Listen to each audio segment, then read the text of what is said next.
Pilot, we'll wait for your confirmation of thrust before releasing the ROV. Copy that.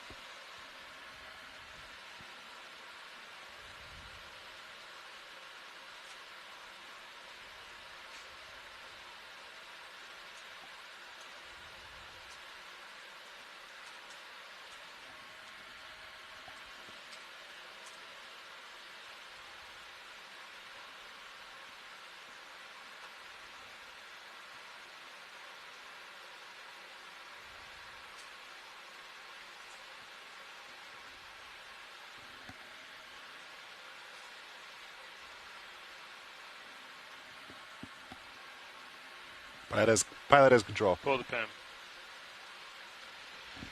All right, pilot. Yeah, let's come ahead. Line's clear. That's good heading there. Wait for the next pitch.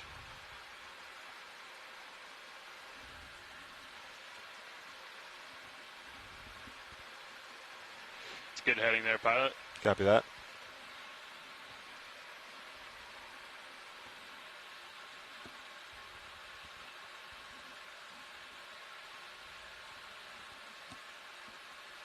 Yeah, just about center line, looking good. Okay, auto heading is engaged, reverse the ship. Roger, auto head in, inverse the ship. We'll stand by here for streaming.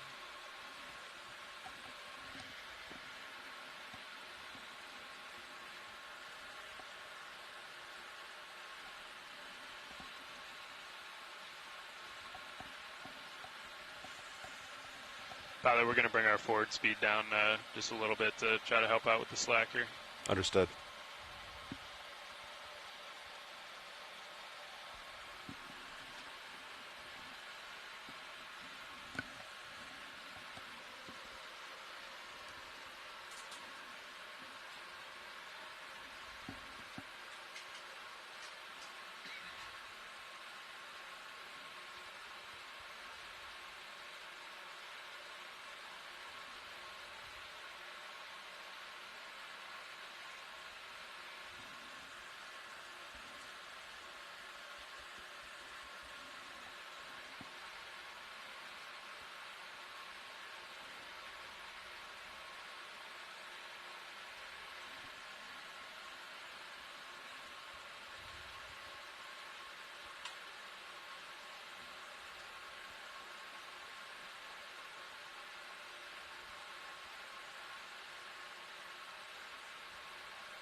Okay, deck. Shimmy looks good. Let's launch Sirius. Pilot, I'll let you manage slack. Want to bring a Sirius over the transom, please? Yeah, copy that.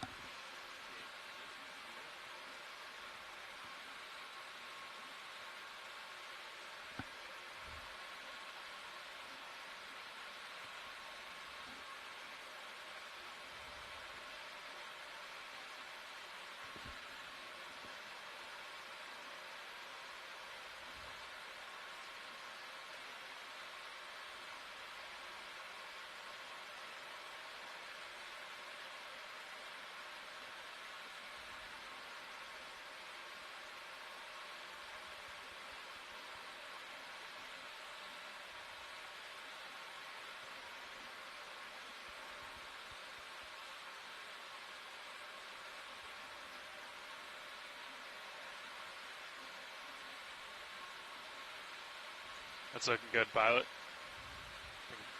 Just maintain that as best we can, please. Copy. You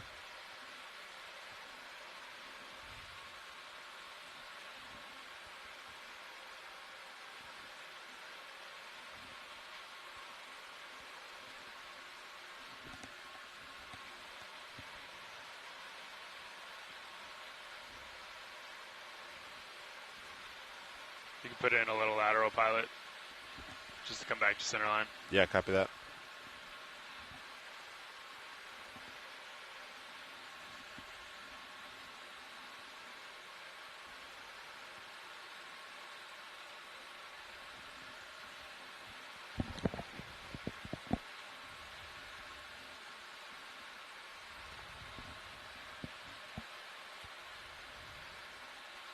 Okay, off flat. Roger.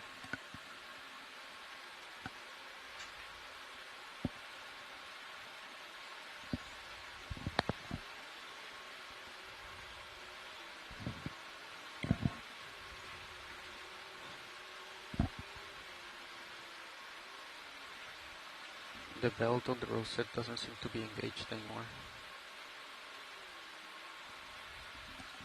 Yeah, it looks like it's stuck between, doesn't it? No, power cycle it. Try rehelming it, maybe? Okay.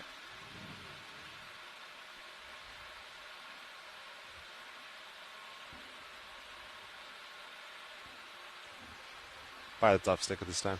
Roger.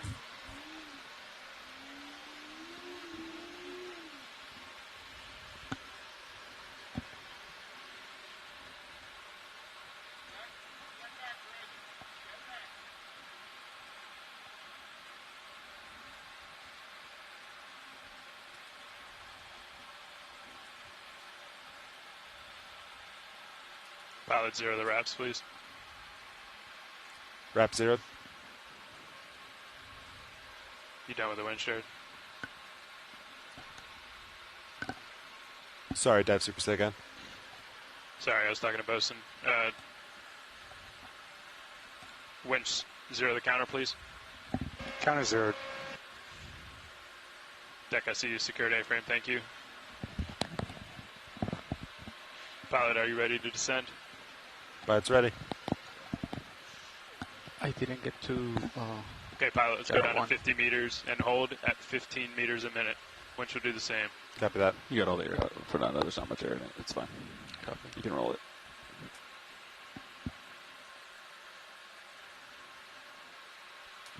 I had to do like 100% down to break the surface, John. Yeah.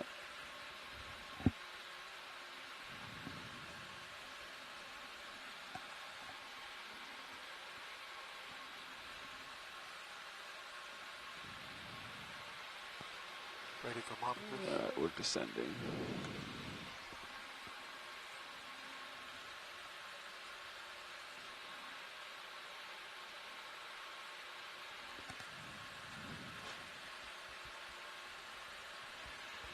One 0 meters, wire out. D2, 18 meters.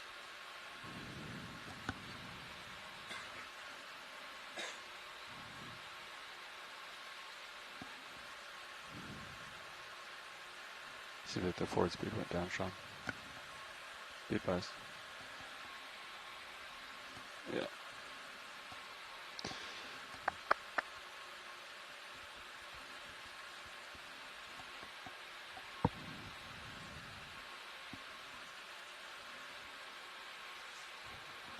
Two 0 meters, wire out. D2, 26 meters. Good tracking, both vehicles. Copy nav, good tracking. Forward speed looks a little low on ADCP, but maybe it's different in reality. Now it's up. It's variable. Never mind. Yeah, we'll bring it up a little.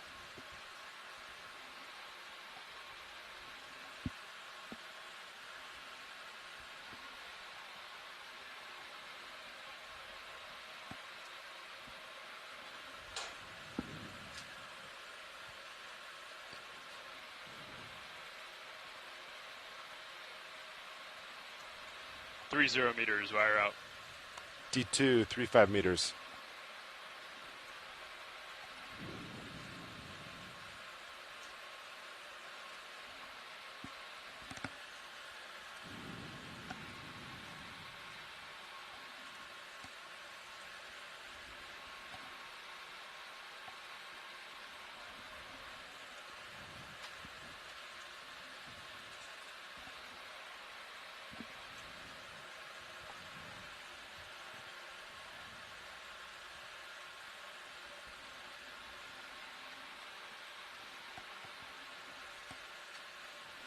Four 0 meters, wire out.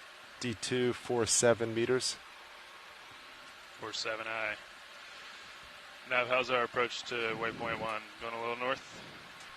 Yeah, we're kind of blown by it. Okay. Got time to put in a ship move. I think Yeah. I'd like to just pass the way we have it once we're there. Okay. Okay.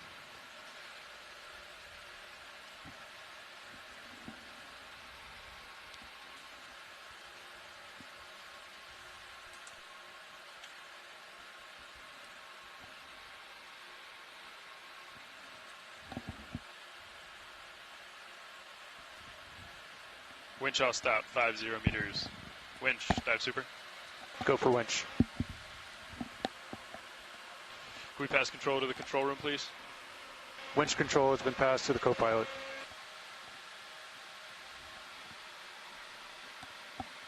Co-pilot confirms control of the winch. Copy, co-pilot.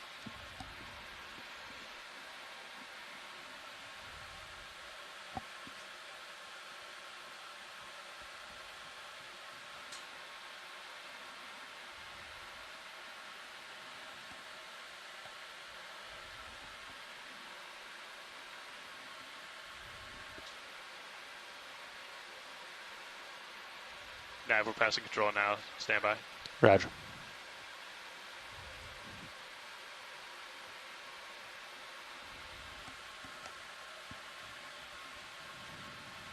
Pilot, dive super. Go dive super. I know we have a long way to go. You guys are free to dive. Copy that. Thank you. All right, Fernando, let me get... What was your Z-bias? How should I go now? 70. 70. Be a good starting point. Copy. Let me get my Z-bias going. Copy.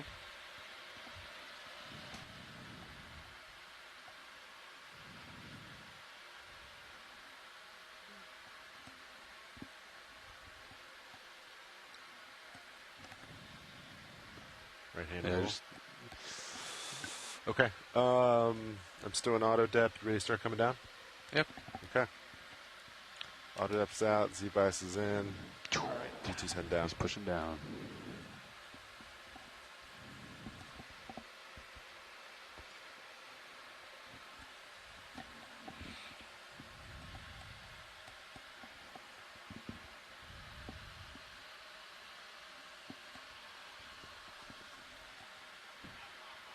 Nav, dive super. Go ahead. Hey, we have pass control back up to the bridge.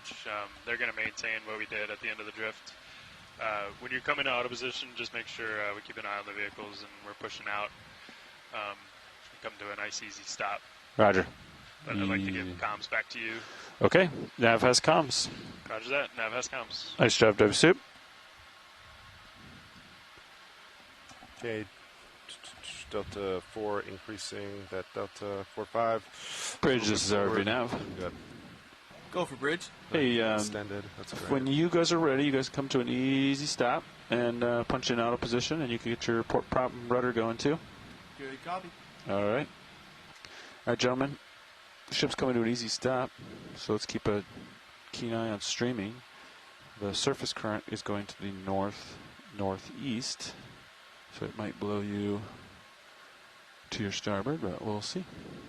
Copy that. Got a little extra forward in as ship comes to a stop. Roger. Delta 6. Look good. Okay.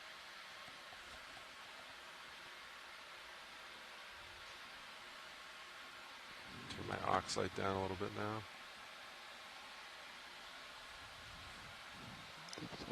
Extender's not quite all the way down yet. So I think it takes like 200 meters. I think it bottoms out. Okay. I can look at the spreadsheet. I think it's 200. You have a spreadsheet for it. Yeah. Oh, that's cool. I mean, Todd made it, I think. There it goes. It just years wiggled and a little years bit. ago. Yeah. Oh, it's going down. We don't need the suction samplers today, so... Yeah. So the suction samplers, they stopped rotating? Yep. Yeah, looks like it. The rosette stopped rotating. So... No. The yeah. I don't know if the belt just came loose or... It'd be interesting if the belt came loose. I mean, unless it wasn't engaged, obviously. Maybe the pulley came loose, Sean. It was All right, let's watch rotating on deck. And then... Zoom in on you. Well, it could still, if it wasn't engaged fully, yeah. coming down on Z-bias there, getting ahead of you. Still dialing is about 28. Increasing all RV the way. nav winch. How you doing, Winch? Good, buddy. Everything looks good. I've secured all the fans again, so winch is going to go off comms at this time. All right, thank you. Winch off comms. Roger. Seabass down to about 60. I'll let that. Looks better now already.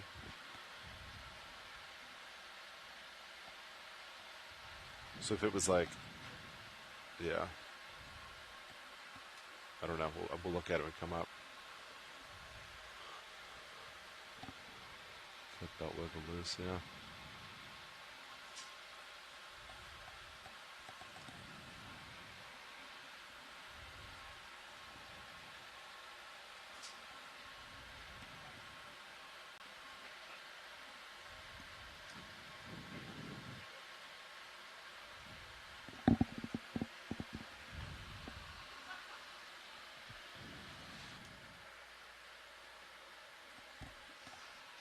How are they doing on the stop?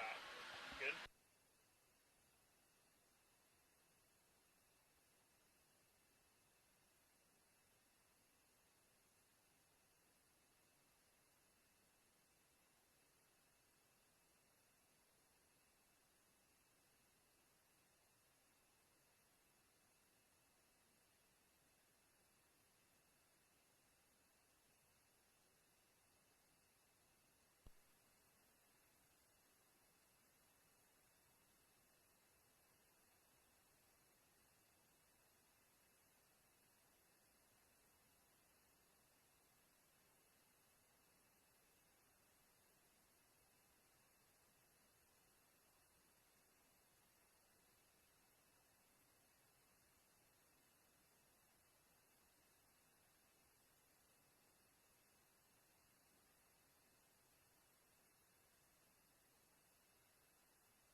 Nav, Bridge.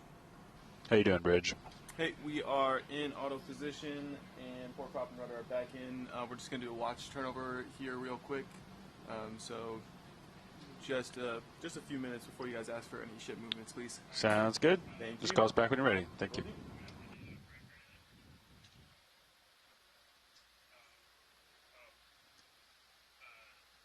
do think we'll see. When was it up? I think it's supposed to come down. Yeah, it was up to like, yeah. Yeah. So I think some.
RV Nav Bridge. Hey, Bridge. Hey, we just finished up our watch turnover, so do you guys have a move for us? Or? Oh, yes. Oh, yes. It's an oddly specific move. Are you Okay. ready? Yep. Okay, 275 meters. That's 275 meters. Okay. Bearing 161 degrees. 161. Okay. Speed, decimal. We'll start at decimal 2. We might speed it up, but we'll start at decimal 2. Okay, so I have a range of 275, bearing 161, speed decimal 2 knots. That's a good copy. Thank you. All right, but that move is basically exactly your heading, which is just real fun for us. Yeah. I can try laterally out of the way. Yeah. This is what I'm trying to do here. Okay. And you're naturally going that way. So you either go with the wind or you Should I fight try the to do wind. something like that? See if that, hold that for a little, see what we get. So you're pushing against the wind. It's probably not going to do anything, huh? See how it pays off. So I'll start at an easy point 2. Let me double check my move here. Just make sure I made the right numbers. Yeah, 160 degrees, 285, 275. Yeah, okay. All right, here we go.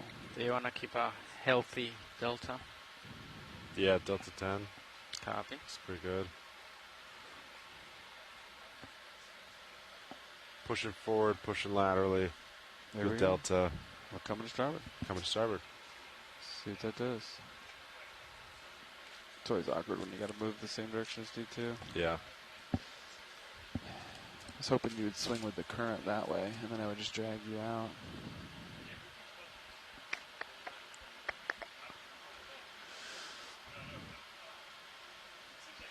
There must be like a little bit of a current down here, headed southbound or something.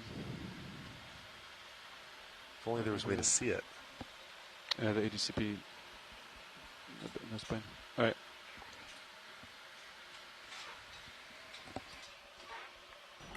RV Nav Bridge. Hey, Bridge, how you doing? Good. Hey, our thrusters are working a little bit, so we were wondering if we can come a little bit to starboard Yeah. with the wind. Yep.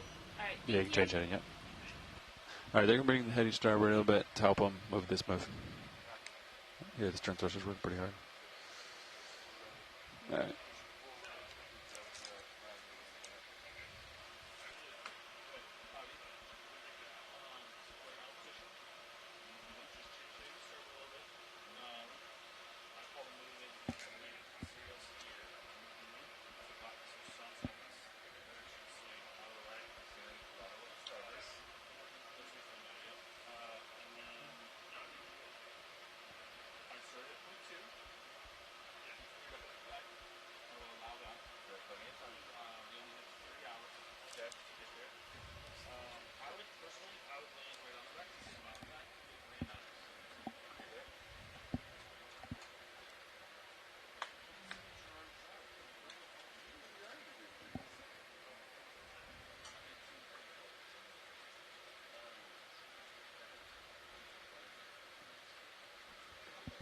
Okay, you're turning, but I'm not turning yet.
Okay.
Multi-beam at full range.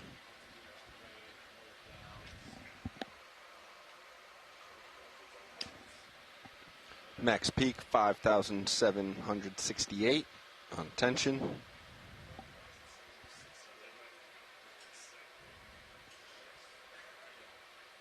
Nav reports all systems nominal.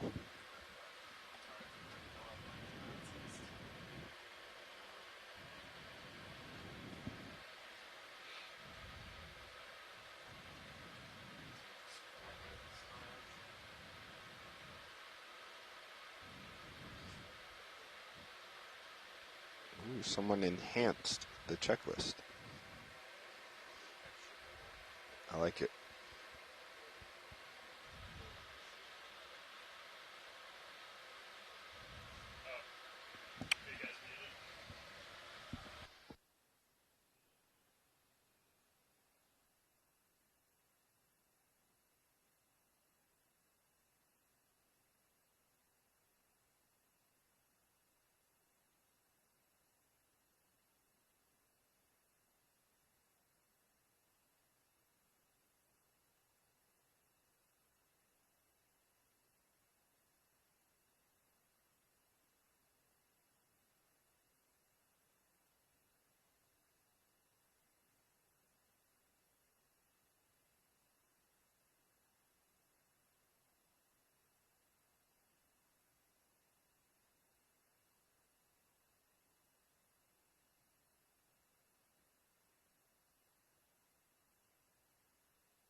Okay, Sean, keep eyes on everything while I move the shilling.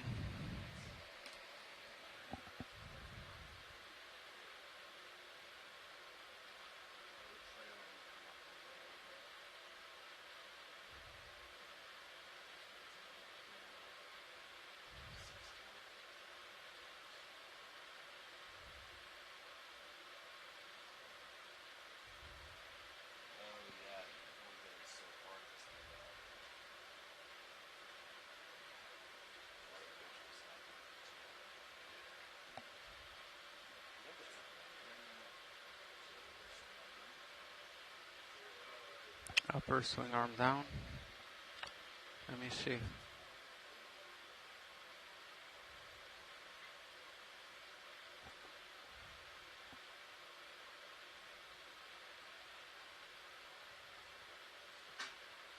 Alright. So as far as it goes.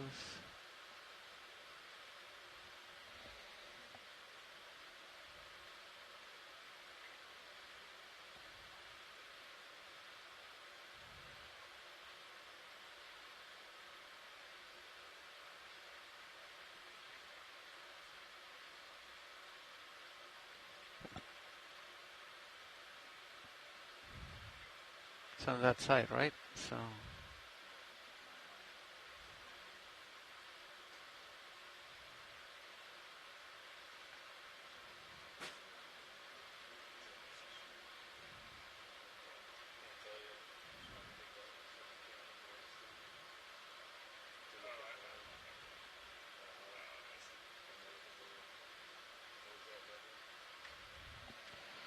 all right.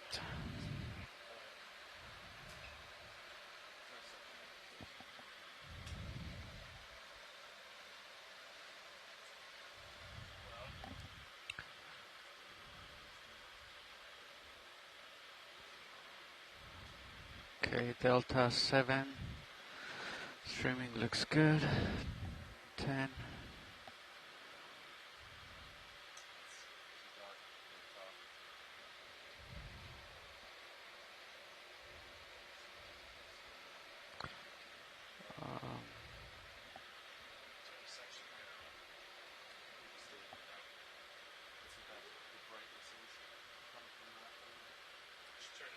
Right there. Does that look better at all? I can see it. I can't see the knot. Can't make out the details though. Delta looks good. Around 10. Streaming looks good.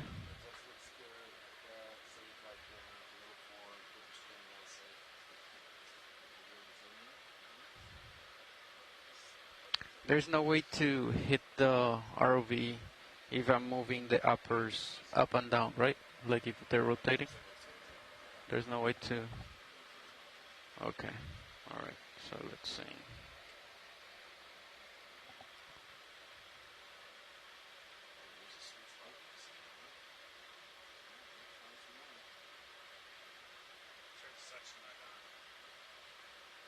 Alright there, I think that's the best I can do.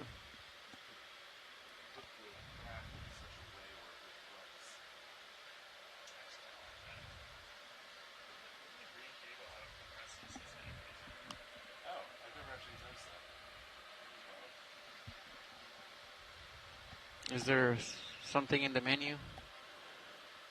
No, there's no like zoom or anything up here? Yeah.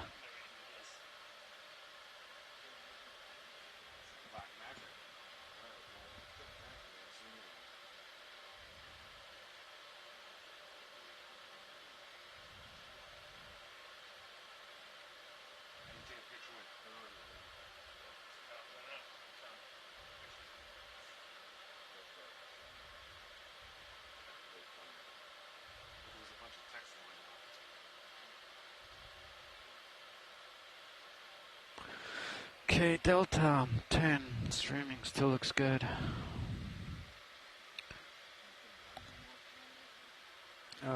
Sure.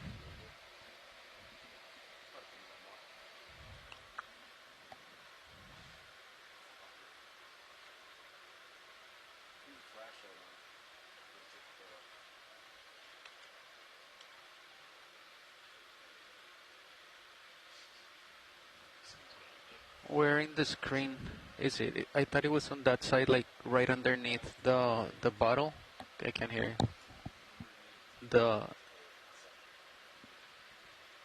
like right underneath the little bottle of the microcontroller, right? Or is that?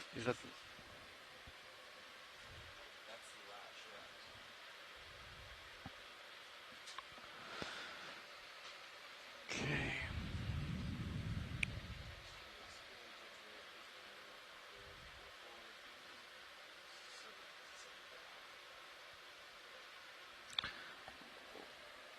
What am I seeing right there on both my nip cams? Like, you know, the black part. What is that? Is that the drawer bumper? The thing that's like right in front of the light on this camera, on the starboard manip. Like, I mean, it's not in. Oh, okay, okay, yeah. That's the edge of the bio box. Okay, okay, okay, yeah. All right. So.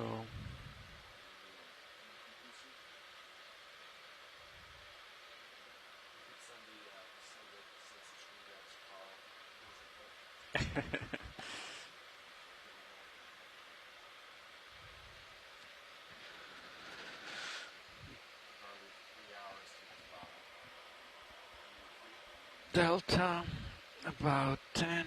It's looking good. Streaming also looking good.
Copy.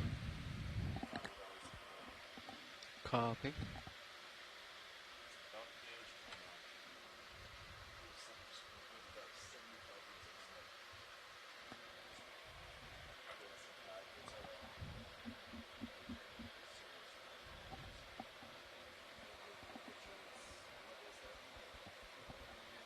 I think it's 50 meters, he said.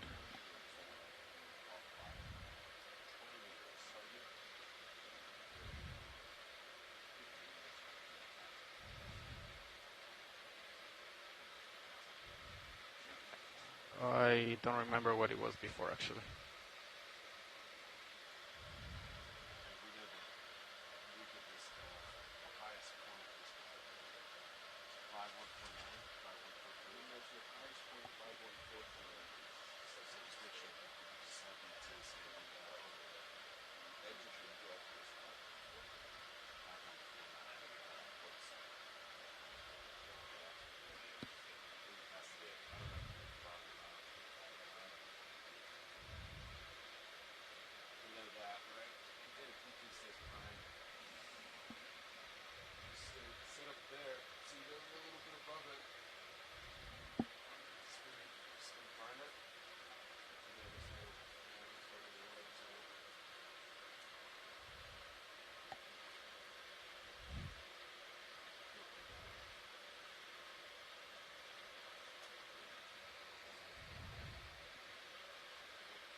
Let me poke at it, Olivia.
Copy.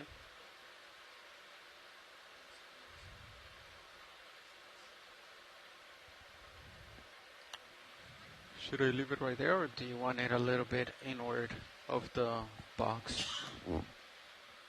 So it doesn't... Okay. Alright.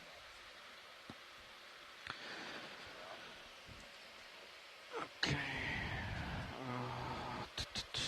So do not rotate.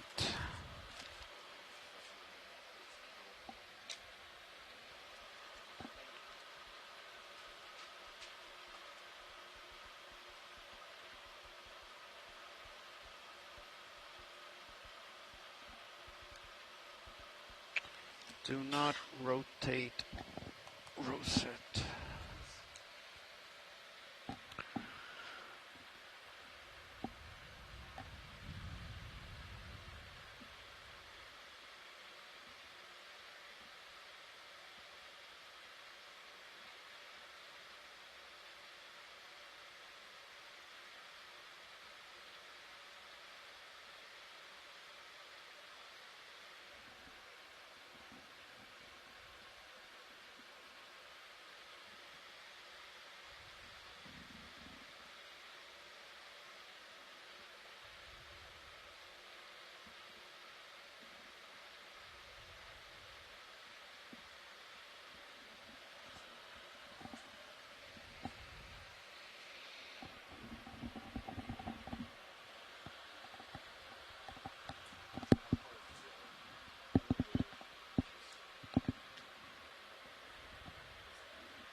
Yeah, I would say meters, 20 feet.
Hold on.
Do the white balance like we did yesterday at 4,000.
We could give you this one here.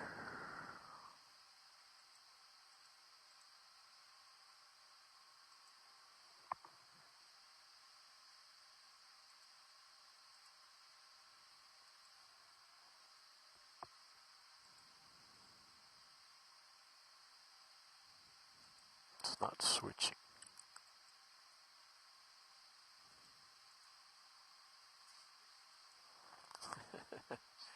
Click multiple times and it's not going anywhere.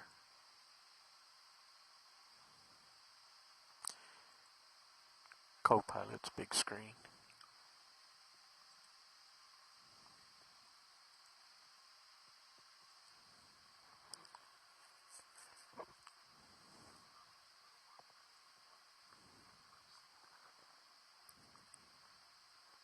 It's optional with that ATOM. Be able to design, but only for what goes into it. That's the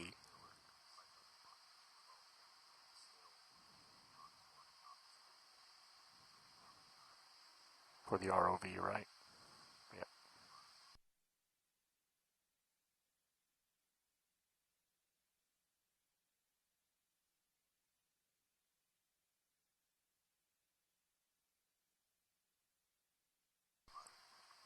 You use that left LCD monitor with the dials? Yeah.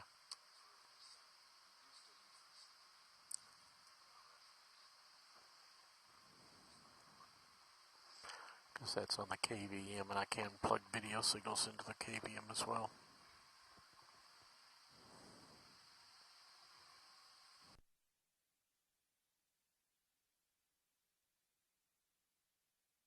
My plan was to totally rehash this whole wall and put 80-inch monitors left and right with appropriate multi-viewer to be able to build the sides out with two 50-inch monitors hung 90 degrees. That was my design a lot of years ago. It was never approved. Yes, multi-views for each one. Two 80s in the center and two 55s horizontal. Yep. Yep.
Yeah, it depends on the multi-viewer product you get. Some of them have stuff like our current multi-viewer does have that capability, and it's 15, 20 years old.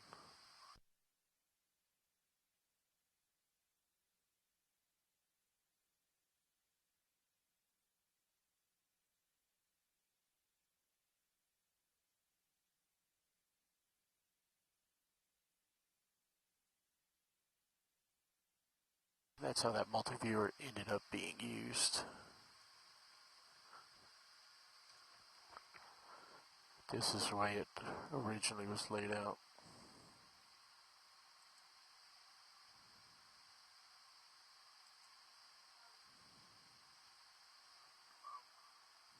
So it can be any combination. That's technology from 16, 17 years ago.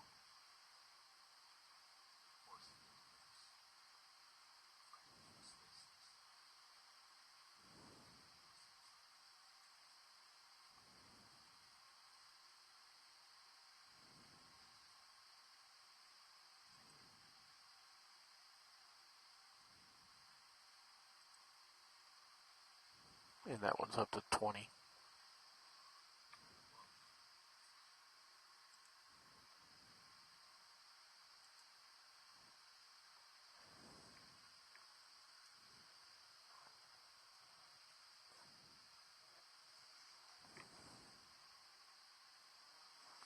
Modern tech is better. Get it all from the same router.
This particular time I did not lose comms to any of the cameras.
Looks like you're a little out of square.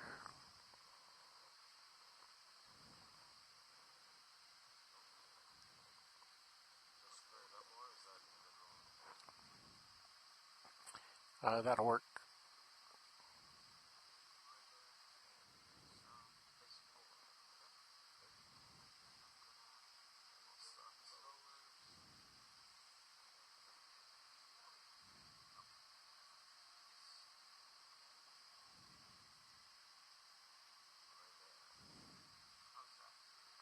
Let's see. Let's check it out. I've got enough light to work with, and it looks square across the top. I'm going to cap the camera and check the blacks.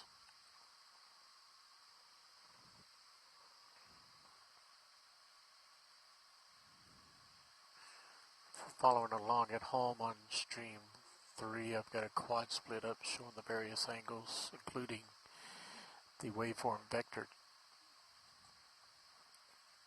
monitor in the upper right hand corner.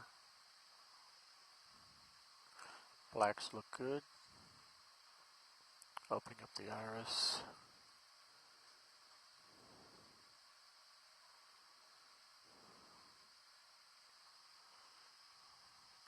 Recall my preset scene.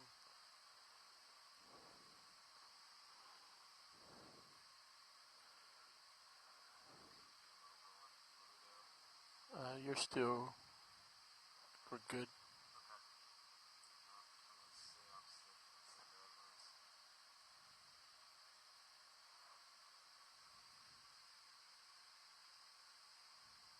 Look like the flares are a little bit out.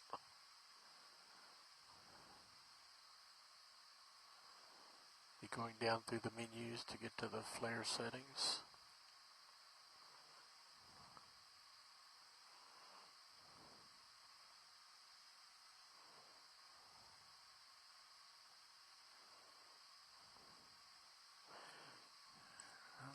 Chip chart, that is the lower dark settings, lowest part of the chart on the left, and this will adjust the dot on the right to be a smaller dot. I've got a second waveform monitor that also shows me them lined up. They're just a little bit out, not far. We do this each day in order to try to get the cameras to start off in the most accurate positions possible. That looks good. So that this represents what the subject would look like in the daylight, at least at the arm length of the manipulator. And although we can't get it perfect, we're not in a studio environment. If we could, we get this much more accurate. But for the depths of the ocean, this is one of the most accurate setups in the industry. It's a custom chip chart that GFOE created specifically to go on this robotic arm for this camera at this distance. Okay, HD1 is good. You can rotate for HD2.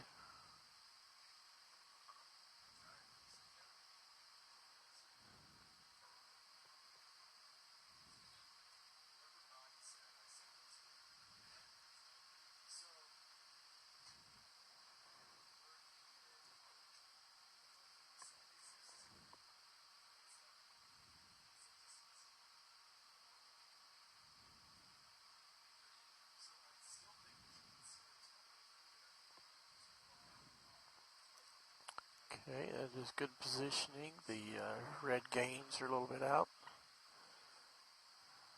Just make a small adjustment here. You'll notice the dot spiderweb thing on the right is more closer to the center. On the left chart, at top, the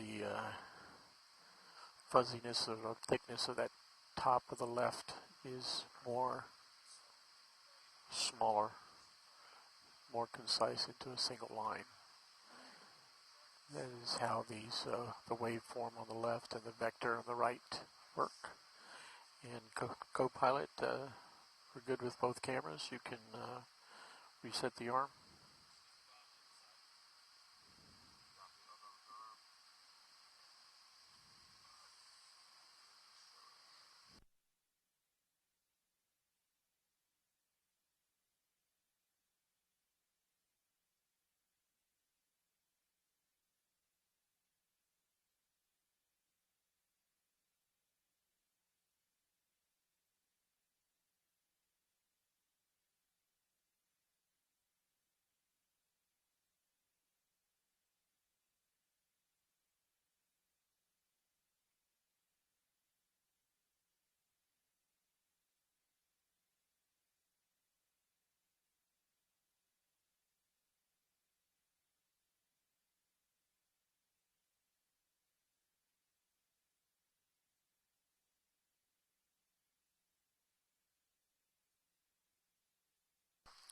We're currently at 4,210 meters on our way down to just over 5,000 meters.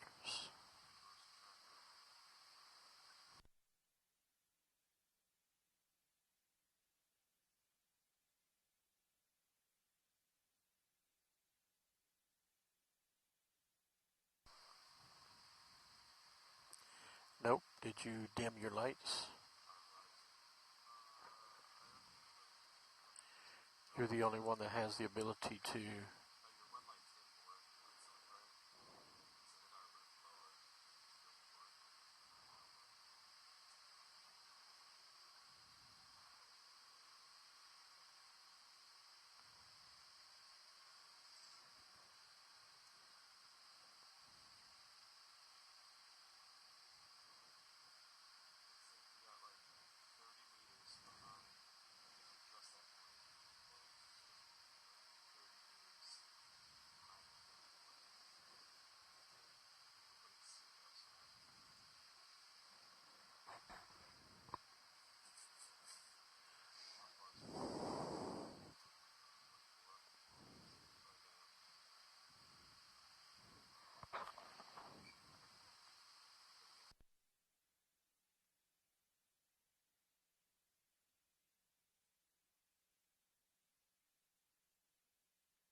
is Okeanos video engineer Roland Bryan making a general announcement to all those on the ship. Restart that because my OKX is not broadcasting. This is Okeanos video engineer Roland Bryan making a general announcement to all those on the ship and the shore. This is a reminder that all audio associated with this dive will be recorded with our archive video, as well as being streamed ashore via the satellite and the internet. Keep that in mind as we proceed with the dive today, and enjoy the dive. Thank you. Thanks a lot, Roland. Who do we have on the line?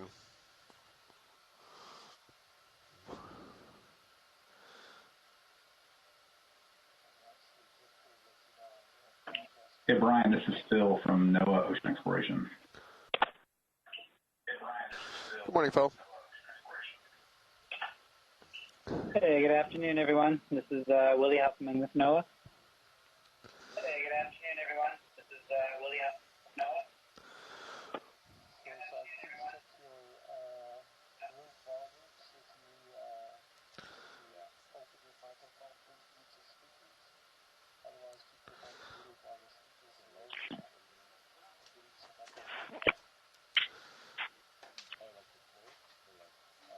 We also have Annie Wright Nunn from Henry Jackson Foundation and DPAA. We also have Annie Wright Nunn from Henry Jackson.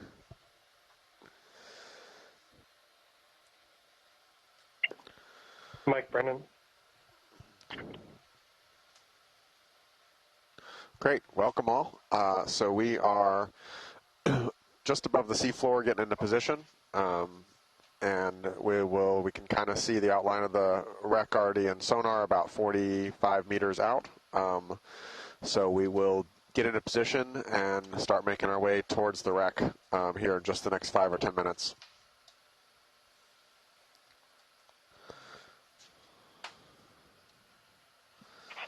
Roger that. Jim Delgado also on the line. Good morning, Jim. Good morning.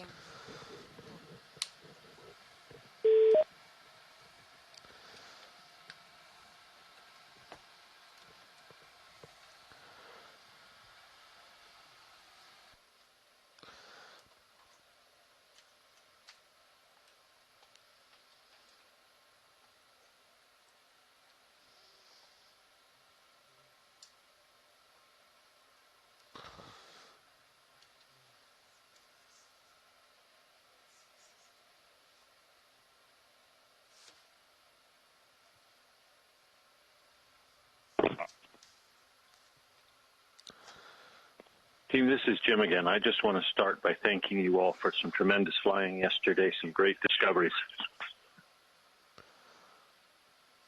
Thanks so much, Jim. It was awesome to have you folks on the line, too, and thanks for helping guide everything.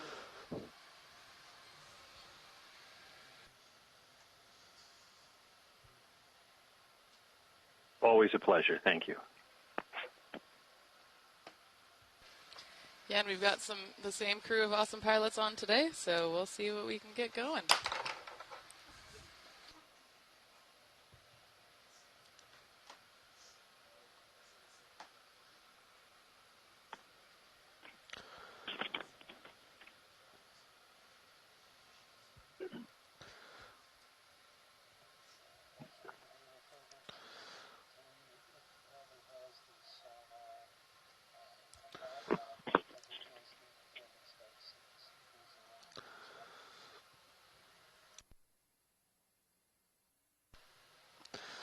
All right.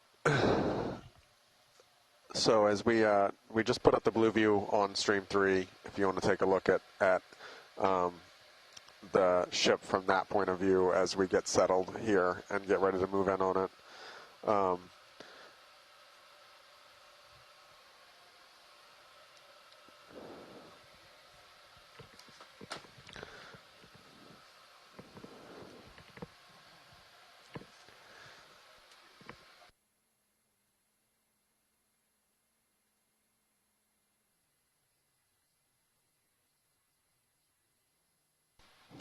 Require bottom and get that in.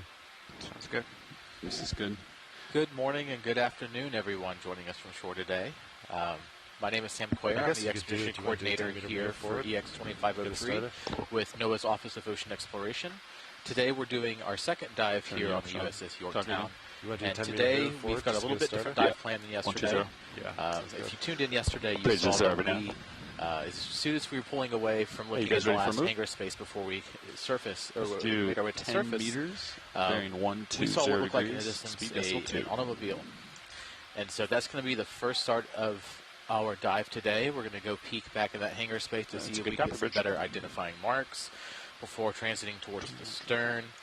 And from there, hopefully we'll be able to get access to elevator number 3. And from elevator number 3, get a better view of that car from the aft end looking forward. And after we proceed from the elevator there, we will go forward towards the starboard side of the island before proceeding around the bridge and as far forward on the bow as we can, just to give you guys a little bit of an update. So we're not going to go all the way to the stern? We are going to go to the stern. Okay, so we're going to come around the stern and then go forward. So from the car to elevator 3 to the stern? From the car to the stern to elevator 3. Okay. Yeah. That may shift depending on conditions, but that's the current best laid plan. As far as myself, I've introduced myself as Sam Quayer, the expedition coordinator here for EX2503. I've got two lovely people joining me here in the back row. Mind introducing yourselves? Yeah, thanks a lot, Sam. So I'm Brian Kennedy. I'm the chief scientist at the Ocean Discovery League, and I'm one of the co-science leads for the expedition. Aloha mai kākou. I'm Sada Kahanamoku-Meyer, an assistant researcher at the University of Hawaii at Manoa, and the other co-science lead for the expedition. Not bad. Fantastic. Great to have you both on board this expedition. We've had a lot of great time so far exploring the ocean. And for those of you joining us on shore, do you mind introducing yourself and your affiliation, please?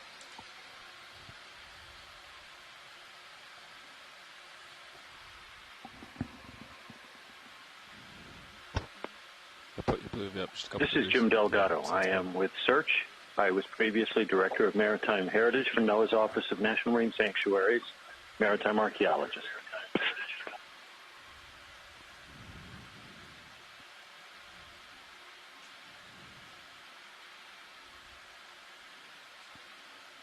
All right, 3 meters up. Hi, everybody. This is Phil Hertmeyer, Marine Archaeologist, NOAA Ocean Exploration. Great to be here. That's good, Fernando. Hey, good morning, good afternoon, everyone. This is Willie Huffman, Maritime Archaeologist with NOAA's Office of National Marine Sanctuaries, Maritime Heritage Program. So excited to be here with y'all.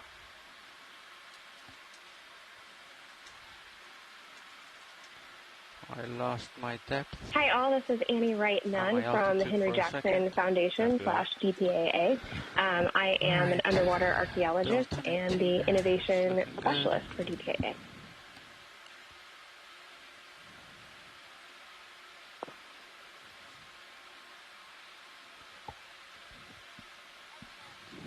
Hey, Bridge.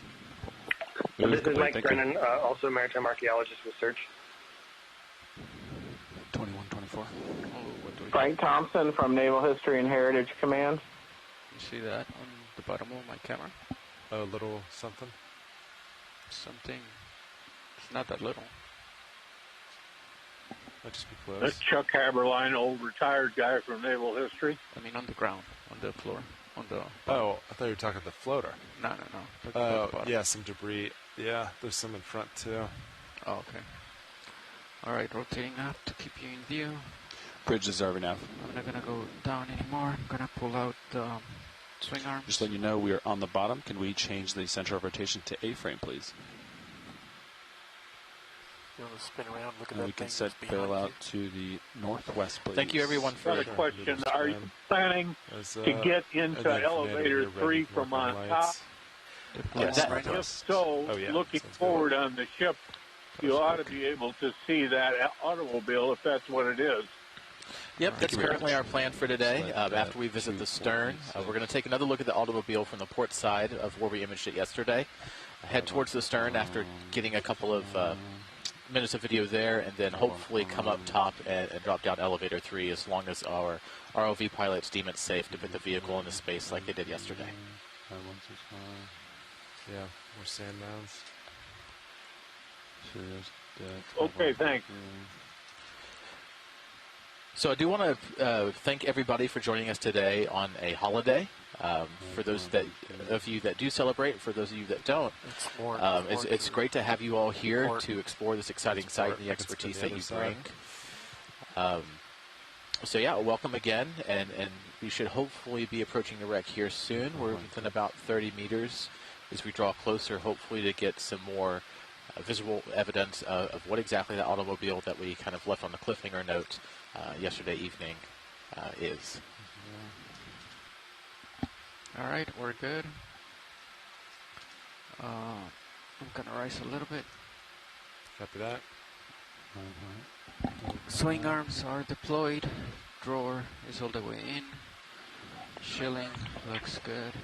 As we do this, I just want to point out the power of telepresence certainly showed itself last night with people starting to comment already on what they think that car is.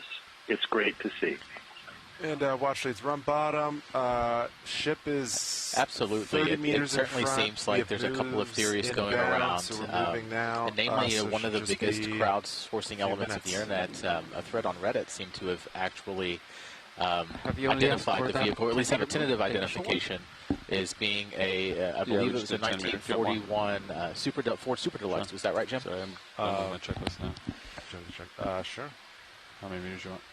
Fernando, you know where that object It is, and those were used as staff cars by the Navy, and they included a photograph of one. There, probably. I'm certainly excited to see how well that matches up, or if this something is a little bit different than we expect. I was looking back through the video this morning, and actually, it seems to me from the very faint pixels we can make out, looking so deep into the dark of the interiors of the ship, another move, same as last. that there's a texture difference between the fenders and the actual body. And so, kind of my hope of hopes, even if the chance is small, I'm kind of hoping it would be one of those super deluxe woodies that have the wood paneling rather than maybe the more typical staff cars. But that may be just me hoping to see something a little bit different here in the hold. Tilt down, kind of. I think it's just too far for lasers. Looks like it might be a... Yeah, go ahead.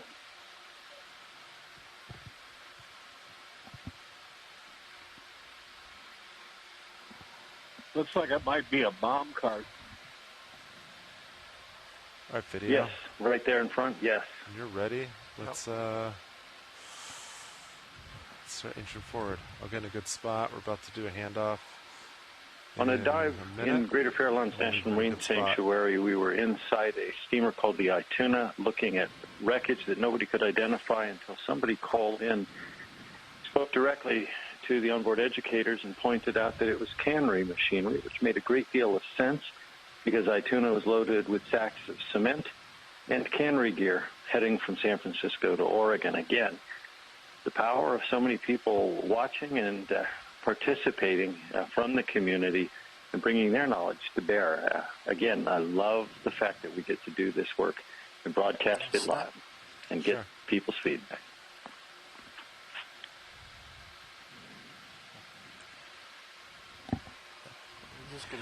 That's well said, Jim. As much as we would love to have all of you on here on the ship with us, unfortunately we don't have enough space, and I'm not sure many of you would enjoy being stuck with all of us here on the ship for upwards of 30 days. So the power of telepresence is certainly impactful. It allows us to do a huge variety of dives. One day we may be diving on a seamount and studying the geology, while the next day we may be studying biology of some coral reef system. And so we can bring a wide variety of scientists and their knowledge to bear, help us explore these sites. And while many of us here on board are also scientists, we certainly don't have the expertise to cover all the mysteries of the ocean and what it may reveal to us in our explorations. There's a circular object, or wait till you get there. We're going to swap real quick. Hey, Bridge. Move complete. Thank you. 2130.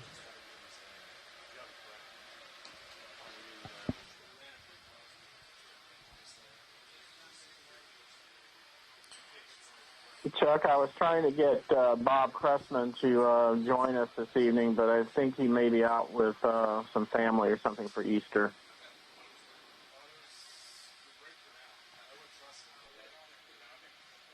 Well, we tried.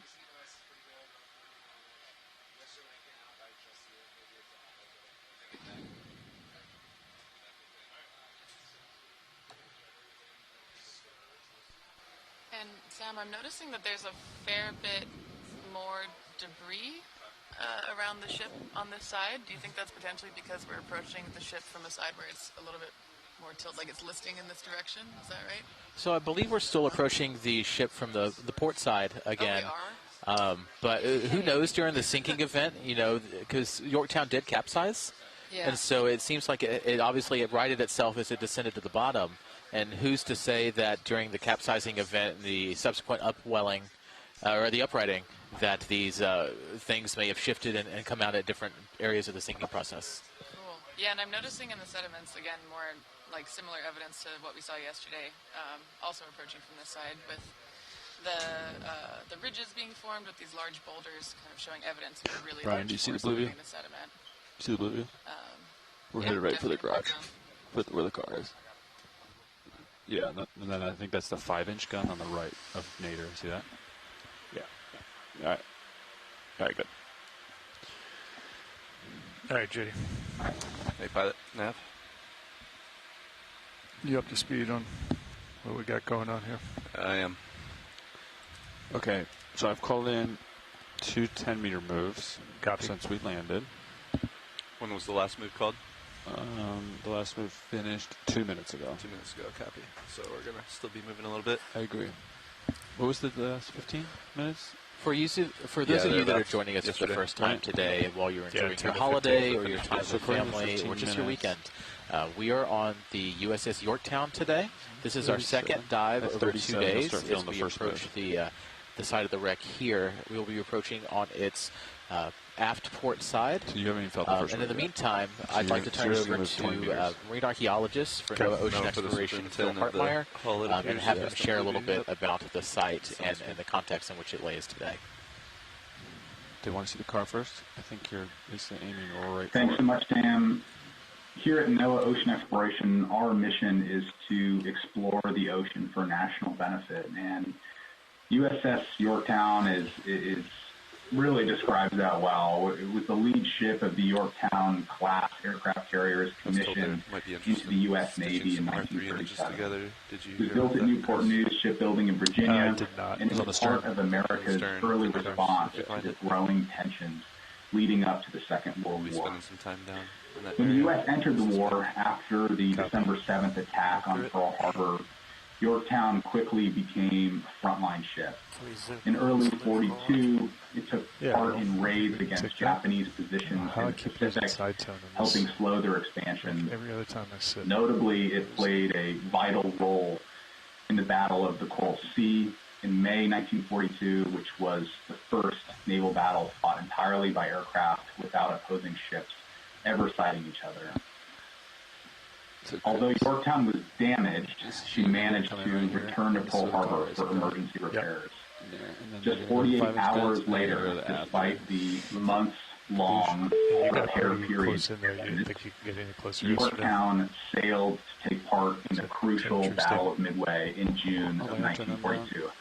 Her air squadrons helped sink several Japanese carriers and turned you the got in tide. there pretty close. You didn't think you could get any closer in there. However, Yorktown herself was struck by 3 bombs and 2 torpedoes during the battle. my lights are pretty much stuck. Incredibly valiant efforts to save it. Yorktown was abandoned after a second torpedo attack by Japanese submarine. But anything you do, get down in there. I don't know. Yorktown sank the next morning. This is June 7th, 1942, becoming a symbol of sacrifice and also resilience. Maybe Contributions were critical to one of the most decisive victories, arguably in naval history.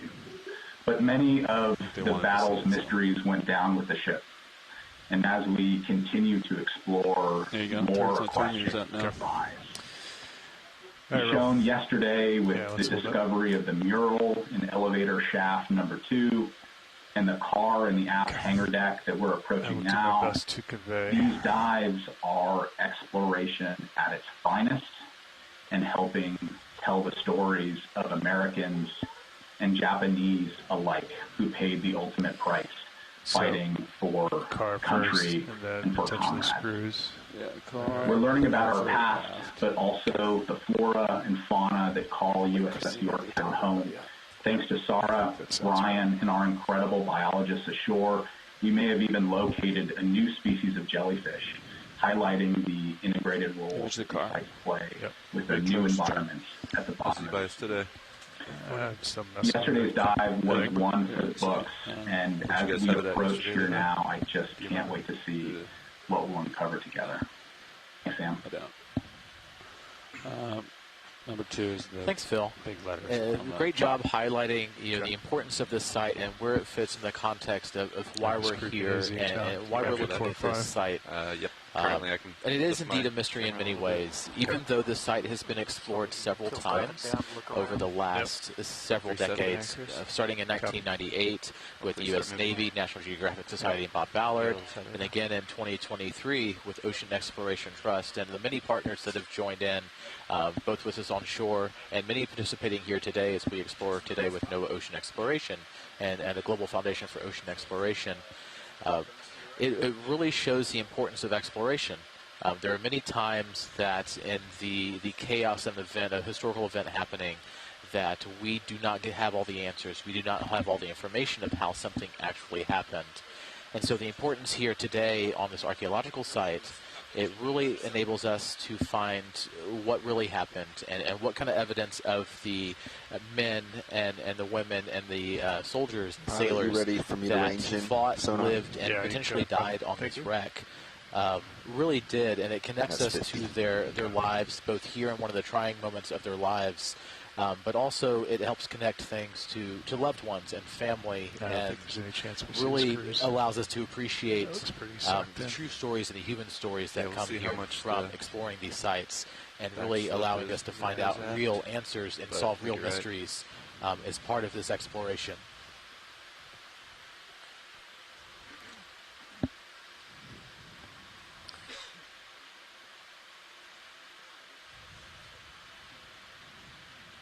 Heather looks good. You happy? Yep. Very happy, yep. I think we are moving slowly now. Yep.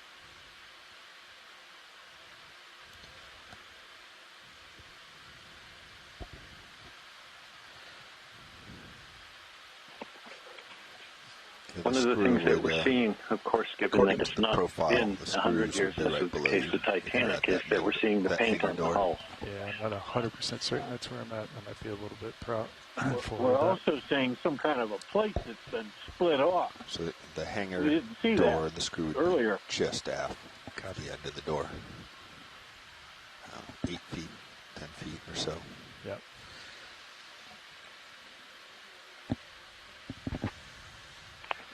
You're right. And when we saw the torpedo hit, one of the things we saw was that the plate there had not only been impacted and had buckled, but we had others where the rivets had sheared.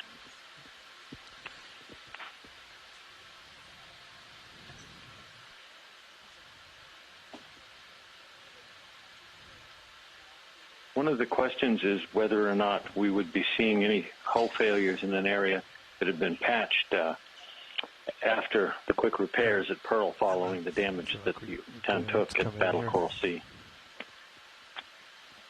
What do you think, gentlemen? Everybody happy with that? Okay. Yeah, I think that works. All right.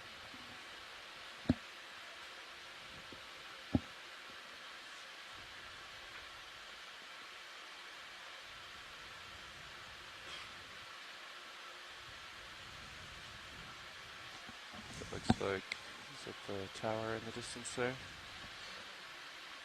It's amazing that so much of the paint is still so intact, especially as we saw yesterday with the mural we explored in elevator number 2. It's just impeccable after so many years in such, in some ways, a harsh environment, that all this paint survives to almost as if it was freshly painted in some ways.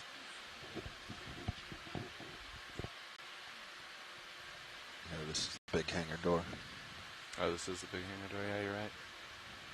The bomb damage from Coral Sea was quite a bit further forward than where we are. I'm going to put this to your overhead. Or do you like this one? Yeah, either one's fine. You think this Do we think that some of the... Go ahead, Chuck. Yeah, there's the gear for the crane. This would be the hangar then. All right, we're located. Take an initial peek and then we can miss the flights as desired.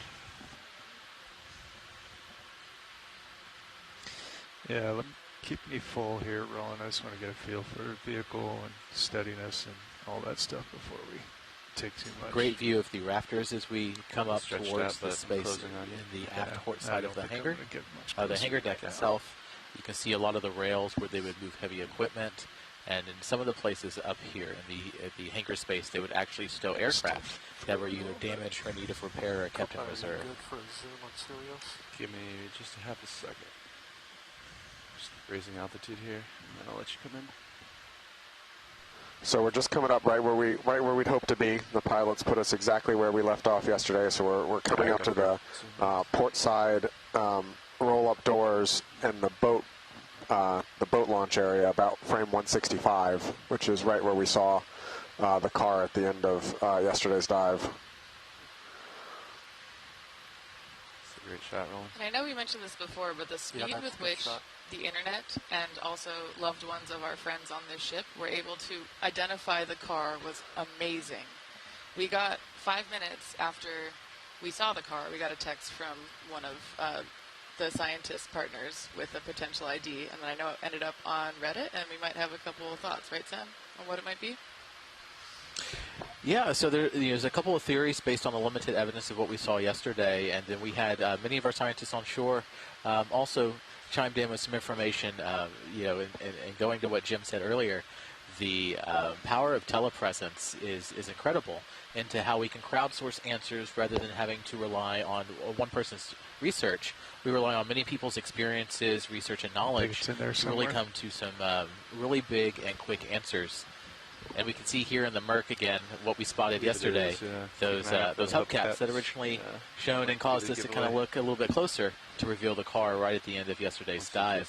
So we're hopeful that we can get some better shots here and really identify what vehicle itself, what model, what kind of differences it has, or is it just a typical staff car, like was identified by so many on shore. Hopefully we can see here shortly. Watch your altitude on your toes. Yep. Right objects. Tilt down. We'll be looking for white walls on the tires, too, if it's the one type, and a tire mounted at the trunk.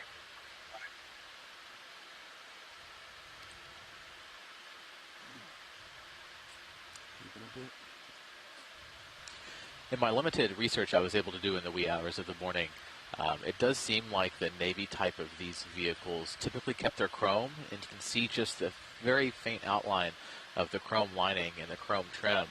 We'll see if that holds true as we get a little bit closer, a little bit more light on the situation.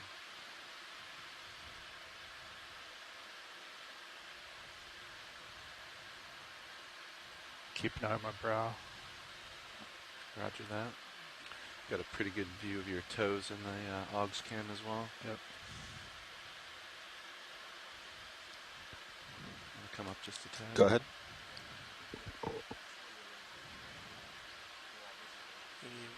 Work any magic with the lights? Roger that. I'll check with pilot. Thanks. Yeah, we'll you can handle it, Bobby, if you want. I'm going to concentrate here.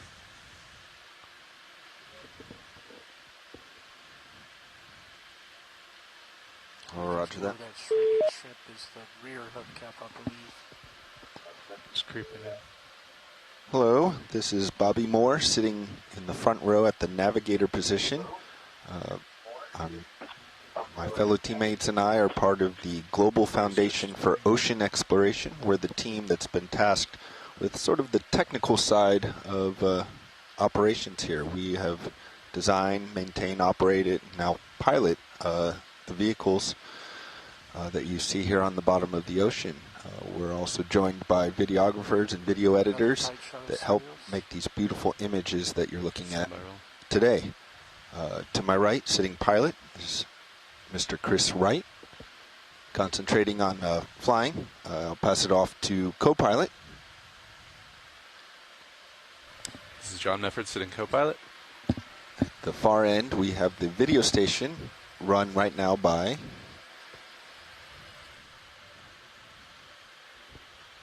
Roland Bryan. I'm not sure I heard it. And then in the back row, we're joined at the video editing station by Olivia Andrus Drennan.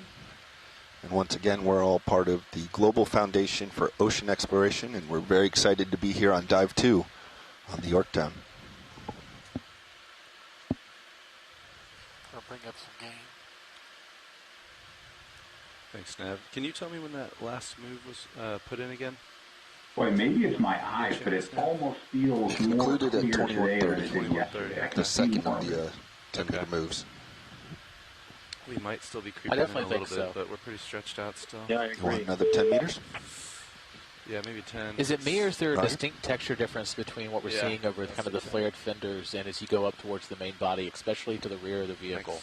Seems like there's a distinct texture difference, whether it's growth or deterioration or something else. If we want to go towards D2, we could probably do 140. Yeah, 140. You got it. Yep, thanks.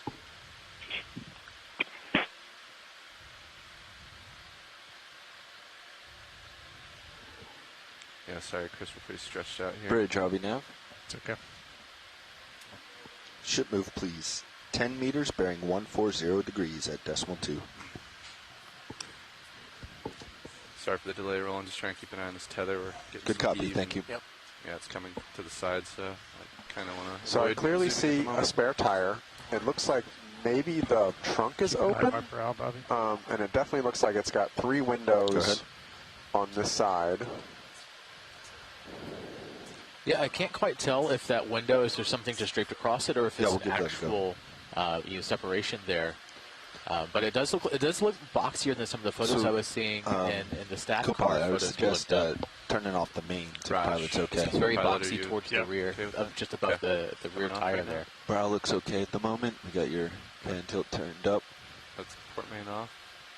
Someone who's watching this live said he thought he saw a rondelle on the door. Main's off. Is that helping any, Roland? It is. Is that riding on the Ford, or is that just growth kind of near where the rear view mirror would be, or the side mirror? I'm not sure, but you can see what looks like some chrome like trim lines on both the forward and aft fender or rear fender. Yeah. My brow. Yep, brow's still looking good. Yeah, nice the ever-present tube anemones. Just getting tugged a little bit. They don't like to grow. Trying to give you on more. the sides of the car, it looks like. Looks like it has that little triangle-shaped window up front that you used to see up on like cars like Volkswagens and all that up through the late 70s. I'm just astounded something like this wasn't jettisoned during the salvage attempt. Thank you. I'm heaving pretty significantly at the moment, but We were talking about this on the ship yesterday. It'd be the easiest thing to push off, right? Yeah, it has that wheels. was Frank Jet electric car. Would you Jet? You can switch me back, Bobby. Switching you back, yep. This gives me a better view of Maybe it shows how positive they were about potentially saving the ship, because they were making great progress until they were struck again by the Japanese submarine. And so maybe they thought that the Admiral would be upset if they tossed this car a little bit prematurely. I'm sure that this was the last item to jettison, if possible. I'm just waiting for tether. Yep.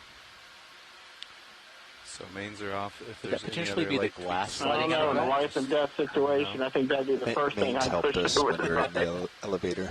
I absolutely agree, but I'm not serving on an aircraft carrier, so. You can play with tilting up or down on the uppers, but I wonder if the lowers, if we brought them up inboard, if it would go more straight. Sam, I can almost make out the color density difference of the paneling and the fenders. I'm starting to see what you mean. I'm also seeing, I don't know if you all see it, but it looks like the hood's gone or flipped out, but maybe potentially gone altogether. Well, the same thing. Look at the top of the car. It looks completely eaten away or gone. Is there any potential this would have been a convertible version?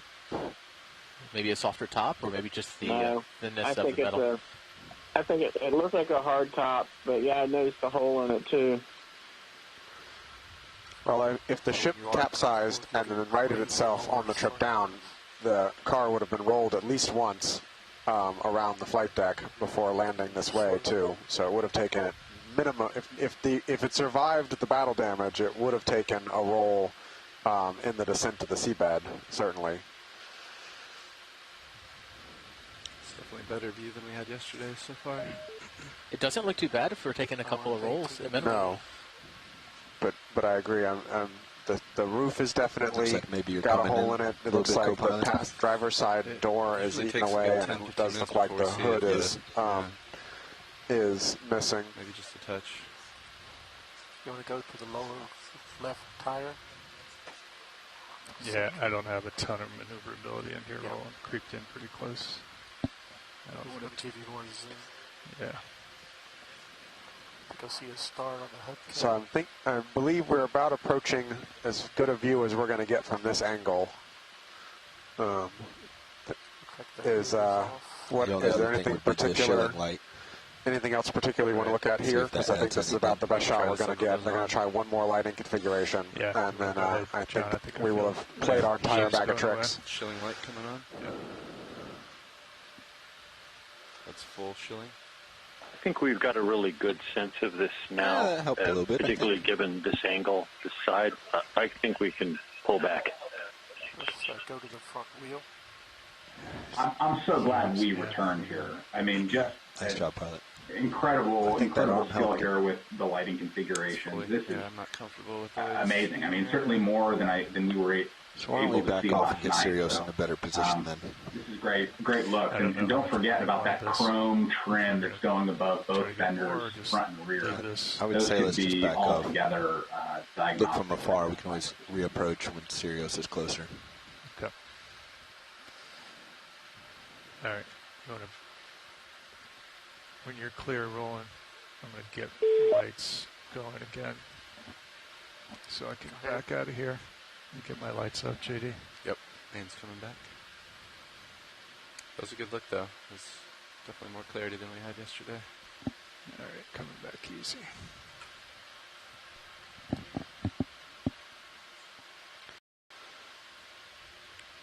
think I'm finally starting to creep towards you. Feeling better about it. Turn off that arm light. Arm light off. You know, I always remind myself when I'm seeing a shipwreck like this about the bravery and heroism of the people fighting against authoritarianism, against fascism, and the sacrifices it took here to preserve democracy throughout this war.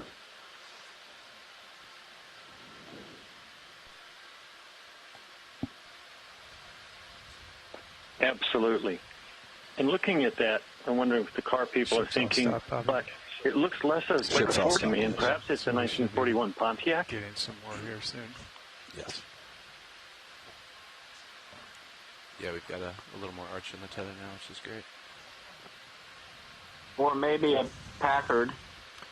Co-pilot, I'd also like to take you a little bit more alongside towards the aft. Sure. 225. They were 5 also meters. used to staff cars by the military during that time. Keep things moving. Kind of anticipate our next moves. It felt like they were done with the vehicle. Bridge, RV Nav. You guys can Good point. I'm sure there's people watching this are going to be chiming in and let 5 meters at 225. Okay. Thanks, Brian. Good copy. So, next is, remind me again, Bobby. They said they're done with the vehicle. We're just trying to bring Sirius closer, and I think if we're done here, just come up, get those 5-inch guns. They're going to be up and right. Copy. As we work our way towards the stern, yeah. Okay. I'll come up easy, JD. Yep, sounds good. That looked Brian, like a little clearer this view is of an the interesting vehicles observation that was right? made yesterday, but just how these anemones are clinging inside the wreck so much, where it's not necessarily the highest water flow for them to gather nutrients. So there must be enough nutrients here to survive, or to help sustain all these communities in here and all these organisms. Yeah, it's an ongoing thing across the deep sea that I'm curious about. Is often you see filter-feeding organisms in overhangs in a place that, if you're trying to catch food coming down from the surface, it seems like a strange place to be. And seeing them so far back into the hangar here is surprising to me, especially in what looks like a very low current environment. This is superfine sediment. We saw the little bit of sediment that was stirred up yesterday, how it just hung for so long. I do not understand the food water flow dynamics here that would drive anemones back into these super sheltered environments in an already very low sediment kind of environment. Yeah, it's interesting, but I guess it suggests that there's probably some current flow. There must be some, yeah.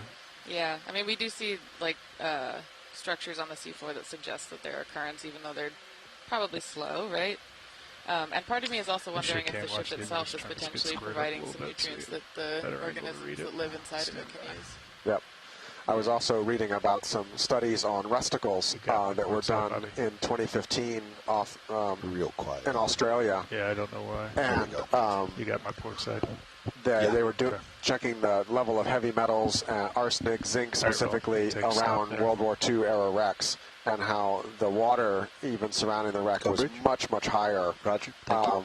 And so that's probably very much limiting some of the growth we see here, like this white anemone that we really don't know what it is dominant here in terms of benthic fauna, and they obviously can, assuming you have a similar condition here as you did on the wrecks that were in they're shallower depths, but World War II era military ships, it might be prohibiting the growth of certain other animals around here.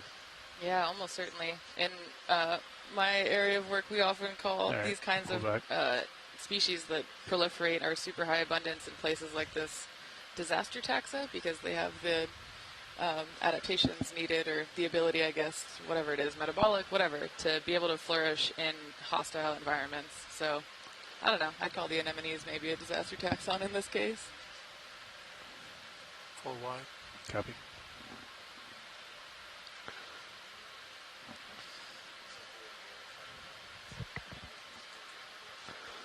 Yep.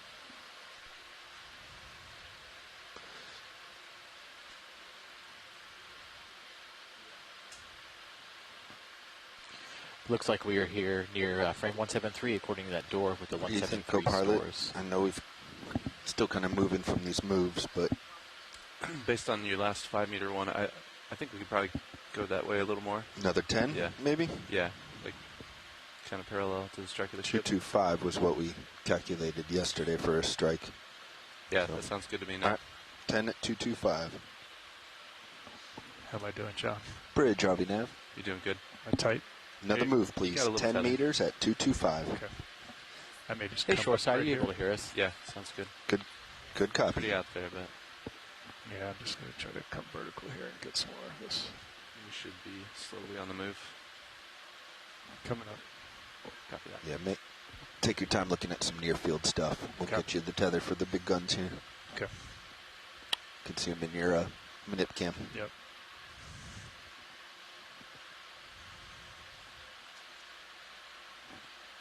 Yeah, so maybe come to port and check out that area first. Yep. One of the other kind of benthic organisms that seem to be doing well here, you can see in the top left here, we won't be able to get a good look at it just with the tether, but we saw a couple yesterday. These are stalked benthic tunicates. And so they're filter-feeding organisms that are actually relatively closely related to humans compared to some of the other stuff we see here in the deep sea. Yeah, they're in the phylum Chordata, is that right? So that was one of the things that blew my mind in invertebrate zoology.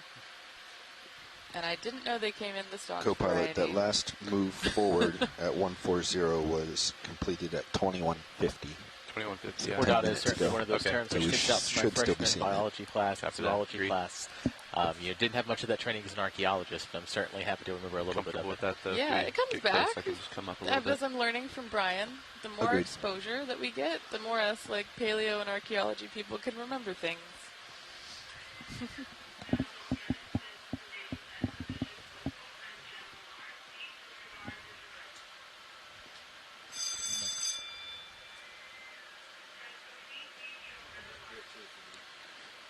Would these be the 5-inch guns that we're coming up on now?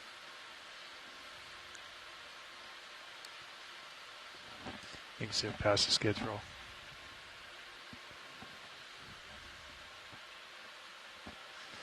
You hear me roll? Oh, copy. No worries. I just said you could zoom past the skids if you want.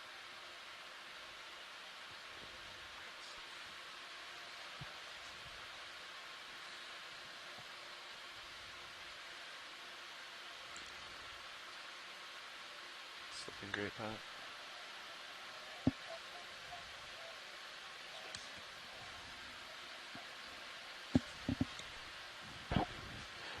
Hey, Shoreside, the ship. I believe we're reconnected now.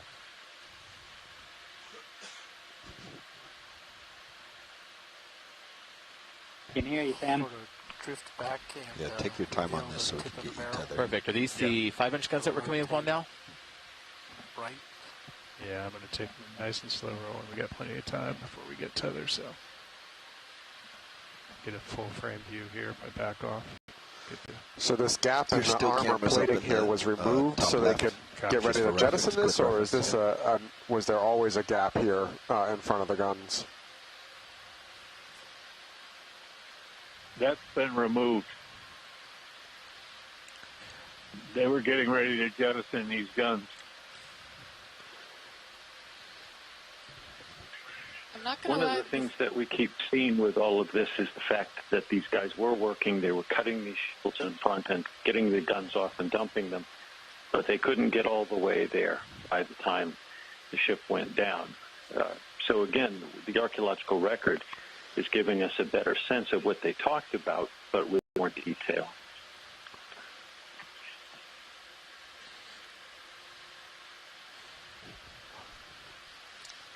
And I know we mentioned before that the car wasn't jettisoned. This does seem a lot harder to jettison than a car. How does that roll? Go ahead. That's good. Just get some lasers Thank on. you. Move complete. Base Copy barrel. that. Be amazed what the backbones of sailors can do in an emergency. It's pretty far out That's there. awesome. Just giving it a nice wide berth. One thing They would have had help from gravity, too. Request from back row to square it up on the still when you get a moment. Good copy. One thing that it kind of reminds me of here is we've explored the port side, and looking back at data from 2023 and before, it's amazing seeing this port side of how I believe all of the shielding for the 5-inch guns for all four are cut. And we have one missing on the forward side, here on the port side, up forward. And these two seem to still be remaining in place, making 3 of the 4 still in place here on the port side. Yeah, let me just get it. R3, get some shots. The starboard side ones are gone, too, as we'll see when we go around the other side. Copy. You went straight down the barrel? I'd like to just zoom to start. Okay. We could take that. Yeah, co-pilot, it looks like we finally got in close enough. Now we just are waiting on those slides alongside. See the rifling. Assuming that's rifling. Yes, that is the rifling. I can come up. We can try to look straight down if you want. Go ahead. Great look at the rifling there. Stand by. Sarah, Brian, Get some elevation. any idea what those anemones are? No, we were talking to Chris Kelly earlier in the chat about that, and we don't know. Yeah. But we did just get an ID from Chris on the stock tunicate. I know that it's not on the gun right now. This will probably be with I think the issue is we haven't really seen that many. Yeah, the brown stock, there's 2 different species it looks like here, and a little solitary hydroid it looks like here on the gun barrel. And the brown ones look more similar to what we kind of broadly call a Venus flytrap anemone, but the white ones are different. Yeah, and because this Hey, is that's a pretty nice view of the rifling inside the gun barrel there. Yeah. Sorry, I didn't mean to interrupt. Oh, no, not at all. Yeah. Right there. No, yeah, and because this is an underwater cultural heritage site, we don't sample on these sites. So, we'll see. Maybe we'll find those anemones in another place. Maybe they're obligate shipwreck. Yeah, you may want to just come back to the left and it side sounds of like this Chris gun Kelly is until you saying a get couple of tethered. the anemones on the gun are You can always reapproach this later. Yes. That's max tilt roll. Copy. Yeah, great view of the rifling. You want to come back out? I'm going to come back down slow and get a nice stable shot. I'm still getting tugged, so. Yeah.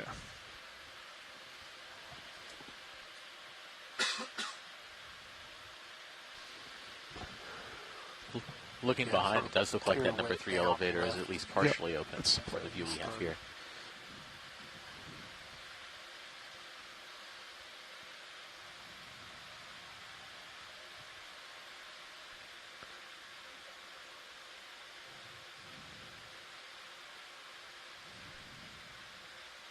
That cutout seems too uniform to be it's gonna be structural. preps for scuttling. I mean, look at it in your view. It's nice. Yeah. Curve, straight edges. Too much precision. Too much precision for trying to cast it overboard, in my opinion, but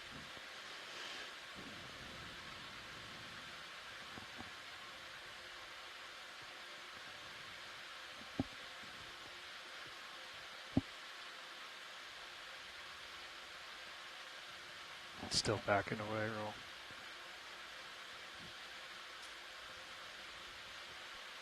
And I don't know if this is just my mind trying to find a pattern, but I'm noticing some more of those brown kind of patterned dots, for lack of a better way to describe it, on this gun, kind of similar to what we saw on the mural in the upper right corner yesterday.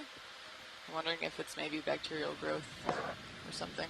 Yeah, so the article I was reading this morning about the formation of rusticles talks about the differential.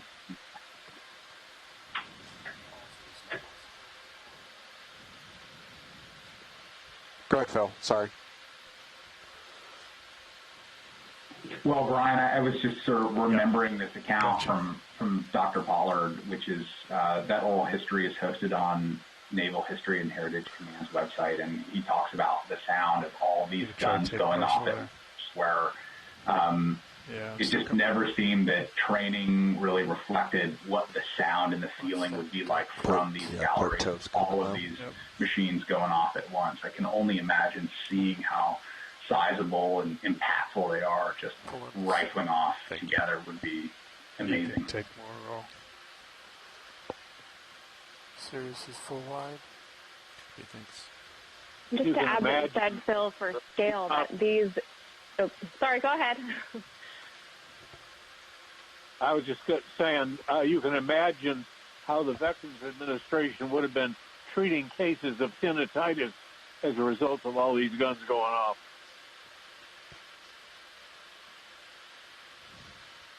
Absolutely, and I was going to add that for scale, too, these guns are about 255 inches long, so about 6 meters. You can just imagine how much sound they must have been able to produce. Something valve. On the far right. Says to charge something. All clear on port side. Photos taken while she's being repaired of Pearl do show that the gun shields were in place. So despite how clean that looks, it looks like those guys did do a great job of cutting. Is clear.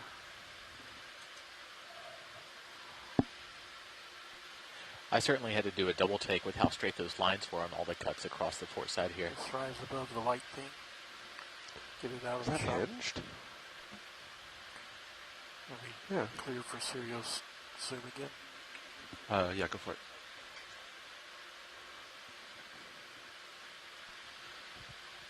It almost does look like it's hinged, maybe to pull up when they're alongside or having replenishment at sea or something like that.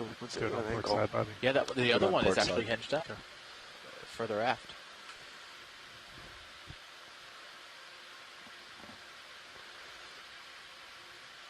Can someone on shore tell us a little bit about how these guns were used? Could they be loaded with anti-aircraft rounds, or were they purely ship to ship? What was kind of the tactical doctrine for the use of these bigger guns off an aircraft carrier? You were not. Yeah. Got the skids in the corner of the fleet. They were dual purpose, anti-surface and anti-air, but mostly anti-air. Trying to get the whole thing in view here. Would it be these guns that would fire, you see in a lot of the historic World War II photographs, that you have the big plumes of flag kind of above the ships during a lot of these battles? Would these be the guns that would fire those larger kind of anti-aircraft shells? So I got some tether here. You got a little bit. Yep. I can come down a little bit. Yeah, this would be the ones that would be putting out the big flak bursts that you see in the sky around airplanes. Sirius is moving that direction slowly. Let me give you another 10 in towards the ship. Yeah, and their ability to fire 5-0? quickly, too, was what made them so effective against aircraft that was moving very fast. Hopefully that'll give us a good reach. Nice fly through by Sea Cucumber there. Headless chicken monster. 10 meters at 150 degrees. No? Just a different species. Oh, I was reading last night that they have different colors based on their size, but I don't know if that... Good copy. There's also size differential between the species. That's so cool. Sorry to interrupt, but that is the best holothurian we've seen so far. No offense to the other holothurians. You have to think that it would be a pretty bad day for an aircraft carrier to have to fire its guns at an enemy ship.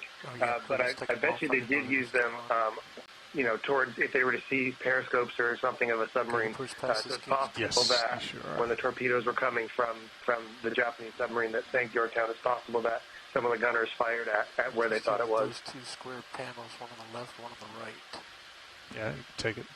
During World War II, there were only 2 occasions where surface ships engaged aircraft carriers.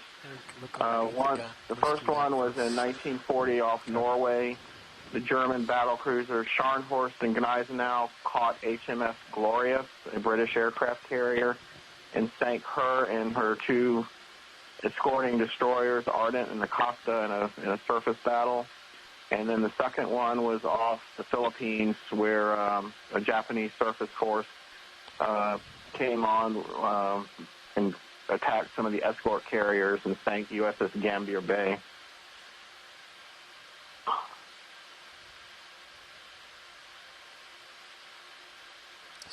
Later on that day, too, Frank, the U.S. surface force that was with Halsey finished off a couple of Japanese carriers in the battle to the north of that escort carrier battle. Yep, at Gano Point.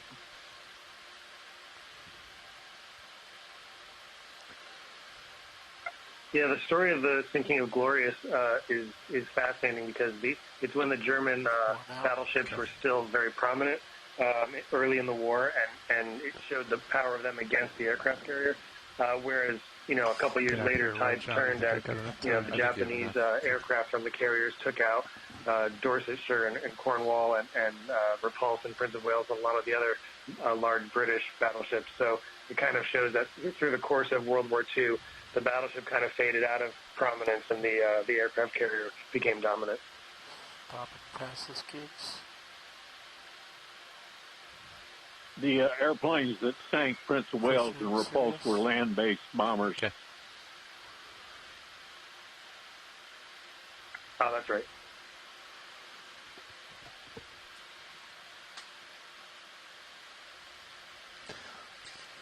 If you're not ones that sank Yamato were carrier-based.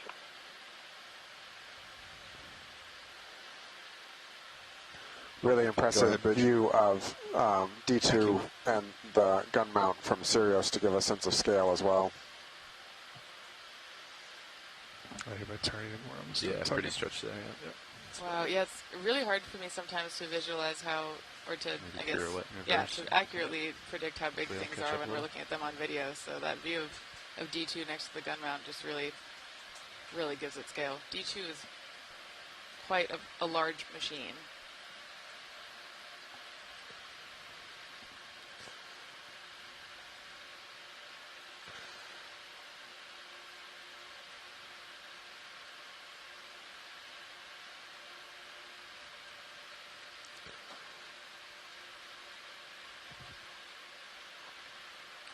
Great view from Sirius.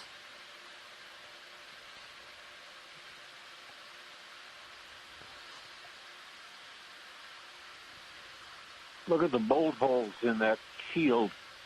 I'll bet you those were designed to be quickly removed. So looking at that a little bit more closely, Chuck, it looks like instead of being cut, these things were just unbolted and removed. And then looking before what we saw with the hinges on the platform, maybe for quick stowage for pulling alongside on the port side. Yeah, go ahead, roll. I think they were looking at the whites, though. Yeah, they were looking at something else rolling. They were looking at the brown band down off the bottom. This one right here, Bobby? Yeah. On the left-hand side. You can take more roll. Was this a detail that we knew about? Is it obscurely buried in a manual, or is this something that we've just discovered? Maybe it was a bolted covering that was removed. It's probably buried in the foreground.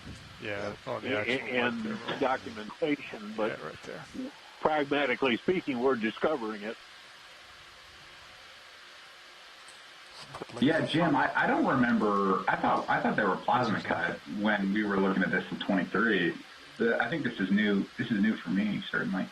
Turn just a little bit right to get both beams on. I think the other ones may have been cut because they were more straight, but maybe with the curve here, to get that fastened after having bent it and made it curved, maybe that's why it's bolting. Don't know if they need any more than that. They were just looking at the... Yeah, next thing, can you pan left and look and see if there's hinges in the kind of circular piece that would fold up maybe?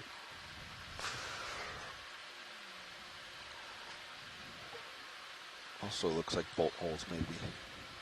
One of the things that always fascinates me about being on wrecks like this is just seeing the differences in what is in the plans and what is actually the ingenuity of the crews that would actually sail these vessels. I guess at the other portions it was just given, especially at wartime, the modifications that would need to be made in order to survive and to better warfight.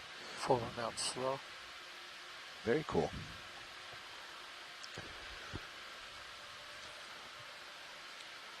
Starting to get a little bit of leash for you. Okay. Nice job, pilot. That's a good shot.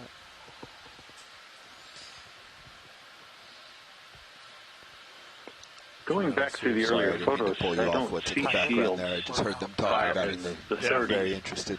So I'm wondering if this is a later addition for the war. Yeah, they were putting these on beginning in 1940.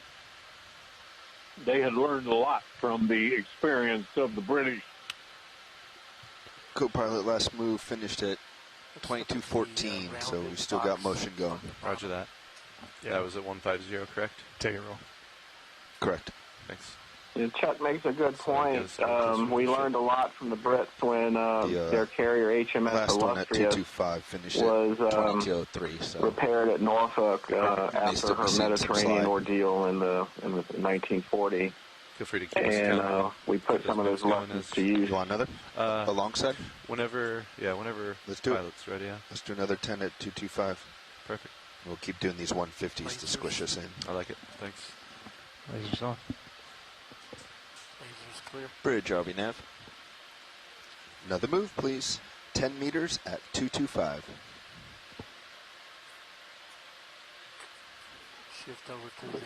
That almost looks to be like a shifting mechanism, almost like an old control pilot for like an old outboard, so to speak. You know, it's got that same kind of look to it. I wonder if that was a control box or something. Partial.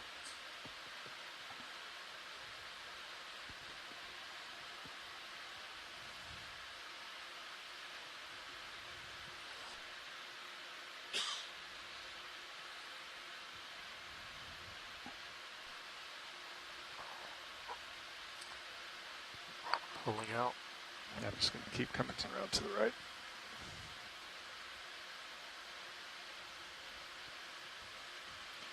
So the elevator would be... It almost looks like another one there just to the above, right, if you want to come up and look at the deck, see if it's open.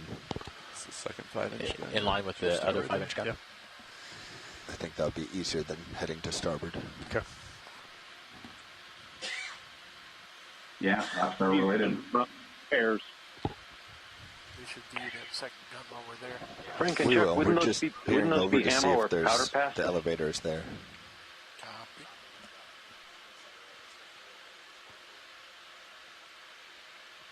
Wouldn't they Roger, be what? Ashley. Yep. Wow. So after we finish with It the means app to- section, we'll come back. So it's not a No, it goal means to right get the now, ammo pilot. up. Copy. Good to have eyes on it. They're probably ammo hoists in there somewhere, leave but it. I'll bet you those boxes we were looking at Oh, I were think that's good. ready Thank you, sir. service ammo boxes. I didn't know you guys got eyes on it yesterday, that it was open. Copy. All right. Looks like elevator number 3 here I is saw the somewhat box, but that piece that he was talking about, that the fitting that almost seemed like it was coming out of the deck. I was wondering if that I'm also was just a trying hoist. to stop you from going starboard. We're trying to catch up, pilot. It's a good plan. Moving as expeditiously as we can, with caution. Sorry, I looked Put away in like from the 50 monitor meters of for moves. I It doesn't missed feel like that. we're getting there. Yeah. What looks like the hawser, or one of the ship's lines, is tangled up in this gun.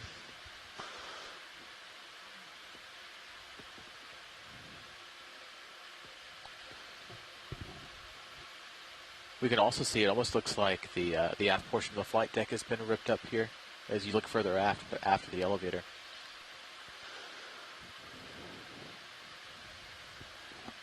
If you look down at the platform now, you can see the hinge.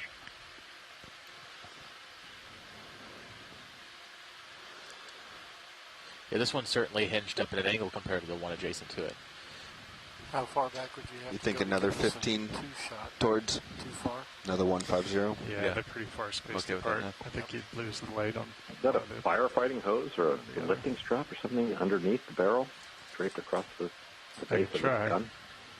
No, Bridge, are we now? Your guess. Yeah, that's New my move, guess. please. I don't think it's a hose. Yeah, because you finished that last 10. Yeah.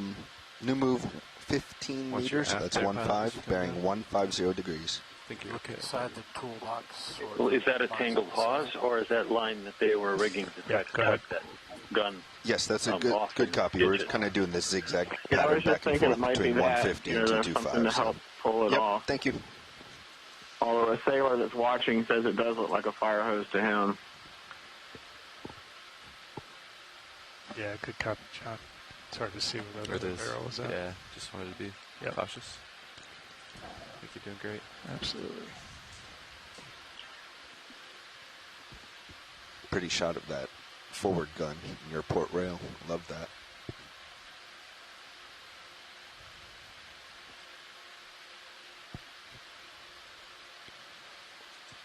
That move is in, co-pilot. Thanks, Snap. That was a 225 you said, or was that? No, that was a 150. So you put another identity there? Copy that. Yeah, that one's actually a little different. So we're going to close in real close to the ship, hopefully, as we get to that stern. Roger that. Huh. I wonder how many different species of anemones there are. Count at least 3 different morphotypes so far. Yeah. We're going to have to go back and look at those more closely. Is that some kind of growth on the hoses that are there around the gun?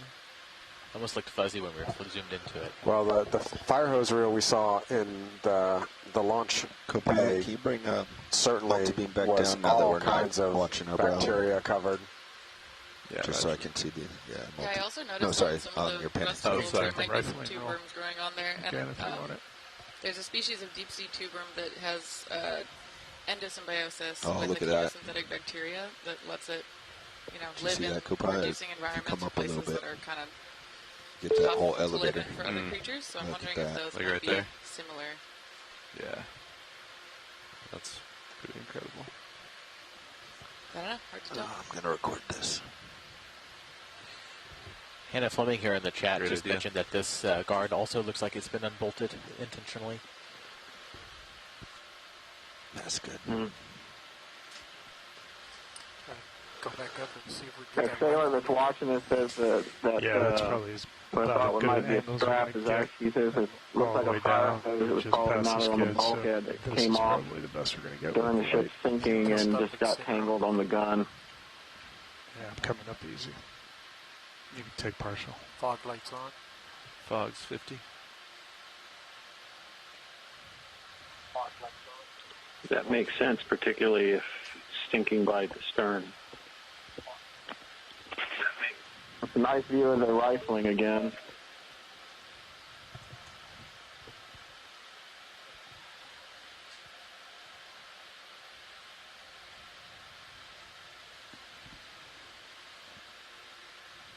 What's that big blobby creature behind the seeing enemy? That just to the right. That's a stocked tunicate. Yeah, and we got an idea. I think it's from the genus Culeolus, sorry. It's a carnivorous tunicate, so it's actually, even though it looks like a blob, they're very closely related to us, more closely than the other organisms, at least like the macrofauna. Yeah, Joey like instillators. That's why I couldn't go anywhere. I like Happened to me the other day, too. Yeah. I was like, I am not moving down at all. Looks like there's 5 or 6 different kinds of critters on that barrel. Come back up and get it in the Yeah, they certainly love the shipwreck. Yeah, I and couldn't even follow a inside the shark barrel, the I other think I day noticed that there's some evidence same of thing. some bacterial growth. So probably it's some iron-loving bacterial mat. Who knows? Lots of tube worms. I mean, there's a whole diversity of organisms that are living on the Yorktown now, which I know we talked about this yesterday, but it is amazing to see a site that was obviously a place of major loss for humans and potentially a symbol of devastation, also become now a place that is a home for a thriving diversity of deep-sea organisms, some of which we've never seen before. So for the R3. Yeah, I'm really curious about the ecology of the rusticles. So the rusticles you see that hanging down mainly from underneath things are a bacterial-mediated rust formation, and I'm really curious what the bacteria do and where they evolved that then they find iron and steel shipwrecks. We've only been sailing steel ships since the 1850s, so clearly that species of bacteria evolved to do something different, and now takes advantage of these wrecks. But how the ecology, how they move around, what the connectivity is of that bacteria species that thrives and makes such a unique formation as a rusticle, what kind of their natural environment is outside of a shipwreck. And we definitely don't know. The species were only described in the last 15 years or so. Yeah, part of me wonders if they evolved in some sort of reducing environment, I don't know, in the deep sea, right? Because typically you get iron specialists in those places. At least we see that in the California borderlands where we've done a lot of work. Yeah. Yeah. But iron's a pretty rare micronutrient a lot of times in open ocean. Yes, it is. Yeah. You good with that, Art? What about seep environments? Is there iron present? Yeah, probably so. Yeah. Depends on the chemistry of the seep, but yeah. Yep. Yeah, and potentially, there's some in basalt, so I wonder. Who knows? But if anybody has thoughts and wants to email us, one of the questions I have with all of that is the rate of progression. I mean, certainly, when I first saw Titanic 20-odd years ago, there was less rustical formation than more recently, where there's a lot more. Is that because there's a different type of metal? Are we seeing more formation on that? Or, say, some of the Japanese wrecks given a different recipe for the metal in the hulls? Or are we just seeing something landing in the midst of an essentially desert-like condition, and that bell gets rung, and these bacteria then make their way and colonize these things? And again, what's the rate of progression? Quite a ways. That's what I love about all of this. I mean, that assuming it's like, there's no damage. We're just discovering this. And every time we go, we're making new finds.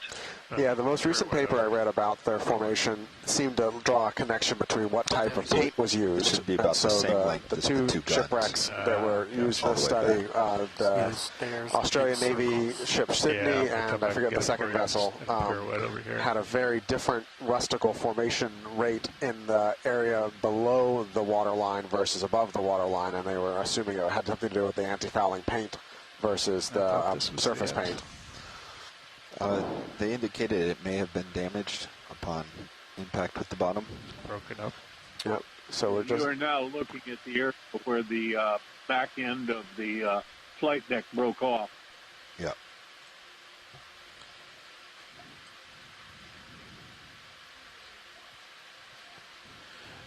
Yeah. Do we think the act of this being ripped off, do you think that was due to water being able to get onto the flight deck and if it was sinking, provide upward pressure on it?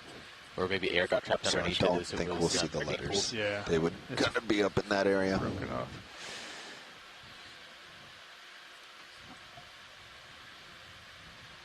It would be my guess that this was the water pressure moving the breaking the structure up. Copy. I didn't forget about you.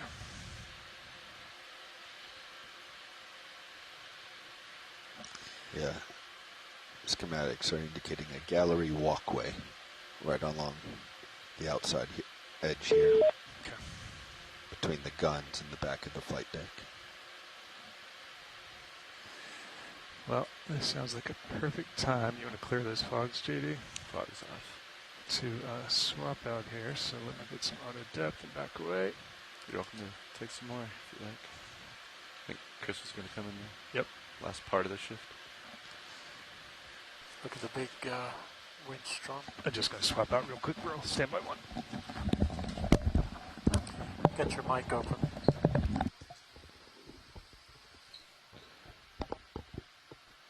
Looks like a reel there. You're looking at the schematics here. It looks like we're of the flight deck, we're missing the last 4 or 5 frames worth of the flight deck here to the aft end. I got your auto depth in, JD. Roger, thanks.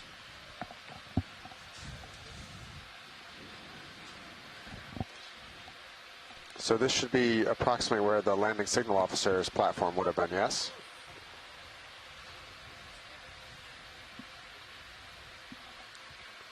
A bit further forward from here. So if numbers aren't anticipated to be visible. I mean, I still think it's worth coming up eventually and checking out this whole area. But if you want to come down while we're here. Roger that. I'm gonna. Seems worthwhile to see what is on the bottom. Before you go down, can we look into this darkness?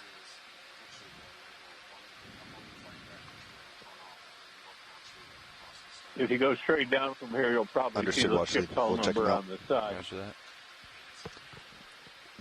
Not sure if you copied that from Watchley, but the deck, flight deck, and then on the very stern. Roger that. Both areas that would have the Yorktown. So maybe we'll come up top first, and then we can. Otherwise, you could also come down, see if you see props. Up to you. With serious orientation, you want to drop down first, and then we'll work our way up and translate around. Yeah, I think Roland wants to Do we think this reel has line in it or okay. As we come down, let's get a zoom. If you can come down. I would guess, well, the one in the background has that white microbial mat growing on it, right? So I'm wondering if that Roger has you can come in. hose, or at least we saw that potentially associated with... Co-pilot, your last move was at 22, certainly 26. wire closer, the one closer so to us, but if you look Copy.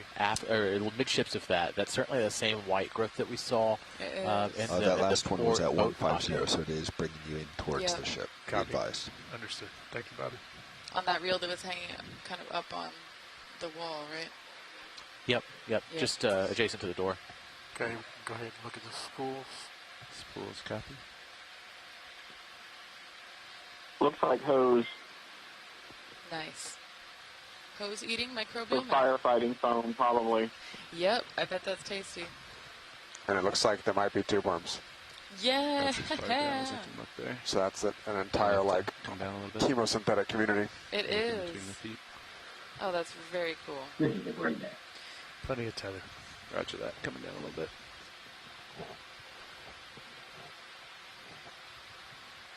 There's just such unique biology on shipwrecks. on the It's tube fascinating. word.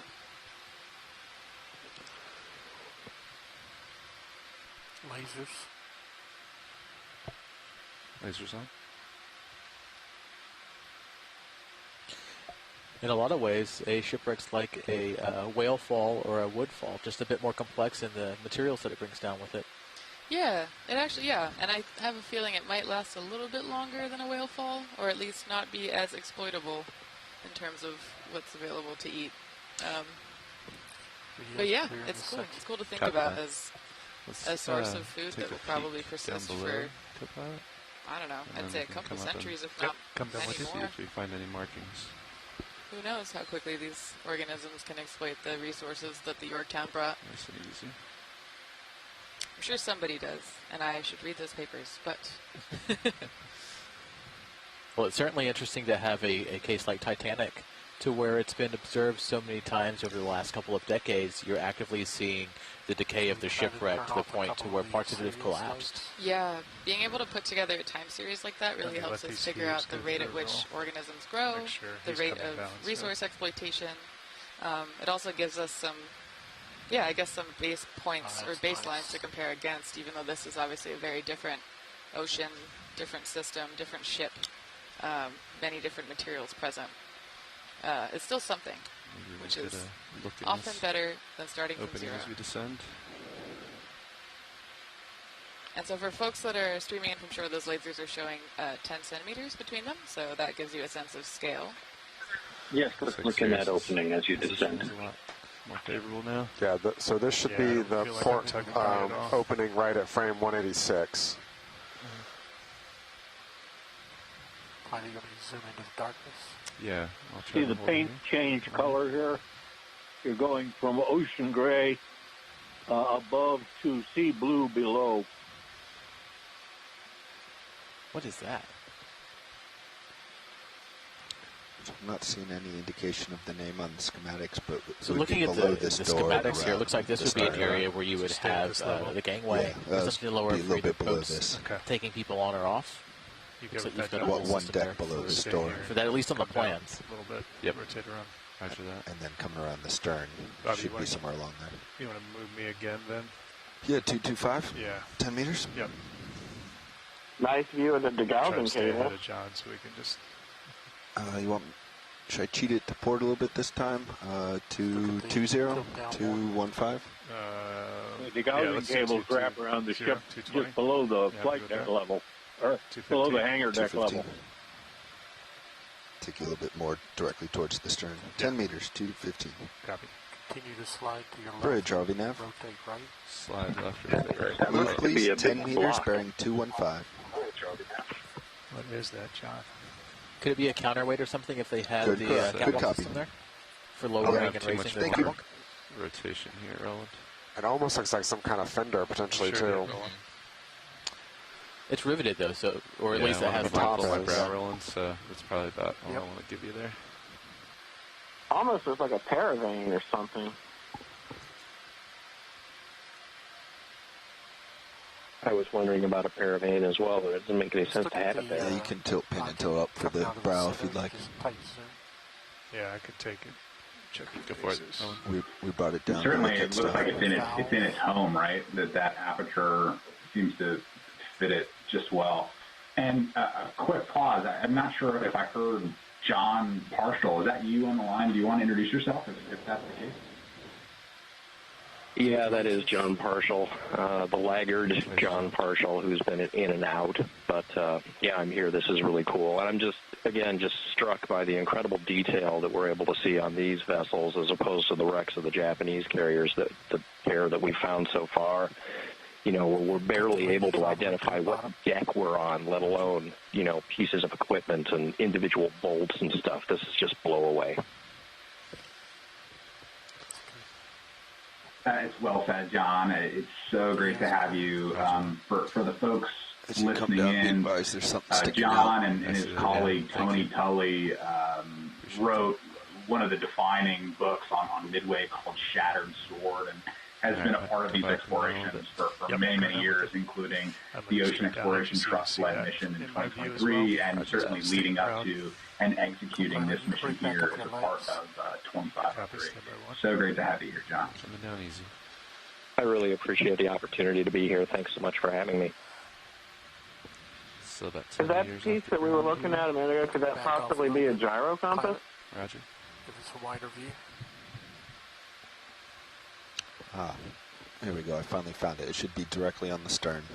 Some kind of thing that had a fitting on it with a handle to turn a valve on and off.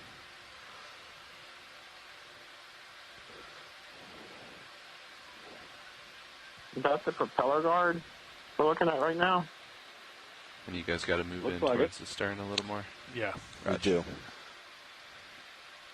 So based on this, as you come down, the rudder would be to your port. Yeah, I think that little tripod thing we just saw probably had something to do with the gangway, it looks like. Yep. Down the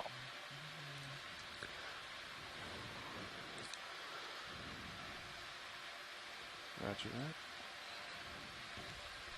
That is a massive mat and tube worm aggregation. Yeah. Thank you. Whoa. I wish I had a sonar. And then if you could push back in, sort of look down behind the mountain.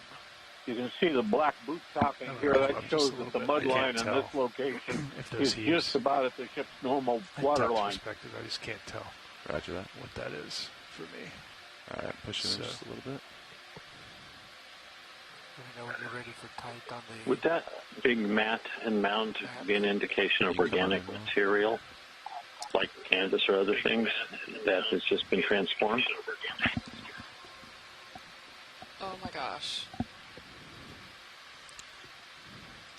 Co-pilot, do you want to move Are these off? all tube worms? Yeah. I can't tell, That's Bobby, insane. That's all tube Oh worms. my gosh. Which would imply some kind of probably hydrocarbon source would be my first guess. Yeah.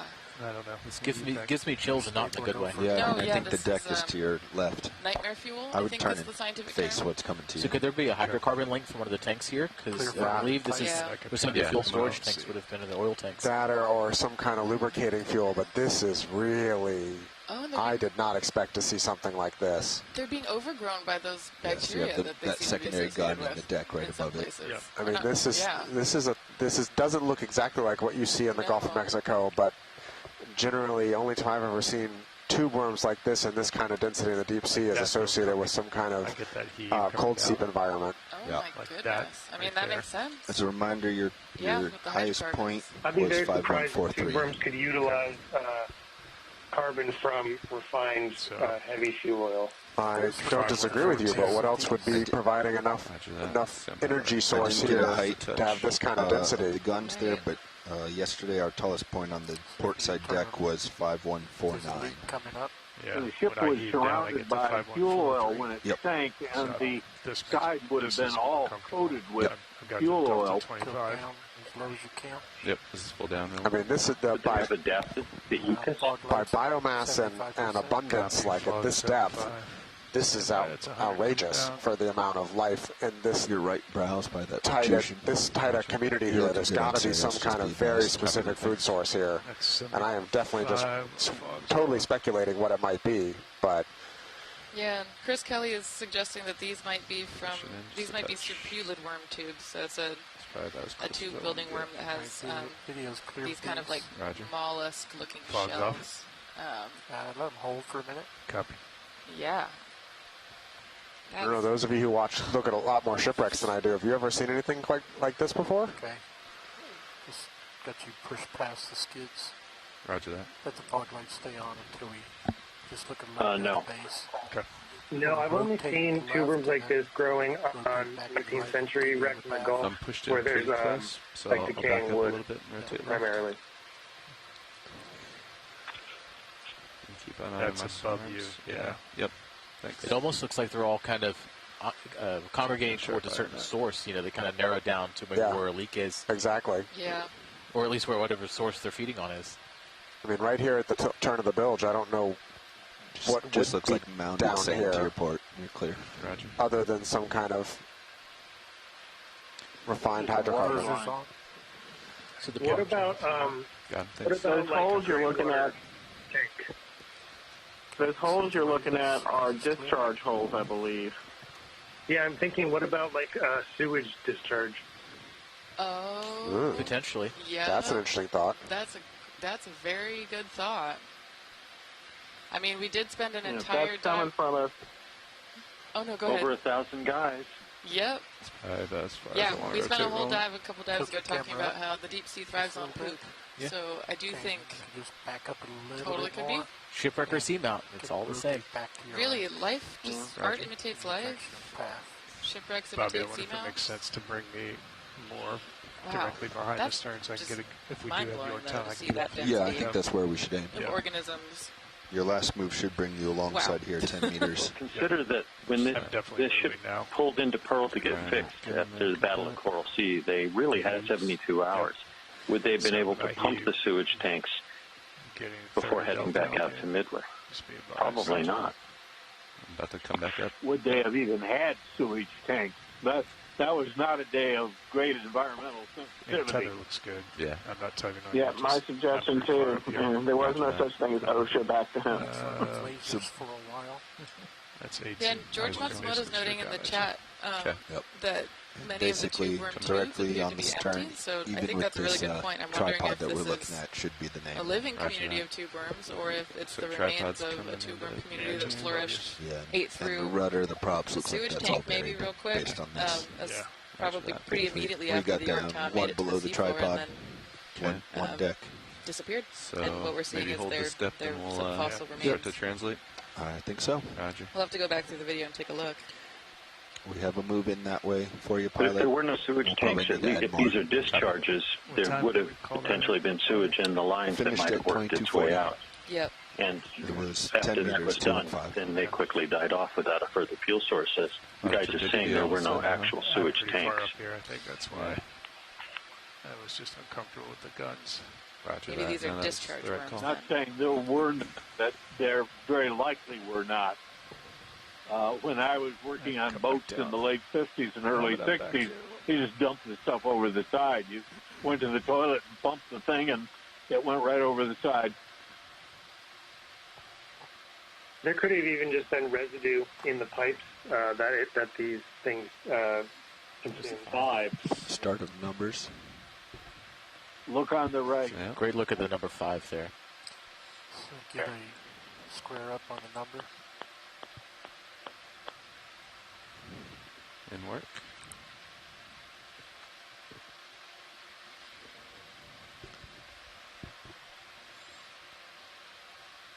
I think we've confirmed that the flight deck has been ripped off, but just FYI, it does overhang the stern quite a bit if it exists or any part of it exists. Roger that. If you're good with that, I can zoom in from here. Yep, go ahead and take it. Just to feel the screen. Sounds good. It's awesome.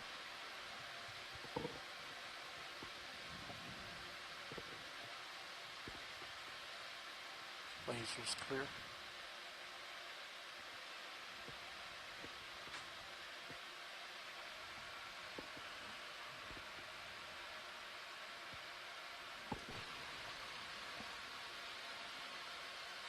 Okay, pulling out. See if we can see where Is the this metal the 5 from CV5? Indeed. Very cool.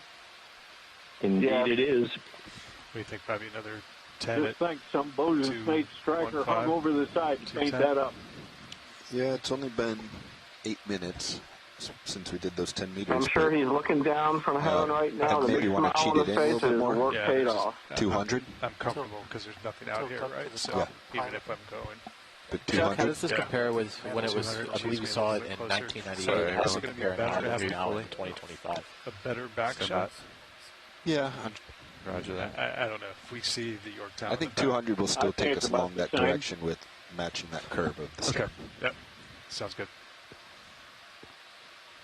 No, it's not a same as 150 coming in. It's, it's going to take you out. It's amazing to see, you know, in the time span between 1998 and now, which it can be certainly a long time for us as humans. Bridge, Harvey, now. But certainly for a shipwreck down here at over 3 Ship miles move deep, of 10 maybe meters not bearing necessarily so long. 200.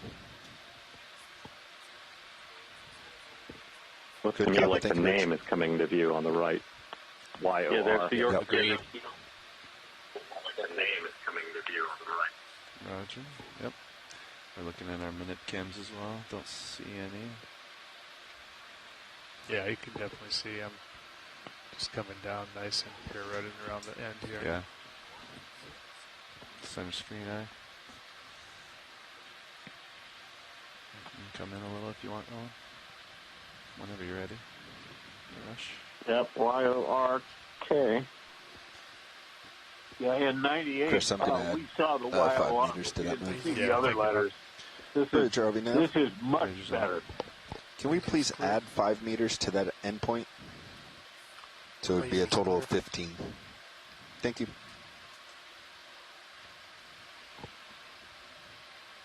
Fog lights still up. They are on 75%. Would these letters also have been painted I love white? the detail on the R there. Just it's got such a 1940 or 1930s really sort of Art Deco feel to the typeface. It's just really cool. R.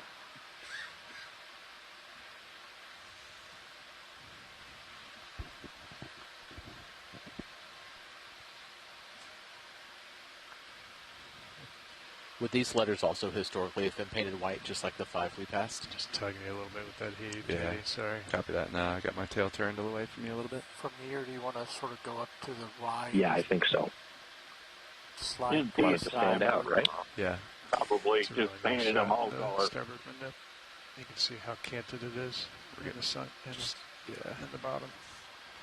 I'm going to move back towards co-pilot a little bit. Hopefully reduce the tug. There's got to be some photography out there that can prove or disprove that. I'm coming your way. Roger that. It's just going to be a minute.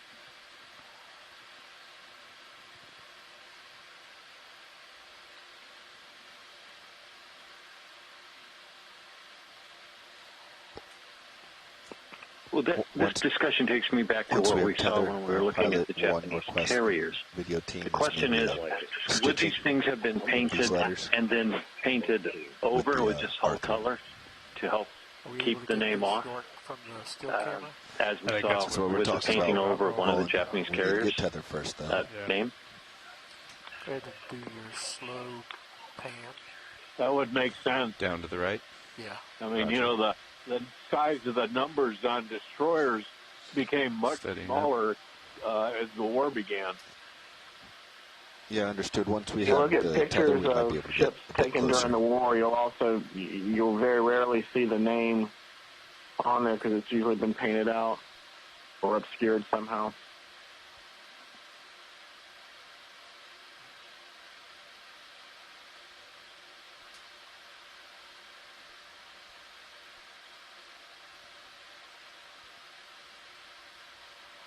You know, if you come around the edge here where you see that marine light, you'll pick up TOWN going the other way. Just going to trail it off to the port there. And Yeah, shore side. We're going to be. He's going to be a little slow making the turn around here just with the physics involved, so we're headed that way, but bear with us as we change the direction of motion of the vehicles and swing Sirius around the stern.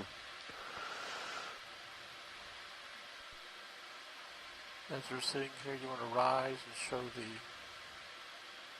area inside that Sirius is showing? yeah, we can take a little look. Now, as the camera goes up, you're seeing. Go ahead, Bridge.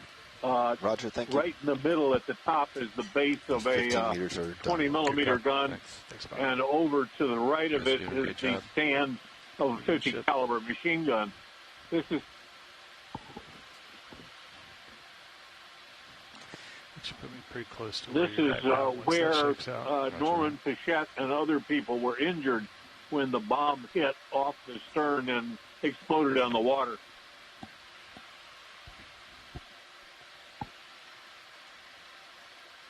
So if we're really expecting 15 minutes here.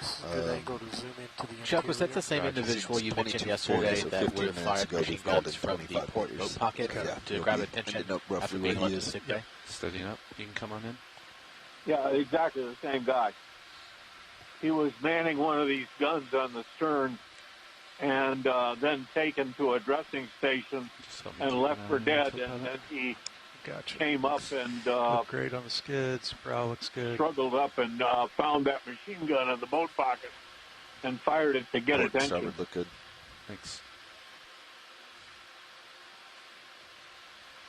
Yeah, I think there's a good one. There's nothing above you. Yep. So you can get to the rail if you want. Roger. Up to the ceiling.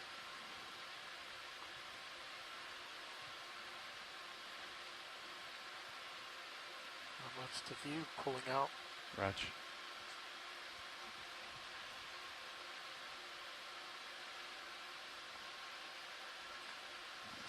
Yeah, I don't know if you want to come all the way up and see the next level above you. Yeah, we got time for it. Yep. Come up with you easy. Roger that. Coming up nice and easy.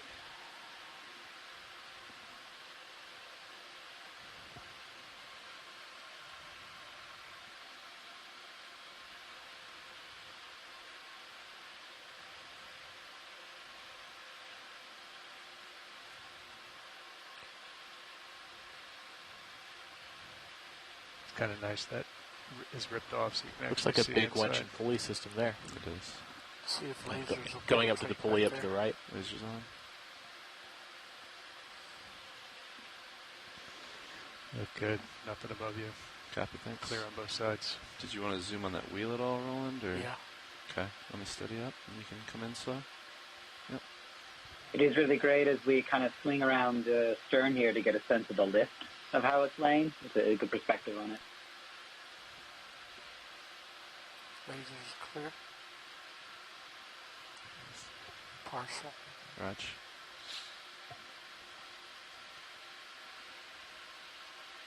Cable still attached.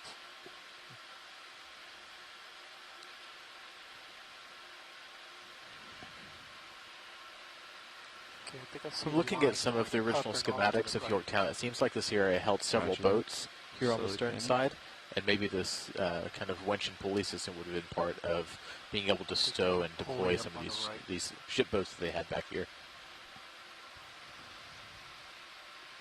I'd kind of thought the same thing, but I didn't have plans in front of me, and I couldn't confirm that there were boats there. But yeah, if there were boats there, that would make perfect sense to me. Stand by one. Bridge is going to make a 5-degree heading change. Okay. Copy that. Bridge, please confirm that rotation So is cool set to be able A-frame. to see the overhead pulley there too. Proceed.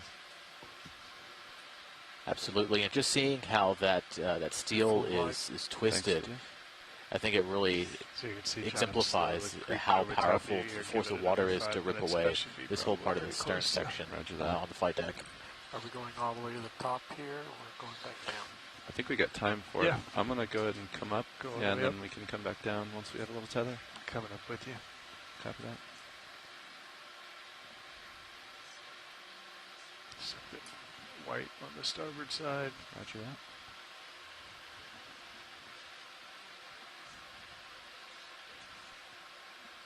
This run with lasers on. Lasers on.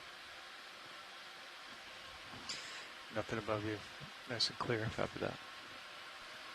We have a little tether, so I'm So going to translate as we've got just a some bit. quiet time, I'm still stuck on that over tube just worm a hair. aggregation because, of course, Out of time. I'm still moving towards Copy you. that. and I have been doing some digging, and it looks like We can get a look down into this from shipwrecks actually can serve top here. as stepping stones Pushing for ahead larval just a dispersal touch. among organisms like the tube worms that typically tend to Want me to go colonize these shipwrecks. a little bit darker, So Roland? we were talking in the chat about Sounds how good, Roland. these are Two probably, banks or off. they're really similar looking to cold seep worms, right, or seep worms, but there's not a seep or a vent Over within here, I just 1,000 want miles a of the top-down site view here. that we know of. Thank you, Brian. Still And coming up so easy.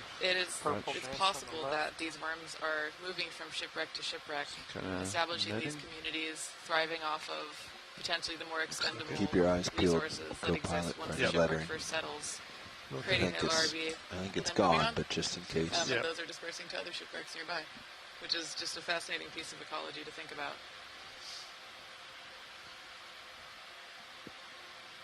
Are they larvae that could move great distances under with the current? Yeah, they tend to disperse their larvae kind of in a way that lets them move with currents. That's right, so that they can Looks like the spread to whole back really part of far that bridge is distances gone there, huh? and settle Thank you. all over. Actually, it turns out that World War II shipwrecks may have been implicated in On you. Coming up the easy. dispersal of the invasive cup coral Tuberastria taguacensis, or sorry, Slowly tilting down a taguacensis little, in Roland, Brazil. as we come up. So, yeah, once you get these kinds of worms on boats Still like this, clear they above kind you. of keep on Roger. spreading. Get a nice look at the deck while we're here. You can kind of get a sense of the list too, that these rusticles are probably growing more or less straight down, and so the chord line between the angle of the rusticle and the angle of the deck gives you how it's got a list on the bottom here. Go again, video? I think I see another elevator there. Oh, yeah. Yeah. Yeah, that's the See, one. don't believe you. Yeah, that we got from the side there. Chris. I still. Gives you a nice angle on the deck.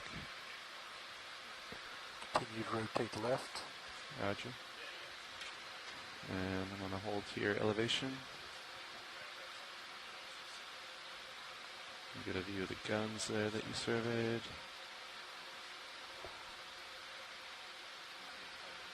Look how proud those are. Yeah. Did some nice flying on that. Healthy birth. Yeah.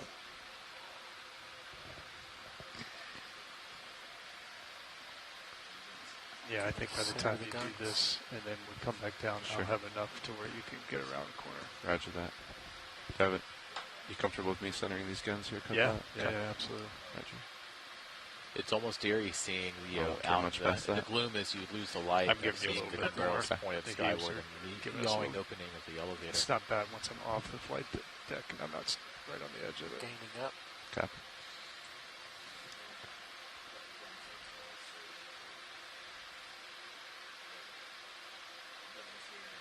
Yeah, those things are almost vertical, to a gun angle. You said you're clear, video? Yeah, we're clear with that. Roger that. Tilt down, rotate right, just sort of sweep across the deck. Roger.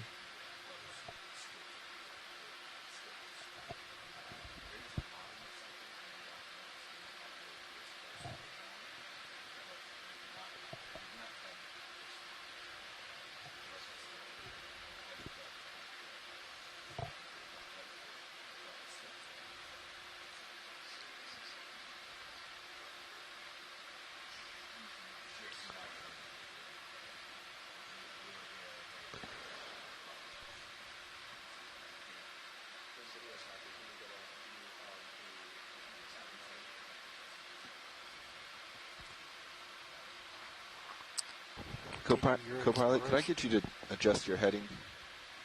Maybe what you think is in line with the stern. We're trying to copy. Pushing in on netting. Yeah, now you can kind of see it in his view. So yeah, thank you. Yep. You can come in slow when you're ready for it, video. Pushing it.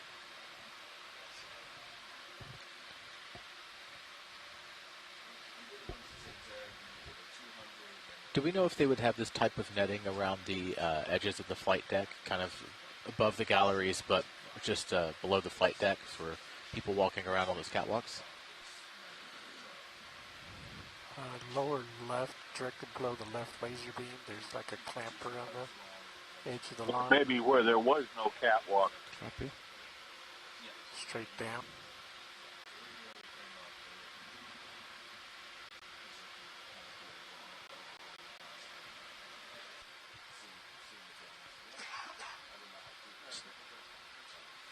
No problem. Video's clear. Copy that. Come on out. All right, co-pilot. So I've switched my heading around, so I'm more looking straight down. So I think if you come back down, we should have enough for you to get around the corner. We'll call in another one here in just a hot. Roger that. I'm going to back away a little bit. Could be torpedo nets? Want to reacquire that pole we saw. No, torpedo nets were long gone for shipboard carry by this point. Yep, coming down with They sort of went away in World War I. Did Yorktown have emergency plane capture netting in case someone's tail hook was broken or anything that they could erect across the deck? No, that's what the barriers were for. I suspect that it was just the safety netting that if in an area where there was no catwalk and people had to work on the flight deck, if they fell off, I just keep cheating around, so I think that I was going that way anyway. Okay. I agree with Chuck's assessment on that. Yeah, the barrier netting is much bigger and thicker. Full lights. And there wouldn't, well, they probably did have barriers in the rear of the flight deck, of course, if they were doing it over the bow landing. That was a contingency they planned for. But no, I think Chuck's speculation is correct that this is just personnel netting, if you will, to catch someone who gets unlucky.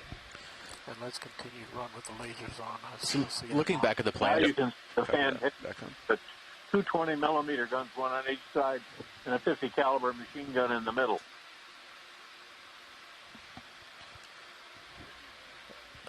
looking back at the plans here, just in reference to this netting, it does look like on the original plans they do have netting, kind of just a couple of steps above where those twin 5-inch guns would have been. There's some netting actually drawn into the plans for that walkway that would have gone all the way to the aft end of the ship. Guardrails are still up at just underneath the flight deck level. They did a heading change. Yeah. Gotta make that headset at the end of that blackboard, just on the extreme left.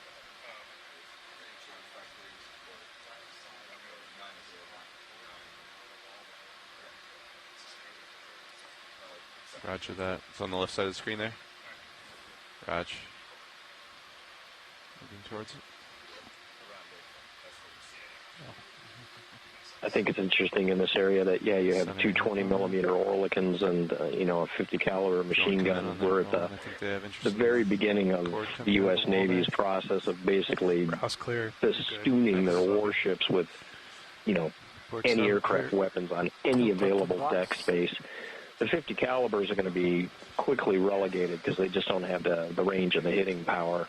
But by 1943 or so, every American warship is just going to be carrying scads of those Oerlikons. And tilt down to follow the court. Copy that. Stand by. Nav. Hey, John, there are 50s all over this ship. Around the stern? I would, yeah.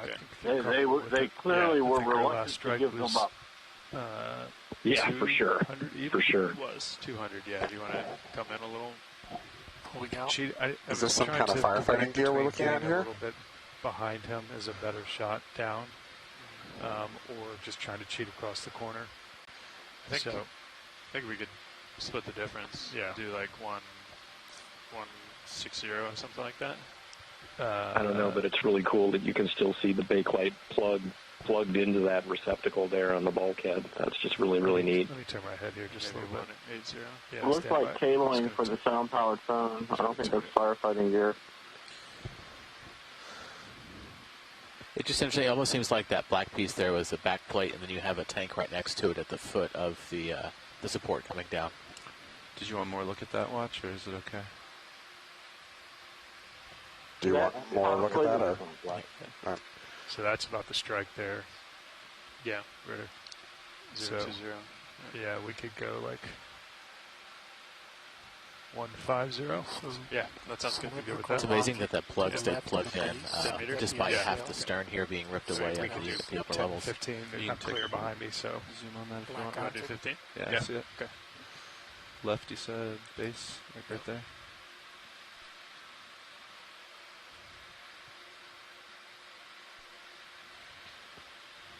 Bridge nav. Hey, can we do a ship move, please? Range 15 meters, bearing 150 degrees, speed 0.2 knots.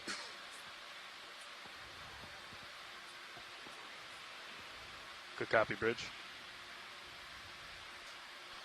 It looks like there's some burrowing organisms living in the sediment here, potentially.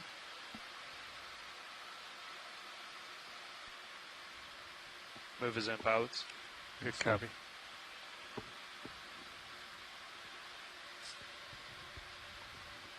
So look at the end of it there. Assuming this is a rubber hose, it seems pretty remarkably intact. It just looks like it got dropped on the bottom not too long ago. And brass connection. I think it's a hose nozzle. Stand by. Getting a little oscillation here. That new HD app just gets me such a good shot of the tether right there. Yeah, it'll be good because we're translating, so it's good to have that wide angle. Yep. Check for hazards. Yeah, I do believe you are correct, Chuck. That's really, really neat. It's like a nozzle. Nozzle, yeah.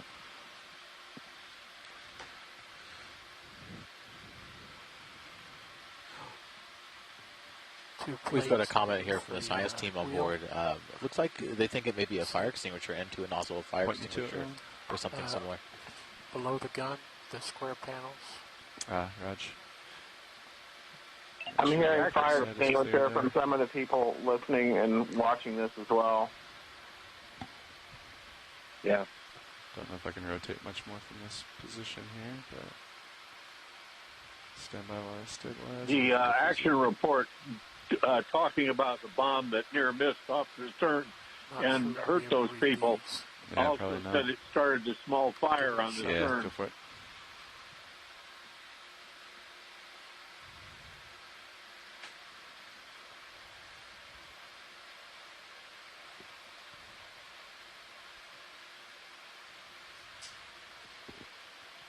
Yeah. No details. Roger that. Pulling out. That is maximum.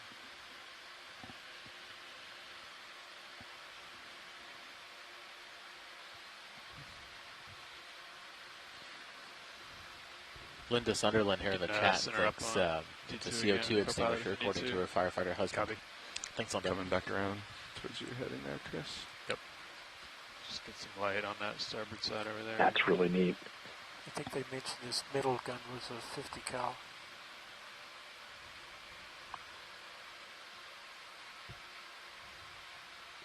Yeah, I like that downward camera there. That's really nice for situational awareness. It's a nice shot, John. Thanks.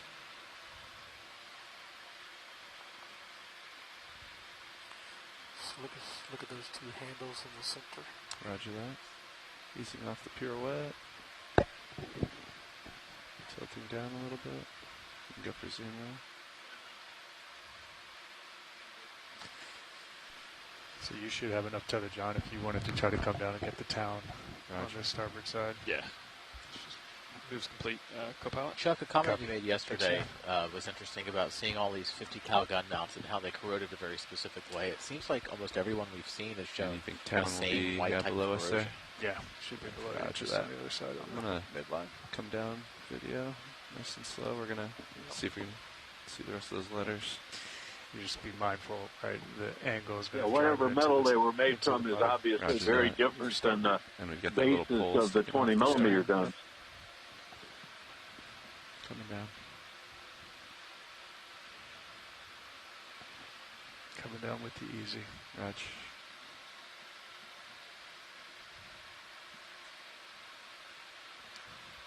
Hopefully we'll get a better view of the whole dame here soon as we continue if you don't have eyes on the pole too, we can tilt your blue view down.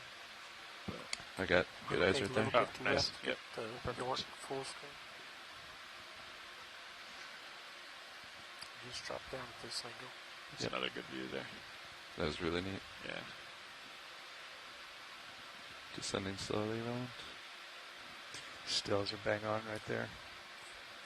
Looks very similar to the Enterprise stern plate, which still exists. It's on it's been a baseball field up in state of New Jersey, but it looks very similar to that.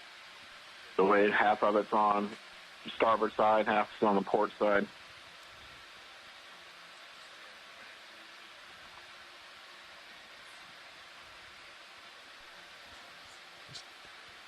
Pirouette a little to your port so she can catch the Y there, pilot, if you're comfortable with that. Yep. You want me to bring it up in this monitor or no? Yeah, do you mean to center that Y? I'm not hearing Caitlin. I don't think she's on my... Can't, she can get the O, yeah, okay, but she can't get the Y. Sorry, Caitlin, I think you're off in my headset there. Can you talk to me now? I'm not hearing anything. Caitlin, you want to talk to pilot? I think we were both not hearing each other. I can hear her. Okay. I'm going to try to center up the Y for StillCam. All you biologist people, notice how much more seeing enemies are on the starboard side than are on the port. Download, GD. Yeah, I had noticed that in the video from Atalanta earlier, and probably has something to do with the current flow down here wrapping around the stern. What letter it is. Start pirouetting that way. Yeah, exactly. But yeah, that definitely stood out to me as well. Actually put that top-down view again. Sure can. I just want to keep that pole. Yep. But if I keep this orientation, hopefully we'll get all of the letters. Yeah, you got it in your manip too. Nice. Is that one better for you? That's good right now, yeah. You happy with that? Yeah, it's perfect. Okay.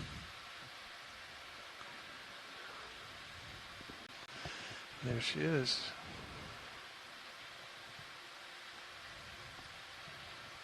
Let me know when you think you're done moving, co-pilot. Copy. I think we can just, well, we can talk about what we want to do. Yeah. I mean, we could probably roll another. I'm definitely not done moving yet, but once you finish with that, if you could tilt up to get both the still camera and the video camera with the whole word on the screen. Roger that. All right, Caitlin, is that all the letters for you? Or that ends, I know that. All right, Raj. In work. Co-pilot, I was debating just coming up and over. Yeah, I haven't panned up to see if there's any obstructions there. Okay. The problem is it should be the fine. fog lights at 100. Fog's 100. as he comes around, the ship's going to be less proud because it's more canted. So I think I'm comfortable with that. Okay, so what, you want one more move around the perimeter just to get eyes on things? Yeah, I think that would make... O to N? Okay. That's an ounce of caution. Fog lights at 50%.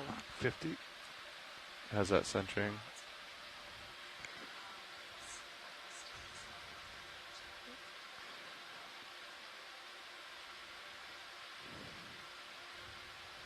One more slight tilt up for still camera. Right there. Let me know if I need to press in at all or back away. Right slightly. And work.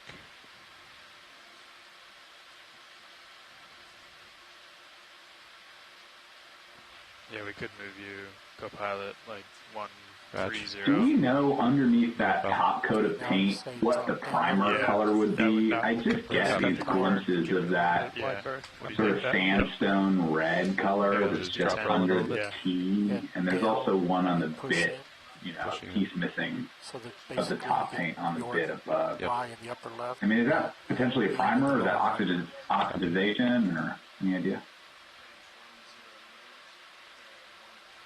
Pushing in slow, rolling.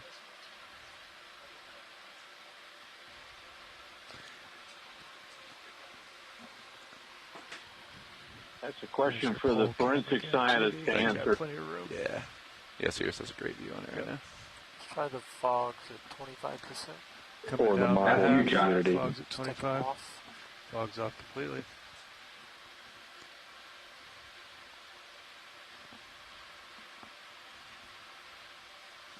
Well, I would assume it's red lead primer. Tilting up slightly. Yet another indication of the longevity of lead-based paints. Pilot, just so you know, we moved Sirius just to the starboard side there. Roger that. So it's still moving a little. Upper right. What is that circular thing with the... Well, what effect would that have on the marine life? You can come in on that one. 2 seconds there. Yeah, go for it. I mean, that amount of toxicity, it's There's probably... nothing growing on it. Yeah, it's likely that there's very, very few things that can grow on paint that has really high concentrations of lead. Though, as we were talking about earlier, these anemones and other organisms we're seeing might be adapted to, I don't know, somehow tolerate higher concentrations of these types of metals than others. Though, notably on the mural yesterday, we didn't see much overgrowth at all, and I was wondering if that is also potentially because of the lead paint that was used to paint the mural. Nothing above you. So, could be preserving it. You got some decent tether now. Because organisms can't grow on that surface. Yep, it's a good pace. And I've got a move coming, basically angle with the... Let's look at the sediment. Sediment? Aye. Let's just see the contact point.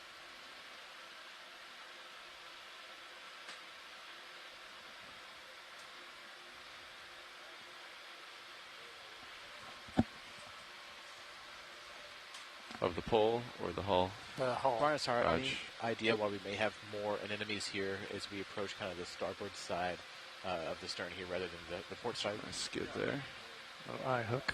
I'm going to translate left just a little bit. I got to take a guess. It's something random guess having to do with the current flow here. But again, it actually looks like the anemones here are in the side that is more overhung and has a narrower amount of water flow. So it could be channeling the water, and so you get more flow in the narrower space, or it could be some other thing that we don't understand.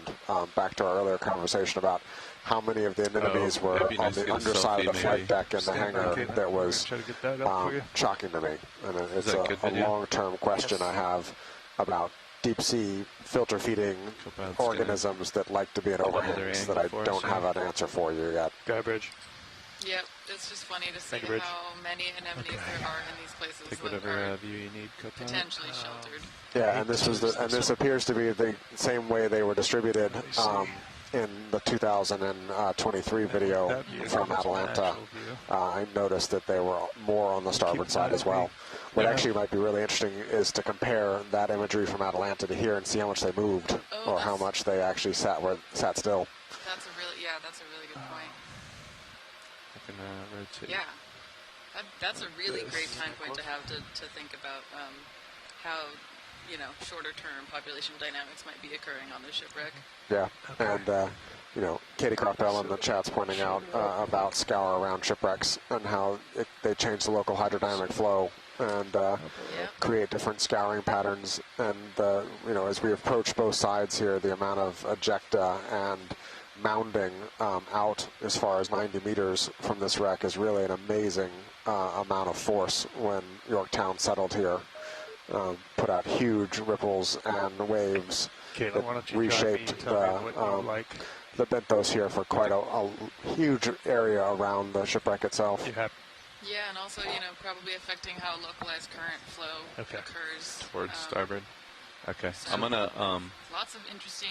If you don't mind, I'm just going to translate left and then go right, if that makes sense. Yeah, I'll keep this up if you want to be able to see that view she's looking at. Yep, exactly. In '98, we very rarely got this close. Lose this just so to check I only recall a couple of instances where we could actually see this degree of detail. A little bit.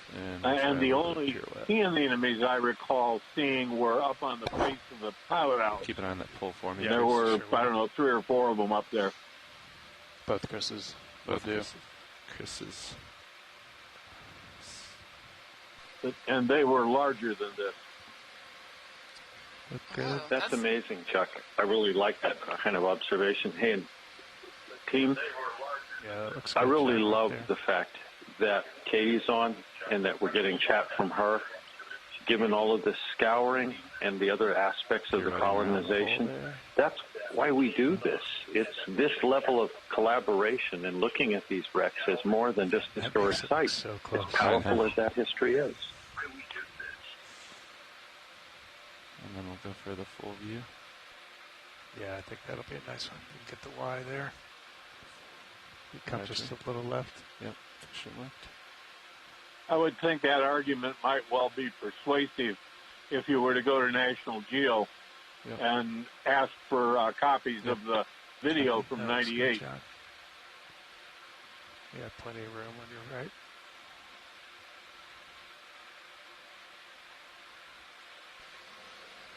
Yeah, I mean, one of the reasons that I'll do that if anybody's left after the last mouse massacre. Yes, please do. That's good, man. One of the reasons I certainly love ocean exploration and this kind of science is because it's so collaborative. I mean, I haven't experienced another field in which you can have archaeologists, paleontologists, coral biologists, I think we should start looking at potentially going down the starboard side here. Maritime operations, geophysicists, all kinds of folks on the call. Question is, pilot, if we want to go up and over. Really valuable, real-time information that helps us to explore and discover. I think that's eventually the idea. I don't know. That's kind of the thing that I used to dream about when I was a kid. I'm okay with that. Let's get serious view. Yeah. Okay. And it's definitely some of the best science that I've been a part I'll of. defer to Nav and co-pilot's direction on that. Collaboration that we're able to achieve here. Sorry, that's a really good point. I think it really points towards the complexity of the ocean and also the, just the interdisciplinary nature in which it all needs to be studied as a whole.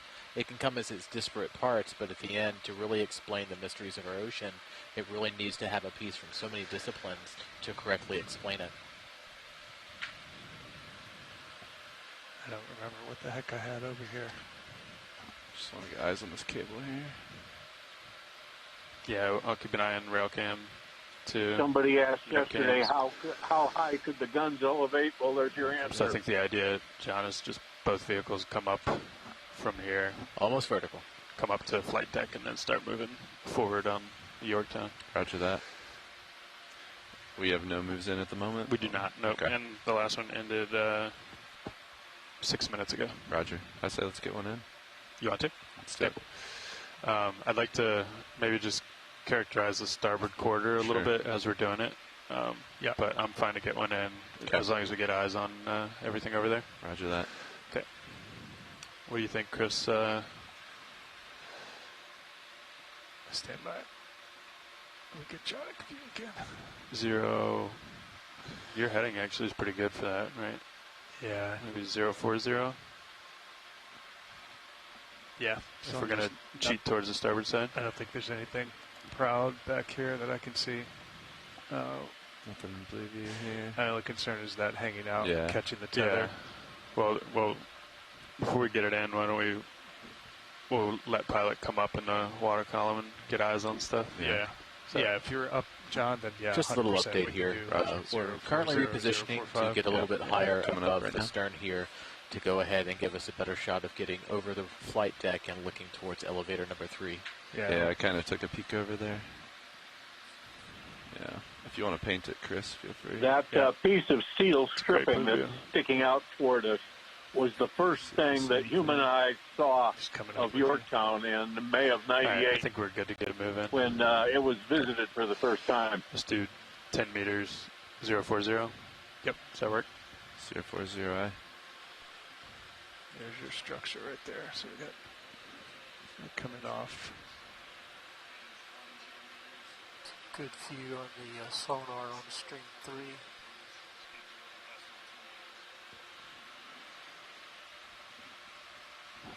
Coming up with you, John. Roger.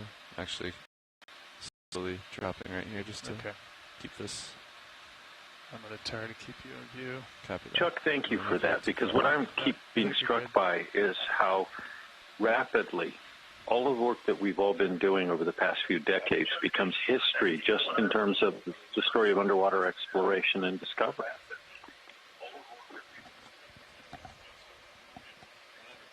I'm very aware of that.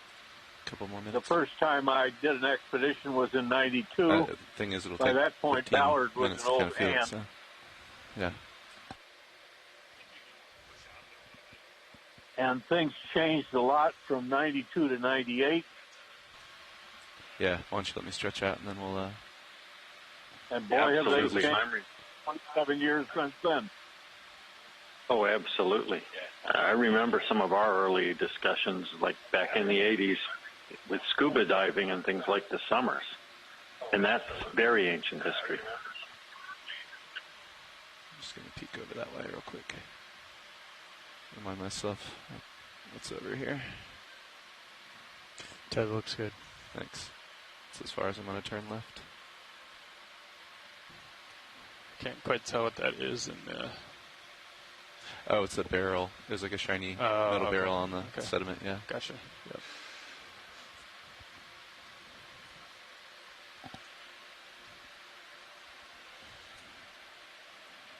And here's the elevator that we saw, so I think that might be of interest. Brian, do you notice we see that same kind of white raised clumping, but it seems like it's almost going fore and aft now rather than amidships with the cables.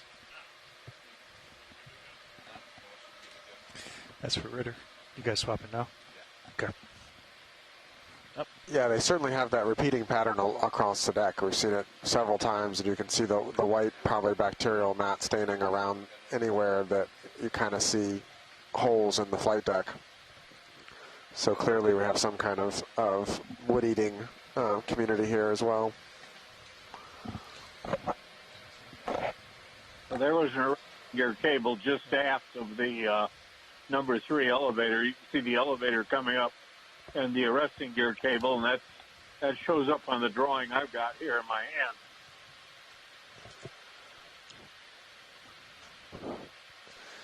Yeah, and all the places that have those cross-deck cables seem to have the same kind of increased bacterial composition and mound structure there.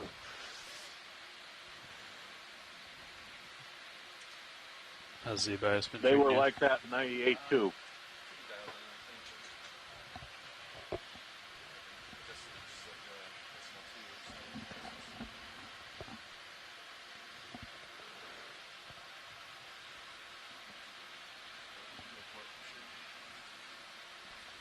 Oh, I was muted. Sorry. Yeah, just get a feel for it, but I think it should be pretty steady. Sounds good. Is that last one 045, 040? 040, okay. Yeah. You can really see the power of the water as it sank and ripped away the section as we kind of look here to the aft. That move is complete, pilots. Copy that. I think if we're okay with instructions, I'm okay with getting another one in. Yeah. You want to keep going that way? Roger that. Yeah, I think I'm looking at 040 right now. Yep. 040, okay. What do you guys want, 10 meters? Yeah. Okay. Bridge RVNAV. We'd like another ship move, please. Range 10 meters, bearing 040 degrees at decimal 2 knots. Good copy, thanks. You can see the barrel of the two 5-inch guns there.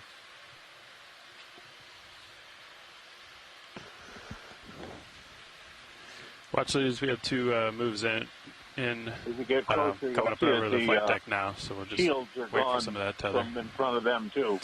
And that should put me just to your starboard if you wanted to peek down in there. Repeat that, Copilot. I'm just saying when that move shakes out, that should put me about where you're at. If you wanted to actually take a peek down in there. Okay. Great.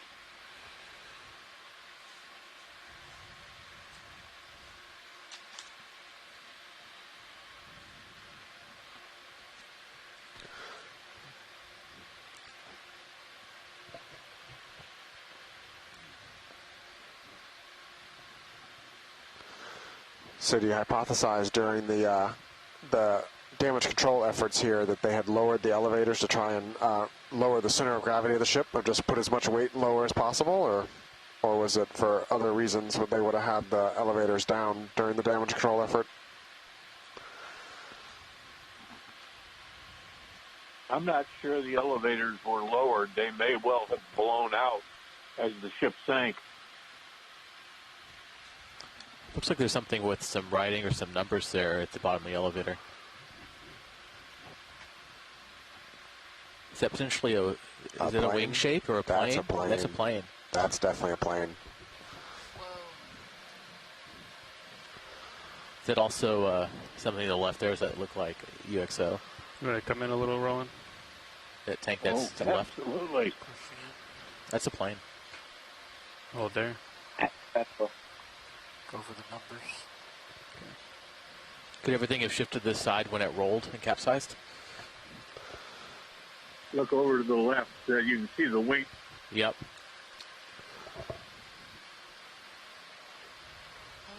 Look at the number on the side. Is that an 85 or a B5? Do I come in on numbers? Yeah, and that is some UXO, it looks like, on the left. Could this be VB5? Yeah, that definitely looks like UXO. It's all there. Oh, it's B5 for bombing 5.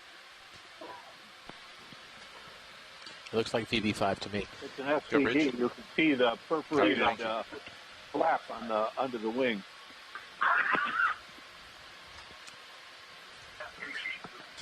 You got a little bit of tether. So that's whose plane is this? If this is from Bomber 5? Can we come out a little, Roland? I'm gonna start creeping in. Well, this is plane number 5 from Bombing Squadron 5. Yeah, if we could see the number to the left of the B, we'd know what squadron. There's another number at the bottom. 5. So would that 5 on the wing indicate anything as far as which number within the squadron it was? Because it seems like a lot of these planes had numbers on the cowling of the front side as well. You do have both lowers are out. Okay. Yeah, it would identify the air number would have been removed.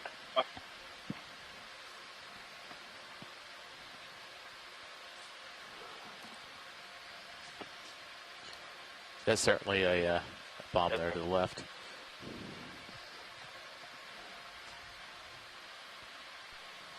Looking at these circle patterns here, this looks like what would have been another wing, because that looks like the flaps, correct, of this style bomber or this style aircraft. And then when they dropped their flaps, they had that perforation in them, correct?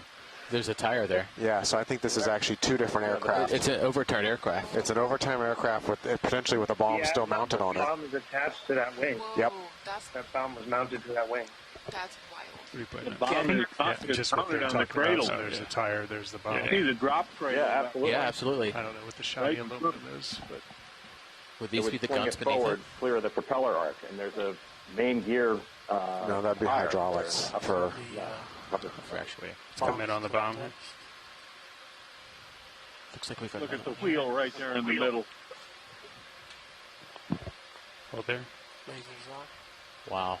Can you throw lasers Yes, on? I sure can. Thanks. Lasers on.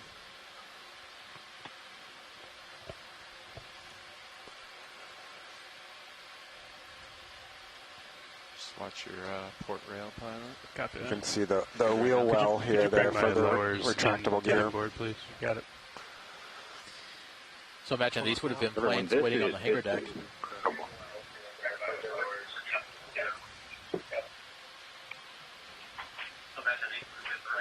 And this is probably the remnants of a davit here that would have been used for moving them around.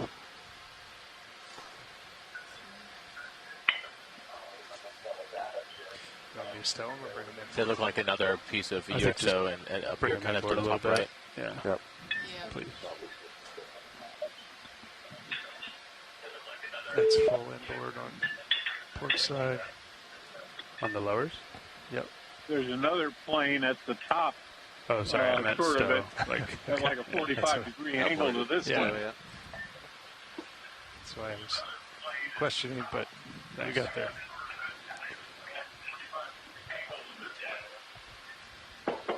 I think if you angle down as well, there is the tail of a craft below. Just backing up slowly, video. One with the UXO. Yep. You are full wide, short of skids. Okay, thanks. Uppers in as well. Try the fog lamps. No, you can leave uppers. There's something here to the top right as well. 40%. All right. Lowers are stowed. In underwater exploration.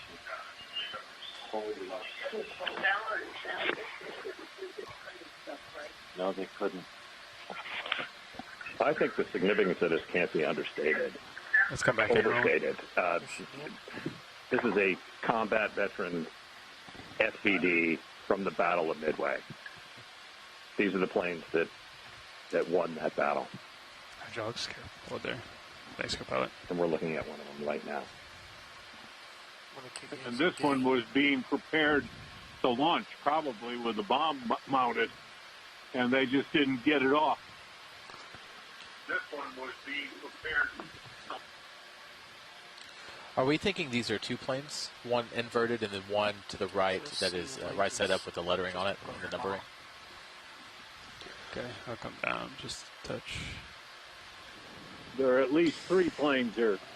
Hey, co-pilot, I wonder if Blue View would be able to paint the plane at all.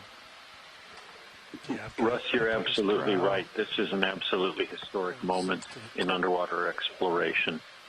We've always wanted to find aircraft associated with the Battle of Midway, and here it is. Yeah, video asks for zoom to tip. All right, good.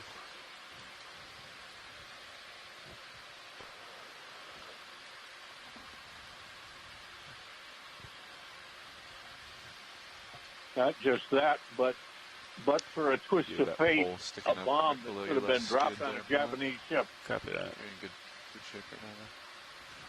Just hold there, Ron. Coming out. You're getting pushed in. I'm going to center you. Okay. Exactly. That's the wheel well. I think that's circular part.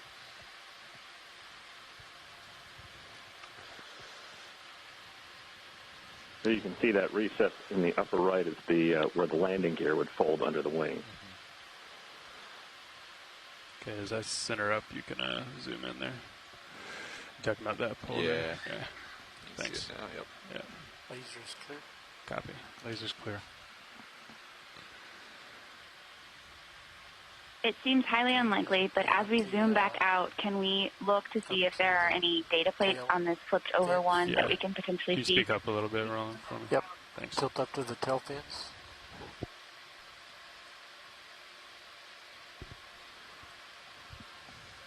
Is there an area in particular we would be looking here on the underside?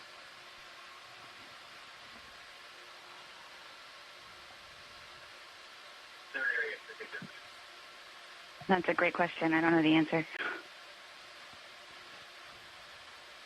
Now you're most likely just going to see the national insignia.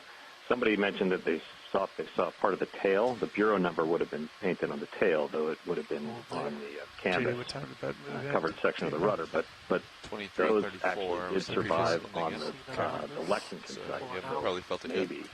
Maybe we could find something. Yeah, I would say get another one in if let's do whenever another, you guys are ready. Let's do another 10 at 040. Roger. And work. Thanks, video. RV now. We'd like another ship, please. So, team, this is Jim from the shore. Bearing 040 I think that at speed while we do want to see other areas of the ship, as pointed out, what we're seeing now are definitely aircraft associated with this battle, and this is a significant moment in terms of the archaeology. Yeah, partial. I would like to see us focus some time on these aircraft in this hangar and to see what we can learn specifically if we can try to identify these as individual aircraft. Okay, the tail of this plane is laying off to the left. Yep, you sure are. You're I proud. Just want to say, so copy that, Jim. You can rotate at will. Can you come back just there? The pieces are starting to fit together for me as well, Chuck. I want to see that side. Getting clearer. Some sort of metal plate in your starboard manip up there on the wall. So it looks like here in this jumble there's 3 planes potentially? Yeah. Yeah, it's like a downwelling into it. I have some friends saying they think there may be 4 in there. 4? That next move should put me pretty close to over top of you, so. Yeah, I've spotted at least 3. Zoom on the tail here. It seems like underneath this overturned plane we're looking at now with the bomb attached to it, there's another set of wings kind of facing out towards the starboard side that was quite at a camera view to the bottom right now. Is that a... No, that's good there. That's full screen. We've still got lots more. Shoreside, on this type of aircraft, how much was metal coating versus how much was fabric in terms of the wing and fuselage skin?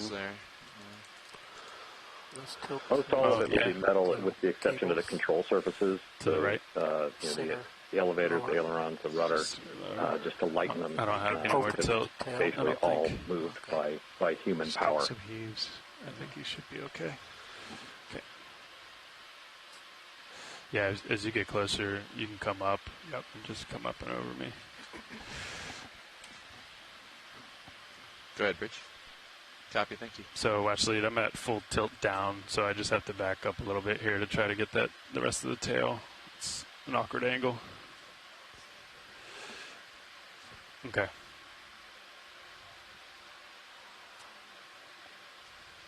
Okay. Yeah, let's walk around full wide then. You can lose the skids, Roland. Thank you. Towards the bottom of the view, underneath that we're looking at, it looks like a little bit of the national insignia on the plane there, on the wing. You can see some of the color. Yep. So we're going to do a kind of an area survey across the whole thing here, a little bit of a wider zoom, and try and pick out your target. So keep a list of what you want to see, and we're going to survey the whole kind of elevator area, and then come back and do some finer zoom work as we need to. A little louder, roll. Upper right corner. Possibly another unexploded bomb. You can make out the star clearly. I'm going to do an area survey here first, I think, before we do any more zooms. Roger that, Brian. I appreciate that. Russ, I think you should take the lead on speaking out in terms of what you would like to look at. Mind if I toggle the OBS 1 over here real quick? Go for it. Understood, Jim. Looks like we've got the gunner's position there in the center lower portion. Can we kill the fogs or? The wing hat. Fogs off. Wow, God, it's almost overwhelming. Yeah, I can see the national insignia there on the left now. The center screen. Turn starboard just a little. Copy. We have the. There's another letter there. Yeah, catch that on the position, bottom. and then there's another 5. That's going to be the upper surface of the wing of one aircraft. Okay. So B. Why don't we go in and get it if we can down from there. this position? Push in and get the chop of the crew position there. Gives you a little more. Yeah, that's great. Thank you. Yeah, I can see under. Yep. Nice. Thanks, John. Nice. You know, if you want top down again. Okay.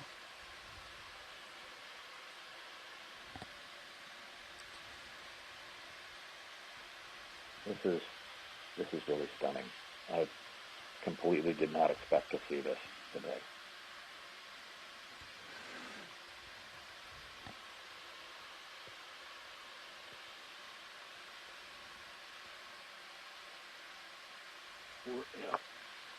I think I'm even catching a little bit of the propeller tip in one of these, but wow.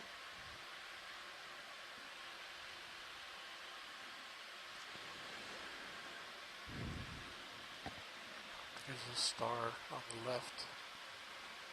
Oh, I see it. The partial. Sorry, I meant partial star.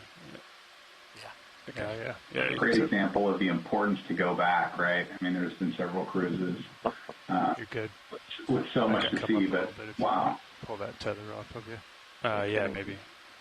If you don't mind. Thanks. Can we adjust? Yeah, there we have the national insignia, probably on the side of the fuselage, and you can see this is characteristic to the Battle of Midway, where the central red circle has been painted out, and now you only have the white star and the blue circle.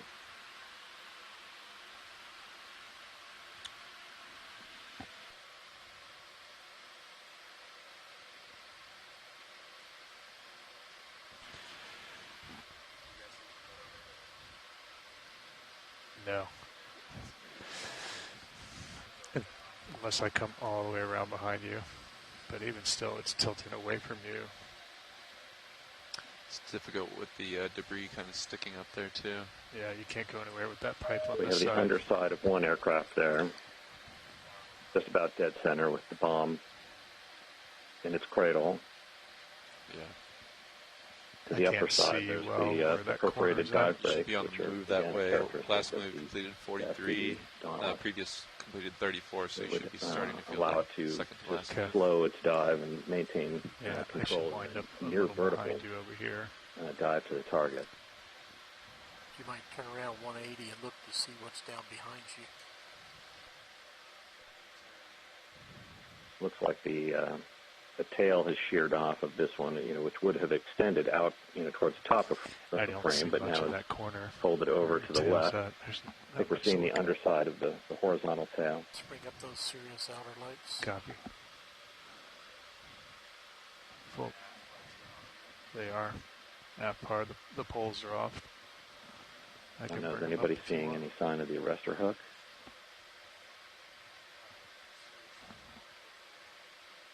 Yeah, I don't seem to have much light behind the vehicle. Yeah, it's not really light as much as it is. It's not really light as much as it's just tilt. And that full tilt down. Sirius is in. And then it does look like another inverted aircraft beneath that one. Because again, we can see the perforations to the dive brakes and a portion of the after fuselage sticking back towards the upper part of the frame. Yeah, that does help. I can see the square behind him now.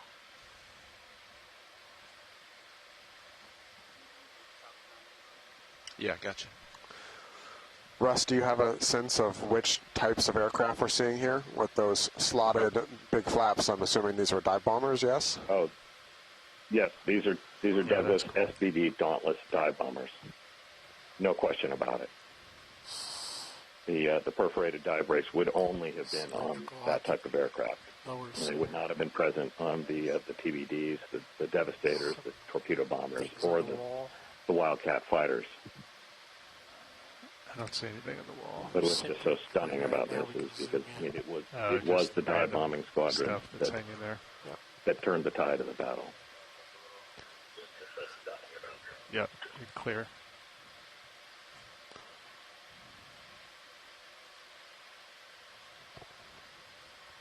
I've been thinking about that as we've been looking at this, Russ. Just absolutely unbelievable of all the types of planes to find.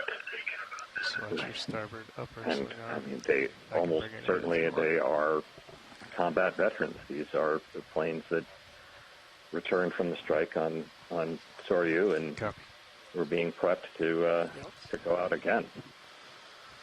That another bomb in the center.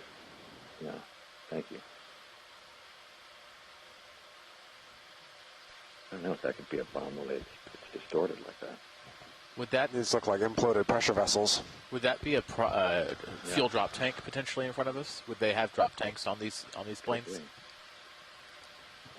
Sees holds lower image, part of the image.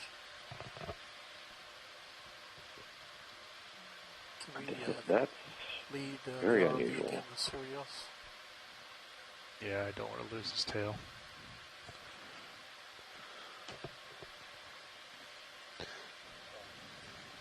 It almost reminds me of the object we saw earlier. You know, look I'm at at the 25 right now. The bottom of this structure. Yeah, it'd still be moving that way. Lasers are still on? Lasers are still on. He's just got a super steep angle on the camera. The other object had a hand wheel down by the tapered end. Yeah, that's good. Yep.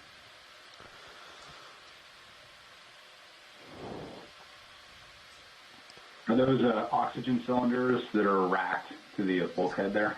Yep, I just wanted to show you where you were.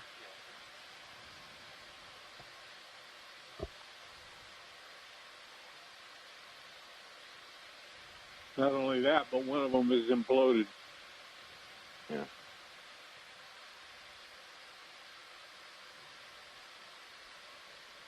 Big heave might tug you there.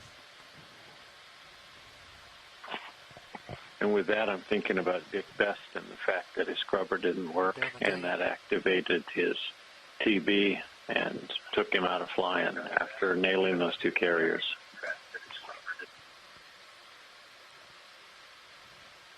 Yeah, absolutely.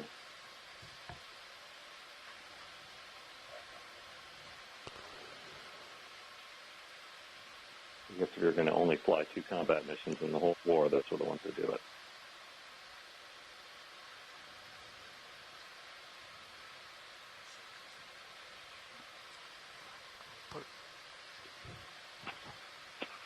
Absolutely. John, who was the SPD squadron leader who had a TB attack from defective oxygen? Yep. You're clear up there. You were just talking about Dick Best on the Enterprise. Yeah.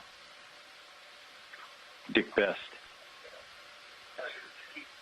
And Best said after they medically put him out of flight duty that I ended my career by sinking 2 Japanese aircraft carriers. That's not a bad way to go.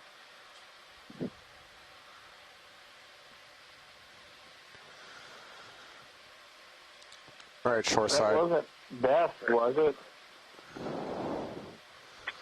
Amen to that. So we've taken a little bit of a broader survey here. Are there priority areas to take zooms on that you've seen here?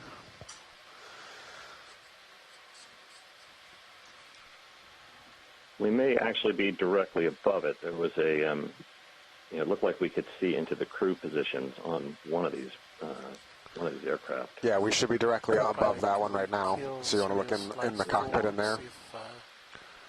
I would like to see it, yes, okay. when we have an opportunity. Yeah, right here, I'm going to kill all of my lights. Stand by. Hold still.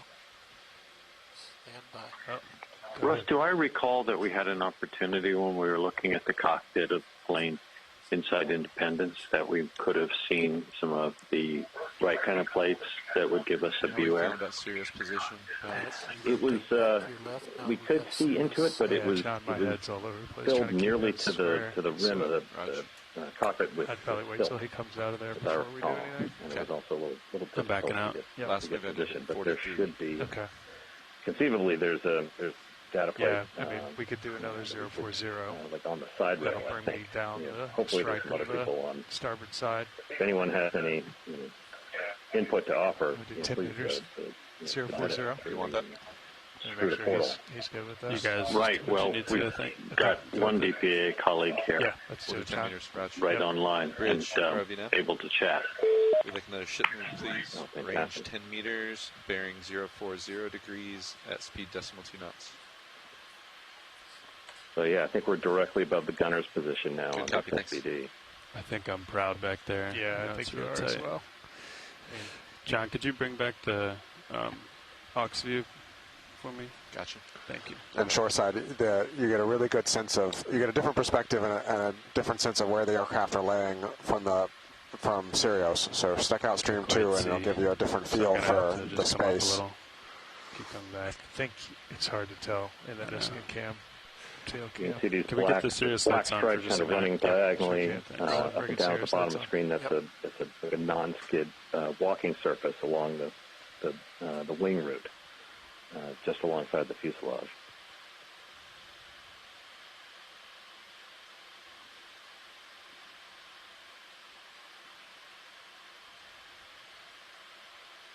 When we can, pilot cockpit is directly in front of the gunner position.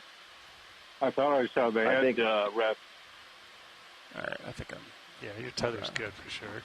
No, I'm worried Well, about the perforations are at the upper end, the trailing edge of the wing, right? So the pilot's position is going to be we're below making our way there. at the bottom of the screen. Go nice and easy. Yeah, there's the headrest.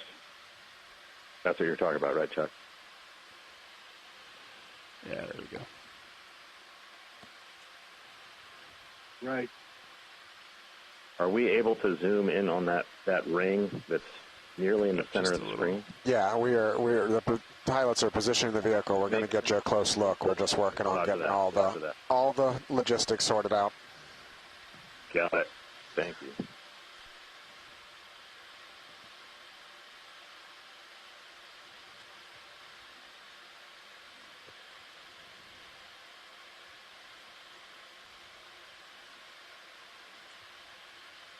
Brian, I'm so glad you're there. Thank you.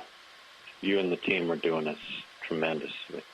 Thanks a lot, Jim. But we couldn't do it with all of your knowledge on shore, too. As you've said a couple times, the power of telepresence is really amazing here.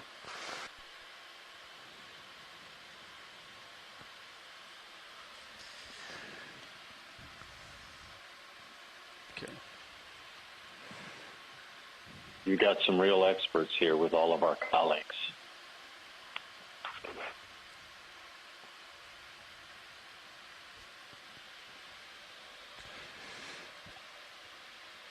I can't make that lip out anymore, hardly. I can kill it. I think it gets a better light without my fulls on, if you're comfortable. Yeah, let's do it. Roll and bring it out. Sirius lights. How's that? That's great, thanks. Yep. Why is it? Yeah. I guess it's safe to say the elevator door here on the aftermost elevator is gone, right? The platform is gone. It may just be above some. I can zoom in on Sirius, and I think you'll see the lip better. There you go. DVL still. It's just jumping around. Good. Yeah, we're looking down into the elevator well. That's where all those oxygen bottles were. I'm going to have to zoom from outside of this then. Okay. There we go. Finally got it. So if that's the case, right, all of these were in the hangar deck. And when we're all done with this, it'll be interesting to I do too. I just how many were ultimately left on the hangar deck that couldn't be jettisoned when we know they jettisoned some. Ship move is complete, pilots. Good copy. Let's start to come in video. On the main camera? Yeah. I'm just going to try to go for the cockpit.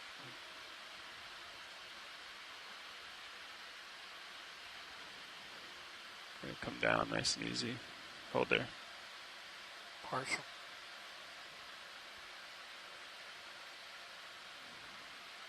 So just an update on the logistics here. The catch is with the tilt of the deck and where this plane is situated. We had to back out a little bit to get up on the deck, and so D2 is basically hovering over the flight deck, peering in, and that's unfortunately where this aircraft is. We can't do much better than this and keep the tether in a safe place. Frame of the cockpit. There's another letter over there. Yeah. That's the first ones we saw, I believe. No, on the right, I mean. Copy. So, yeah, so we're looking to the gunner's position on this aircraft, which seems to be, I mean, the B5 would indicate that it's plane number 5 from Bombing Squadron 3. Oh, I see. We'll see. There's some kind of writing. Oh, wow. In the center. Looks like it says impact at the top there. Hold there. Is that the remnants of another national insignia there? Yeah, I see it. Top left. Keep hitting my tilt all the way down.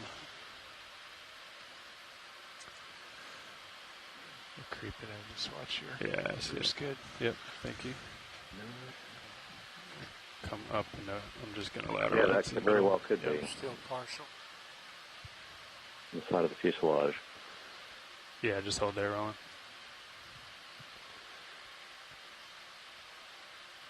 Looks like a propeller tip. A curl, is that curled back there? In the center, up? It looks like a cowling right there with the ridges in it. If you look just behind it, looks like an engine.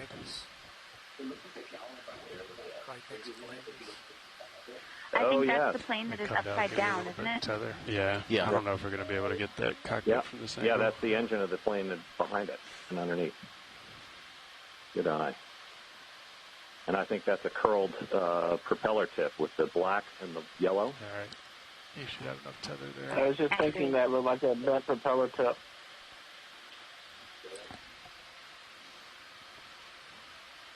You see those diagonal lines on the aluminum? Well, correct me if I'm wrong, though. Wasn't American U.S. Navy carrier doctrine, I mean, didn't they arm the planes on the flight deck and not the hangar deck? So would this be something new that we're seeing here?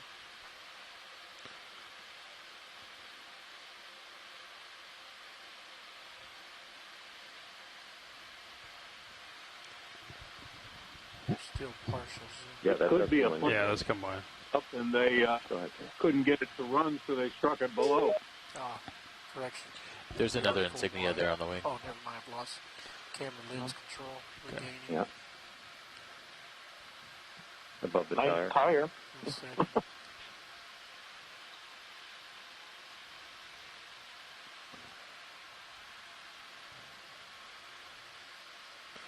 Probably want to take a note of that in the log. Yeah, in a second roll. Is there another insignia just below this, what may have been the data before on the fuselage there? So actually, I can't tilt anymore, so I'm not sure if we're going to get a perfect view of the cockpit there, but I know we saw it coming in.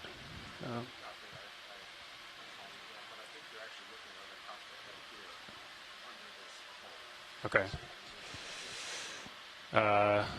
Well, that's full tilt, and I can't back up anymore. Of the preparations for the dive brake. But we can another full frame, maybe. Portion of another aircraft. Great.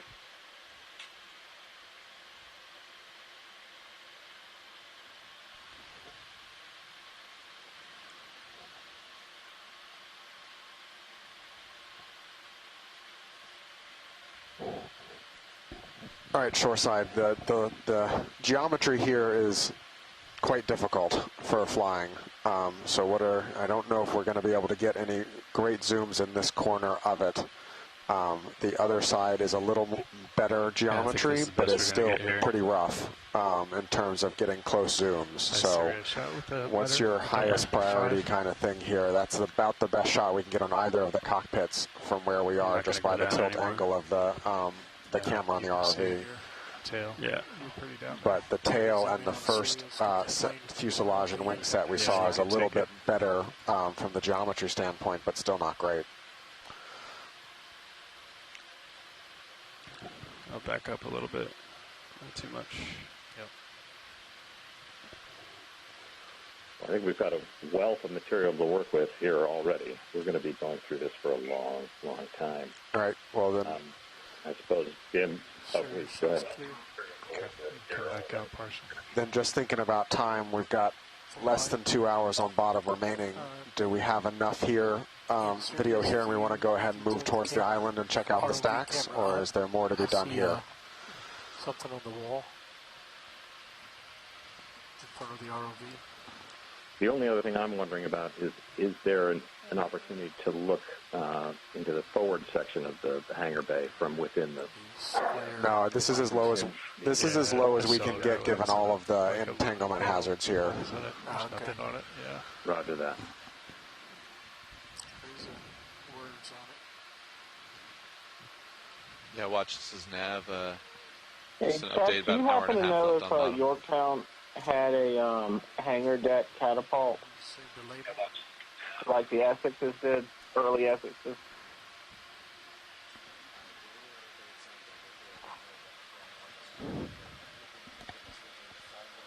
Okay.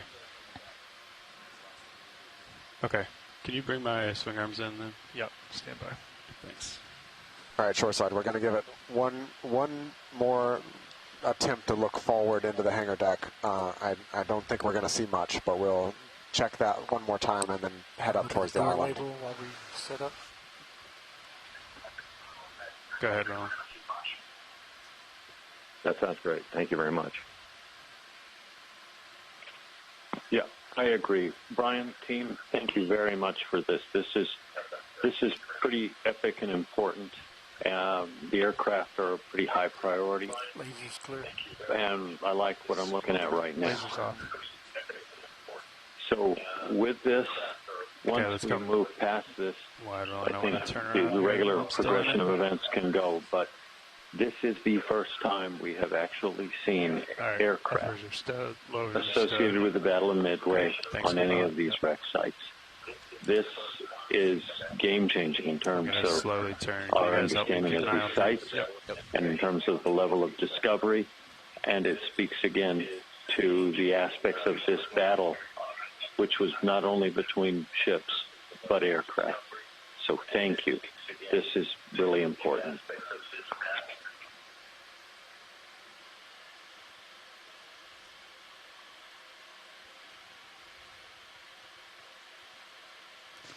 Those planes must have been on the flight deck, and then when it got destroyed, they got flipped over into the elevator.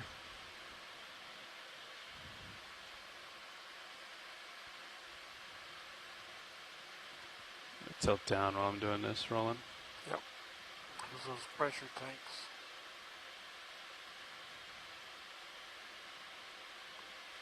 You know, it's the imploded gas cylinders there are a really poignant reminder about the pressures at these depths, and that you take something that's super high pressure on the surface and send them down to depths and they implode. It's just a reminder of how hard it is to actually work at these water depths. Yeah, I mean, great visual of the reason why it's so hard for us to explore these places, why there's not been too much done here. Hold that there. Thank you.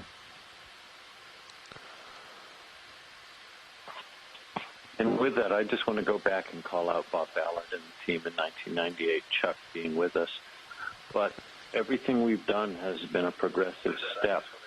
In many ways, what Bob and team did was much like the Gemini missions that led to Apollo. And where we're heading next, who knows? I wish I could actually hand you guys a very tiny little ROV right now that could go into even smaller spaces.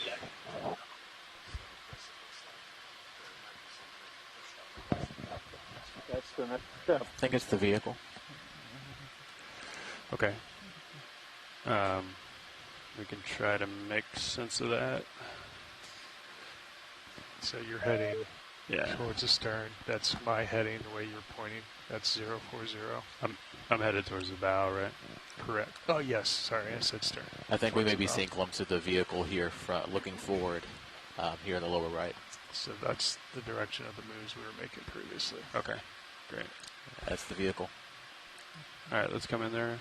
Video. Oh, wow. That's such a good view.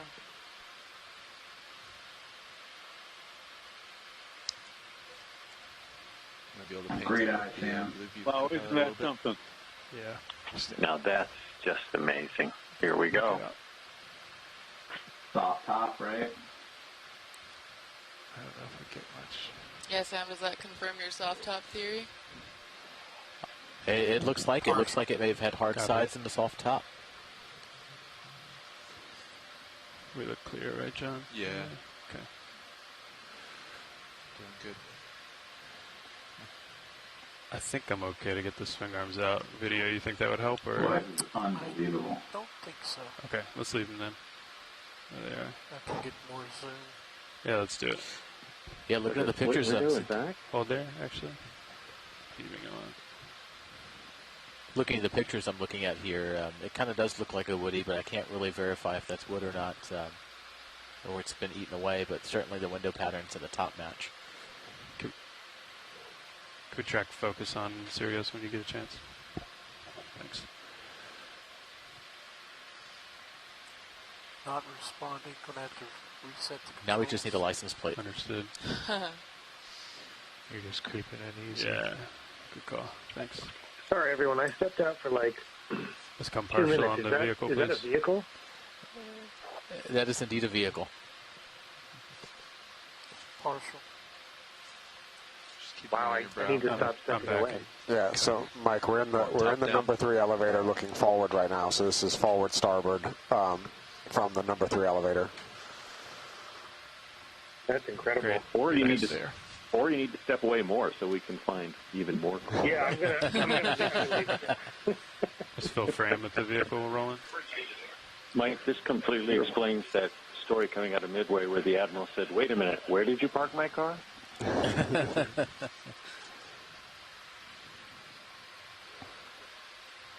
So do we assume this was Fletcher's flag vehicle? Side of that tire. It kind of looks like a Jeep. Resetting Sirius camera control now. Would Jeeps be flared like that on the fenders? Yeah.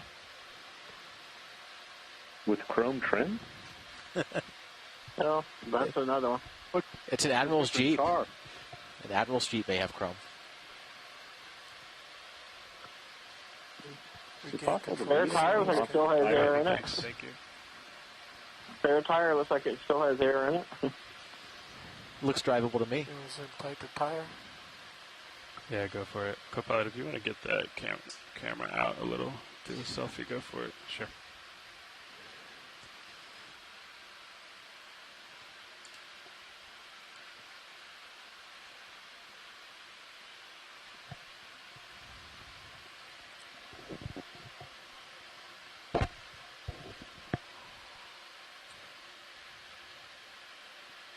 Don't see any additional details available. Okay.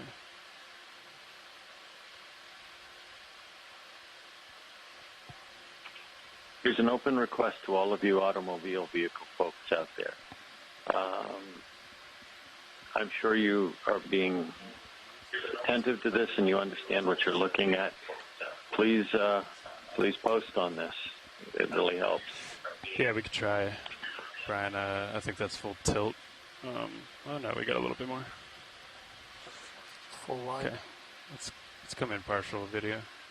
That's our goal. Fuzzy on the sediment. Copy. Stand by, hold there. Is that a beer can?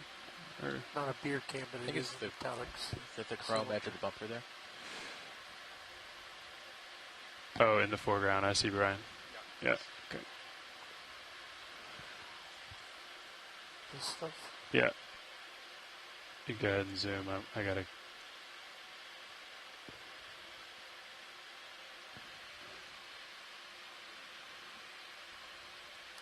Partial. Okay.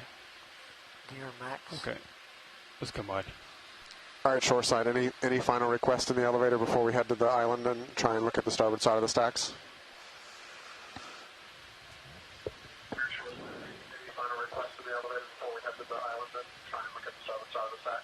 No, I really appreciate what you've done. This is great. If anybody else has a thought, chime in now. But if not, let's pull. My thought is these guys are absolute rock stars. Once you guys are comfortable with your surroundings, the pilots are absolute rock we stars. can get another move in. Copy. You should be settling out. Sirius, co-pilot. Can you come back full wide on my Sirius roll? All cameras are full wide. Great flying, Chris. Thank you. Well, Yorktown has just not stopped surprising us. That was incredible.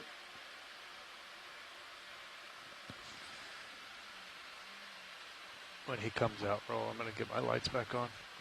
Copy, ready when you are. Yeah, I just want him to come all the way out first. Does give a better better view this way, better details. Yep.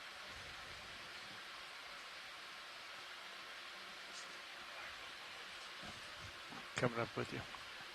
Yeah, I'm going to turn. Let's get swing arms back out whenever you get a chance. Yeah, whenever you're comfortable. Yeah, I think I'm clear. When you guys get eyes at 040 and want to move, let me know. Okay.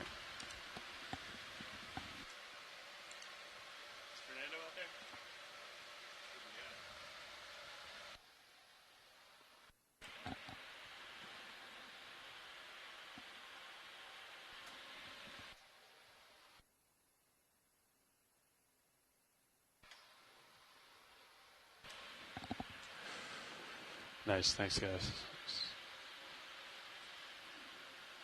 Yeah, that was incredible. Lowers are out. Great, the uppers stand by. Thanks. I'm going to come back towards you a little, Chris. Yep. I'm going to make our way up the starboard side.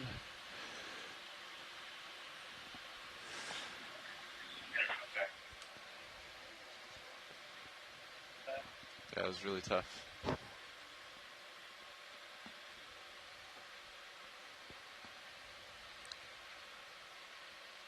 Okay, well, actually, we're going to come back to the starboard kind of rail here and image that. We might have to put in another Sirius move, but the plan is to keep heading forward on the starboard side. Brian's out, but I'll say copy that, and the plan is to keep heading forward on the starboard side, Sam? Yeah, the current plan will head back out to the outboard edge of the starboard side, work our way up towards the island, and go ahead and see how much of the island we can cover here in the next little over an hour and a half that we have left. Those look like the Thanks, starboard. Sada. Thanks, Sam. Starboard gun All right. tubs there. Swing arms are deployed, uppers and lowers. And I just saw a glimpse of that gun tub. crown jelly that might be a potentially new undescribed species. Maybe see if you can see we saw it yesterday floating by. I've got my lights back on. Yorktown has certainly been full of surprises over the last 2 days. That she is. And I think it really highlights the importance of continuing to explore. You know, even places that have been seen before still hold many secrets and many surprises. It's been absolutely thrilling being here in the seat in the back row over the last 2 days. Oh, absolutely. I mean, you know, we can't fully characterize a place until we've seen it many, many times. So I'm glad that we had the chance to come back and take a good look, especially with the updated technology that we have on D2. Yeah, it's nice. Yeah, what an absolutely fabulous job here with all the pilots, co-pilots, and navigators we have here. Co-pilot, when you get a second, as well as the entire team of view. just making this all work. Yeah, certainly a team effort from those of us here on the ship and those that are joining us on shore. Might give us None an of this idea would be of what's on the possible starboard without side, without telepresence and without everyone that makes up the teams on both land and on shore. Or land and at sea. Yeah, come down with me. Yep. Thanks.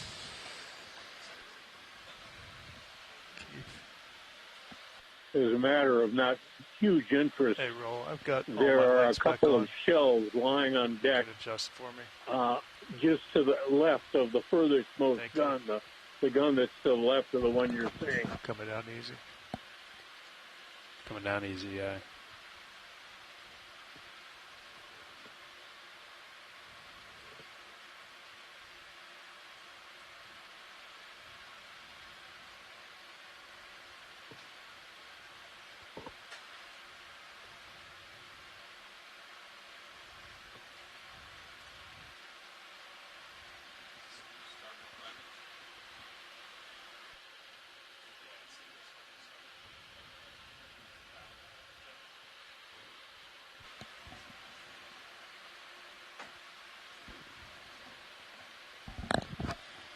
You can just see how much higher the mud line is here, given the list and how the ship is oriented, listing to starboard. I'm just going to paint here on the down bottom. the side here with the blue view. Okay.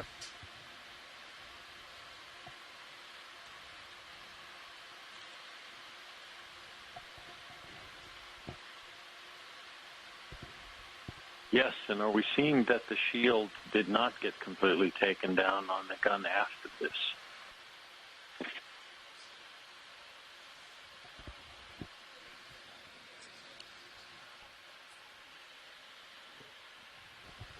So this would be the hangar space here on the starboard side, correct?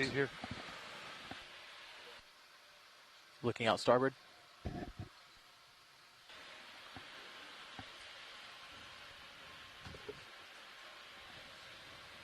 Yeah, was that an aircraft wing to the left laying on the dirt?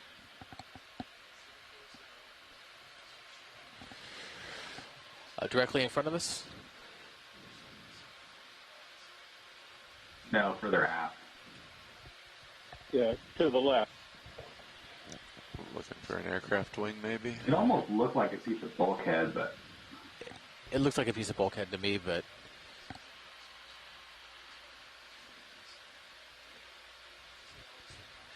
Looks like aileron flaps. Looks like we've got the car just ahead of that piece as well. That looks like a wing. You come in here, Roland. That does look like a wing. Is that the insignia? Yeah, maybe it looks like a wing. I was wrong. And let's zoom in on that, please.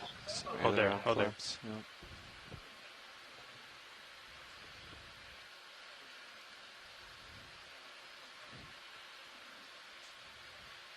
I think it looks like a wing.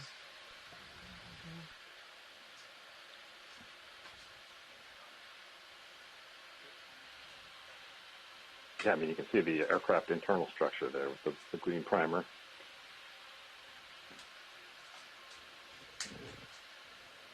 How you doing, pilot? The corrugations there Good, Ichabod. make it possible that this is a TBD wing. They're pretty excited about the planes.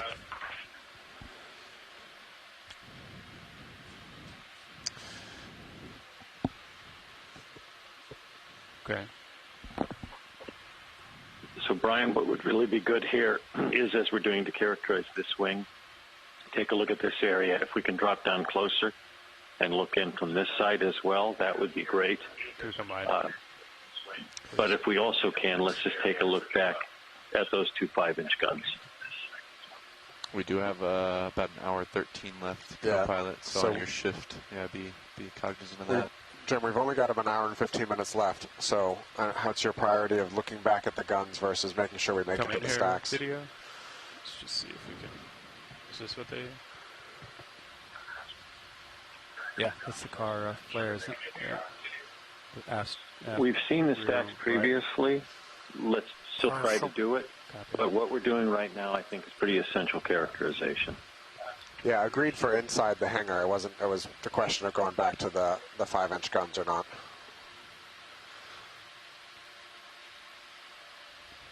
The 2023 expedition took fairly decent footage of the 5-inch guns and the machine guns further forward. Just get their video. What nobody has done is look into the hangar. Yep, we're all on the same page. So just for everyone's awareness, we are looking in probably the starboard aft boat launch area. About frame 170 to 173 is where we should be along the ship right now. Okay, I don't want to go starboard anymore without looking at it, so I'm just going to pivot back left. Your starboard rail, it's a droopy thing? Yeah, that's why. Yep. I don't want to lateral. I'm guessing that's that. Yeah. I just don't want to lateral that way. Yep. Brian, how's this for a car view?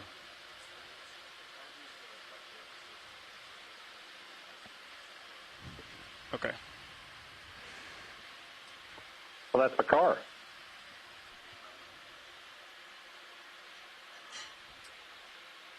Sure. Can we come wide video? Don't hop in it, yeah. I need to turn and look this way, watch leads, before we go that way.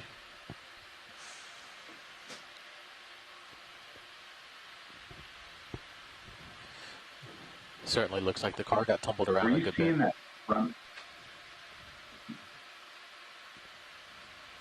Were you seeing that front windshield go down to the faces the hood.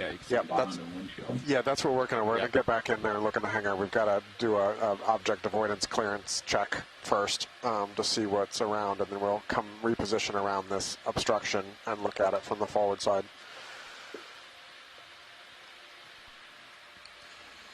I've got eyes on it now, and yeah, that's it right there. Yeah. And the manip cams are awesome for that too.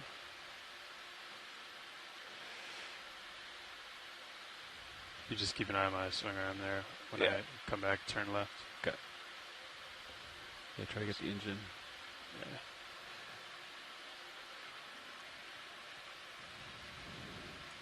All right, video. Let's head back in.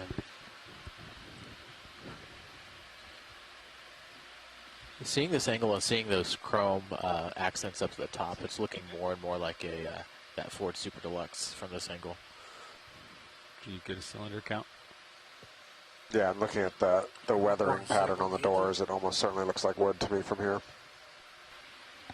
Yeah, go ahead. Go ahead in. It seemed like the hood may be laying on the bottom between us and the car. Take manifold.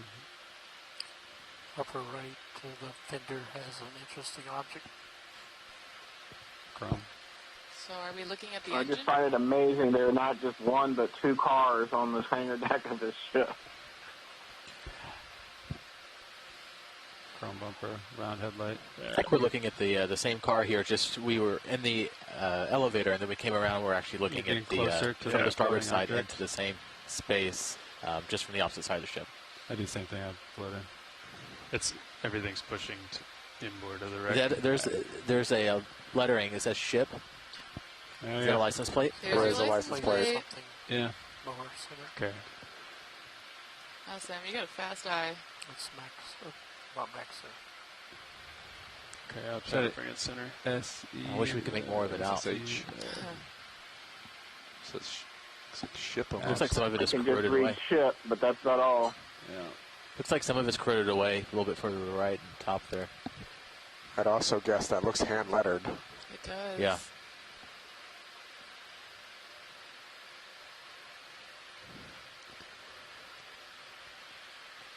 Yeah. Does it look like I'm clear to starboard? Yeah. Just keep lateraling a little. Slow. Okay. Look at the chrome strip I'm trying to there bring on the that more side of the hood. square rolling. Yep. Now watch those lines. Somewhere in Hawaii is nervously awaiting a call from Geico. They're pretty close to the wreck. Okay. Just give me 1 second here, video.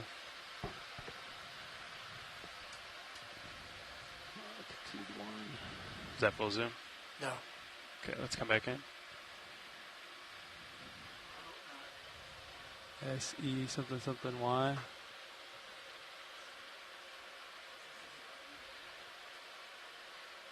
There's a VY at the end on the bottom right, I think, right? Yeah. Does that say ship service? Maybe. Can we come partial? I got to back up. I feel like I'm playing Wheel of Fortune here. I don't want the starboard upper. It looks like ship port service. upper, sorry. Yeah. Can I buy a vowel? Cool.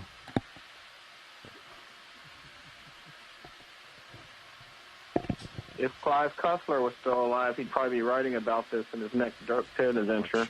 You're moving left? Yeah. Right. See the paint peeled off in the door? Okay, I got to back up. Can you keep coming out, Roland? Yep, still Here's pulling. your chance, Jack. How's your text? Now, is that the hood lying in the bottom of the frame? Could yes.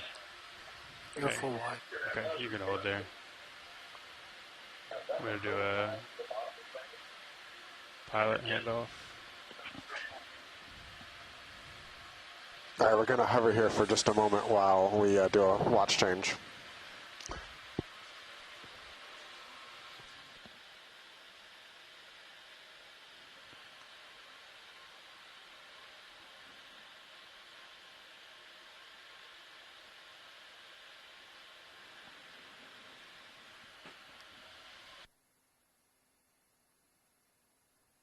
Hey, last watch, Bravo Zulu. That black object in the lower left could be the inner lining of the fuel tank on that area of the airplane.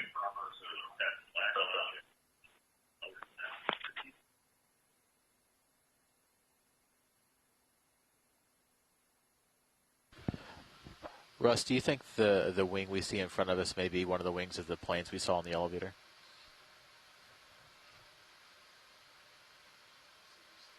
Or do you think it may have been a stowed wing? I'm also thinking. Oh, go ahead.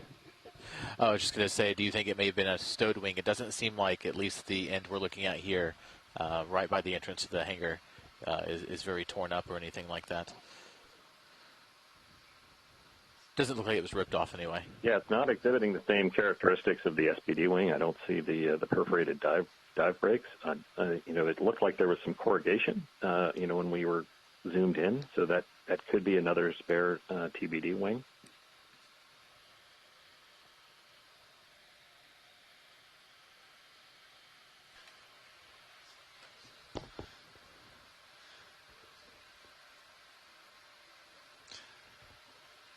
Watch this as nav. I just wanted to clarify before I hand over. We're content staying here for the moment being. Is that correct?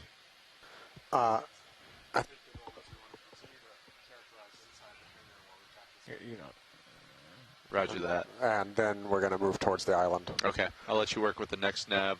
There should be just a little over an hour remaining on bottom, and just be cognizant of those move times. Copy, thank you. No problem.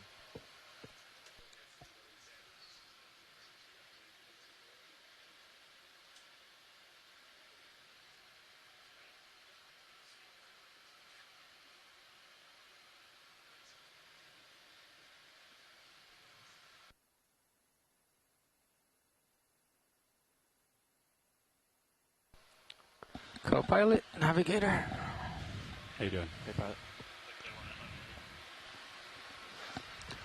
All right, shoreside, we've got just about an hour remaining, just so you can keep that in mind.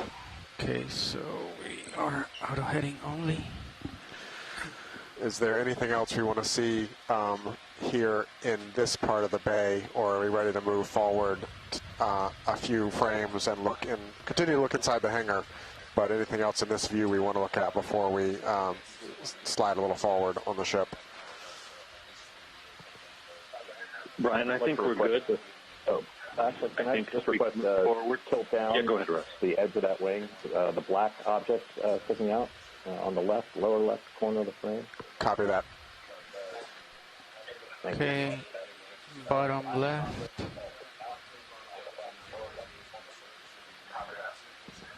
Okay, so Brian, just to be clear, once that's been looked at, we can continue to move a little forward. Let's look further into that hangar, and then we can proceed. I really appreciate this. Understood. Is this what we're looking at? Watch lead? Copy. All right. Gonna hold right there. It's like a rug, isn't it? All right, let me know when we're good. We can come in a little bit more. Video. That looks like some of that rubber deck matting that they had on some of the surfaces. Frank? Chuck? That looks like some of that rubber. Yeah, it's absolutely right. They had them on among other things, working platforms for guns. Copy. Let's come out whenever you're ready. Video. I concur, Chuck. Rubber anti-slip map. Yep, that's not part of the aircraft structure. Copy. All right, shoreside, we're just going to check for obstructions and move forward a little bit and then peek back in the hangar from a different perspective. Gonna tilt up. Looking at the round white thing in the distance. Go ahead, come in. That sounds good, Brian. And Russ, I'm glad you had us look at that because we have not yet seen that while it shows up in historic photographs and we know it was there. This is the first time we've seen something from that floor matting. I'm amazed at the variety of material that we've seen surviving down here. Rubber, wood, leather. Floating closer to that hanging you chain. Wouldn't have expected canvas that you wouldn't have expected to see. Little stool thing if you tilt straight down. I think Sarah pointed out another one of those floodlights yesterday. Looks like those are all just hanging from the ceiling, yeah. Okay, so do I... So yeah, that's towards the bow. Do I want to turn and see if I we think see anything? laying Have on we the painted with the blue beam right here, making sure there's nothing? The roll-up doors. You can see the corrugations there. Okay. Side to side. Inside the hangar and see if you can find anything in the hangar while you're still looking. I think you're correct on the roll-up door. Watch your port side on that hanging thing. Yeah. Copy. Yeah, let me know if I get too close, navigator. Yeah. Got eyes on port side. Yeah, I would keep the ROV right here, so don't go any further forward and just turn left a little bit and then look inside. Yeah. And don't go any further forward. It seemed like there was a different species of tube anemone living on the light that's on the floor, and the ones that are can't living really on see that much. these cables or as I zoom in, wires or whatever they are here. Okay, go ahead. Showing a lot of the diversity that we've got in these lose the different bright stuff in communities. the near ground. Yep. So you're moving closer to the wires hanging down. See mini Zeus, how close it is? I'm looking at right there, the lower swing arm, making sure that it doesn't get too close. Well, keep in mind your brow is forward of that camera. Okay. Yeah. I'm looking at the one. So I wouldn't go any closer. The port side's totally clear. I'm looking at the one coming right in front of you. All right. That one. Yeah. That's the one that you are closest to. Copy. I don't see anything big here, Ryan. Let's try on this side of the line. I wonder if we should start moving forward. Let's come in right there between the lines to see if you can brighten that up. The line with the enemy on it? There you go, in between those two.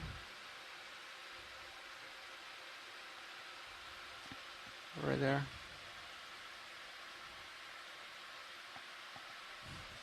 Anything? Okay, we can come out. Alright. Then let's... Those ladders and wheels on the lower right of the screen. Sean, I think our next move will be down towards the bow. So I think, what's that, 40? Yeah, 040. That's what we've been traveling. All right. We've about 60 minutes left. Okay, do quick zoom. How far forward are we? You're just approaching the 50 cals. There's the 5-inch. D2 probably 20 needs millimeters. I think we're just at the 20 meters. meters to... These are the 20 millimeter guns right here, and then the islands. All right, let's come out video. Is there a chance to get to the island? Yeah. Okay, let's go for that then. How far is it, do you think? They wanted to prioritize looking inside where possible. So as we move forward, we're going to keep looking for stuff inside the hangars. So you're doing great. All right. Keep in mind if you come up, the gun tubs are right there. Yeah. Maybe give me 10 meters at 40. 10 meters at 40? Maybe do an exploratory turn to starboard. Starboard. Anything's coming Small down. area, right, with the boat winch. Something coming down. That, yeah, so just avoid that. Maybe doing more turns. Yeah, we'd just be passing frame 160 or so, or 165. Yeah, 160 going to 155, and this is the small boat davit on the starboard side. Yep. Yeah, go on that, and then we're going to get some moves in. Copy. So find Let me just to look at. Go down. Sure, I'm away from that. Okay, tilting back up. I'll try to give you some tether for now.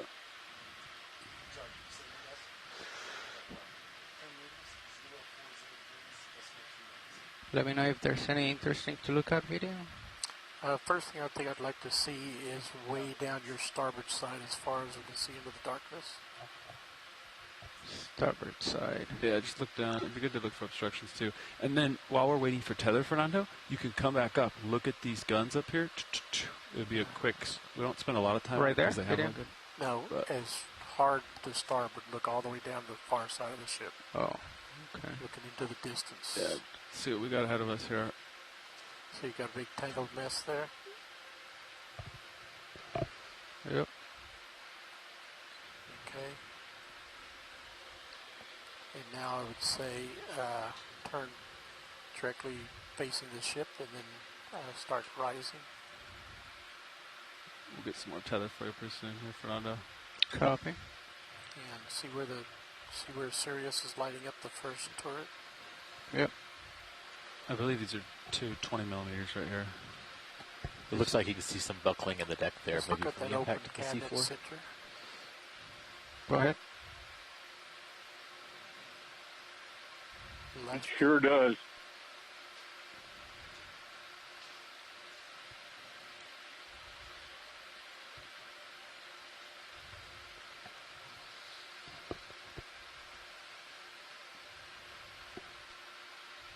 Try to get some more tether for now. Kind of at the end. Okay. Copy. I would imagine the starboard side of the hull took quite a blow when it hit. What were the speeds we were estimating yesterday? Upwards of 20 knots, if not more, that it could have potentially impacted the bottom at 3 miles down? Sorry, video. What is that? I'd recommend I think that continuing speed to is drift pretty back much of a and gap. up and tilt your camera up.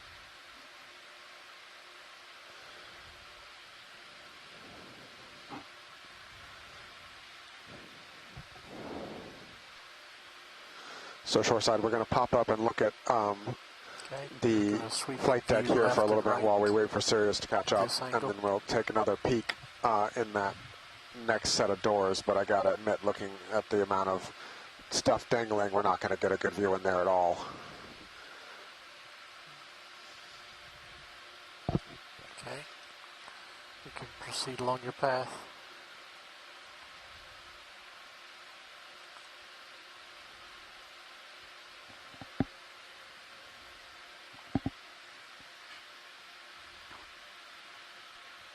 Brian, I like what to agree. That looks pretty scary.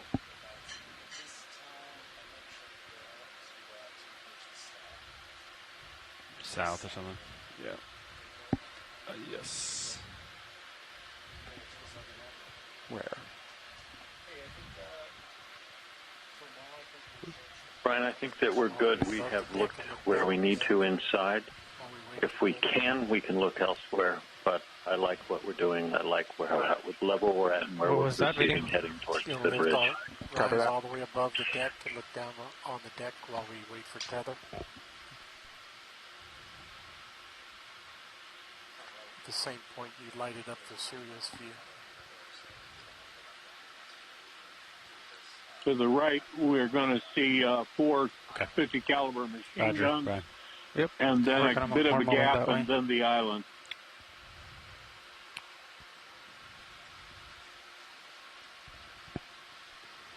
You think, should we...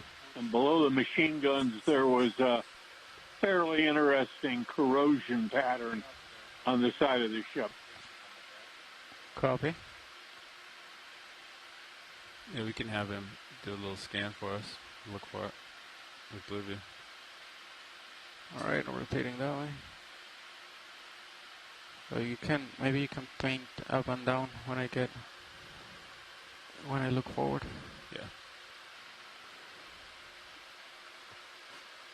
I don't see anything really. Or maybe you're looking too far up. There's something there. Bring it down a little bit. I don't see any. Okay. All right. There's that 50 cal come back. gun. Do you feel like you're moving already? To be honest, no. Copy. I mean, yeah, your port side's pretty close. Yeah, you're good there. Continue to rise up. You want to call another 10 in? Yeah. So that way we keep going.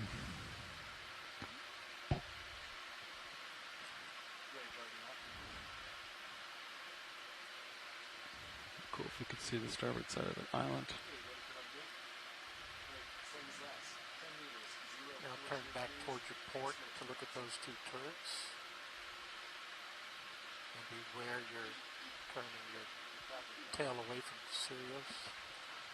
Let me know if I'm gonna try to come back to you as I turn. Alright, come up a little bit then. Tilt your camera down just a little bit.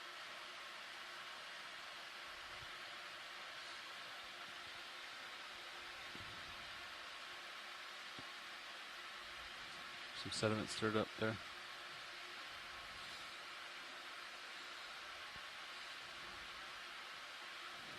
Just pull back. This is a really good view of that wood decking with potential boring community in it, and then sediment on top, and the microbial mat. All kinds of stuff going on the flight deck, biologically.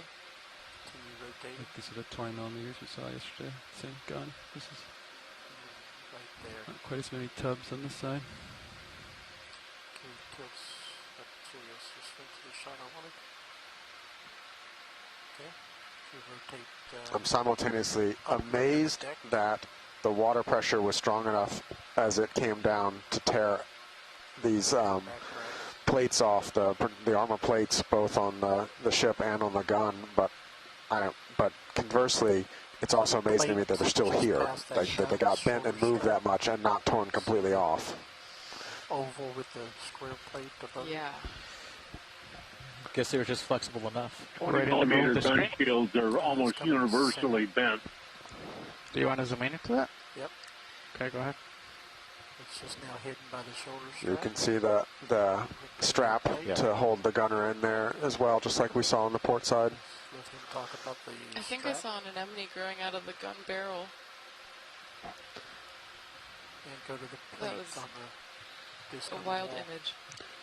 You can see one of those cables coming out of the flight deck, right where that raised mat is. Fog lights on or anything? No, fog lights are not on. Just back there's a little bit of sediment got stirred up a little.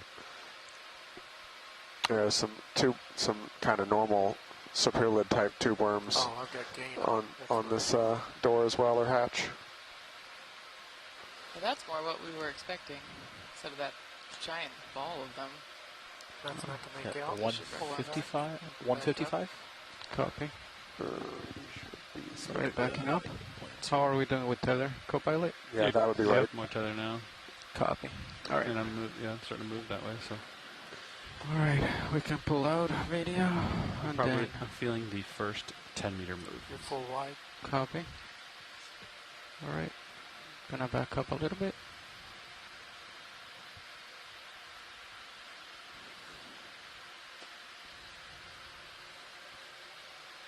Lasers on. You can still see how still that sediment sits. Yep. Yeah, it's definitely a good illustration of kind of the flow regime that you get down here in the deep sea. And also just because a lot of the sediment is really fine. Typically, though, I think we're kicking up some of the rusticles here. Yep. Yeah, this was just a little bit of prop wash. And so you can see how still it is and how fine the sediments are here, certainly. Yep, there was a really lively debate in the chat earlier about current regimes and the flow rate that we might get down here that would cause the scour by the ship. They're outboard. And some of those like larger boulder features to get preserved. I was having a good time with the sediment. They weren't already. Tilt the ROV main camera down a little bit. Lose some of the reflections. And we're still working through why these tube anemones seem to be hiding from what we would expect to be places of higher flow by shoving themselves inside of the ship and on these underhangs.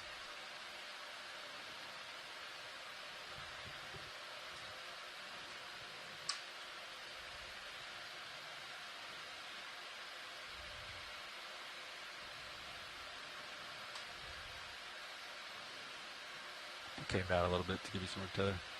Copy.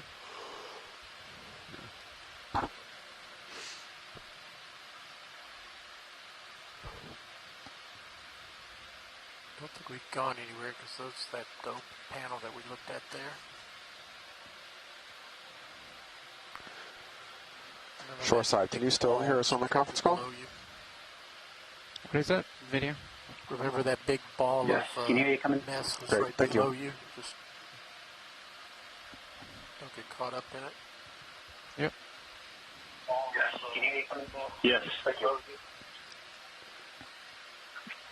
So as we're approaching the island here, can you tell us a little bit about what we're looking for? I don't think we had seen this door perpendicular to it.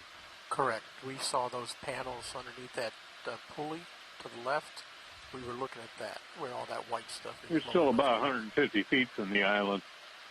Yep, understood. And when we get there, we're looking for, evidence of that bomb that dropped on the after end of the island. So we didn't get a great look at starboard side of that island on the last cruise. So getting a whole approach of inspecting the damage on the starboard side would be really helpful. I'll do another 10 after he looks. Give us a little. That bomb hole in the flight deck is going to be very evident. Well, want me to stop and rotate? I think we're okay for another 10. Right. He's Are you looking at guys 30. I couldn't see anything. All right. Just like.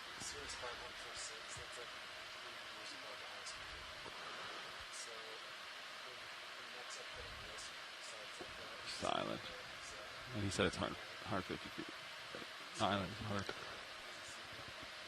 Yeah. All right. Copy.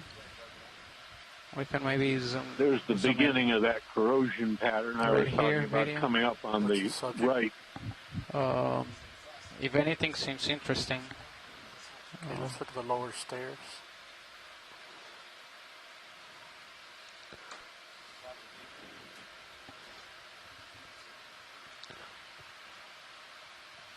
There's a plate above the valve, upper left. Main plate. Hold on. I don't want to get too close to that rope in front of me. Inching away. What is that? Main plate left. Of The text. He's trying to read the text on that plate. Down.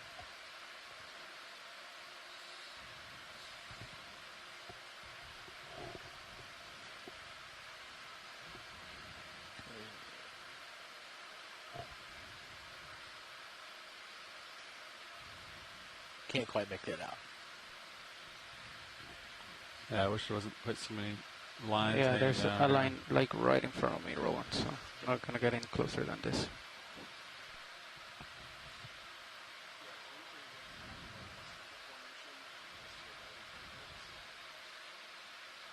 Okay.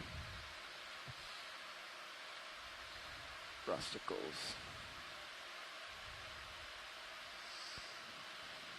Am I good with tether? Yeah, you got a little bit here. Copy.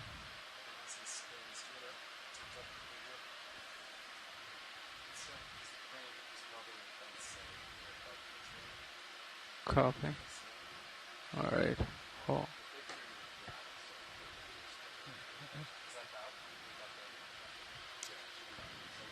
Bring it out a little bit. Okay, I'm gonna. It certainly is a different corrosion pattern than what hold we saw right on there. the side. Is this it? Yeah, it's out there, Sean. Okay, about 40 meters. from D2 Scusi. Copy. I've never seen anything like it. All right, coming back. Would there have been any impact here by the fires as we saw on the island to release the additional heat from the superheated gases and smoke and soot? Okay. There was no fire back here. So, gonna come down a little bit. Is this what you wanted to see? Watch lead? Copy. All right, it a let's different stay type right of metal? here a little bit. Let's come in on the top. Okay. Shoreside, if you would please remember to mute your microphone and or mute the audio on the stream. The paint at this point looked pristine. Okay, you can come in a little bit tighter.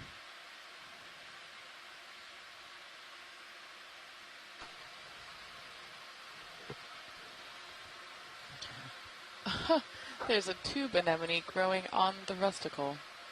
Because of course there is.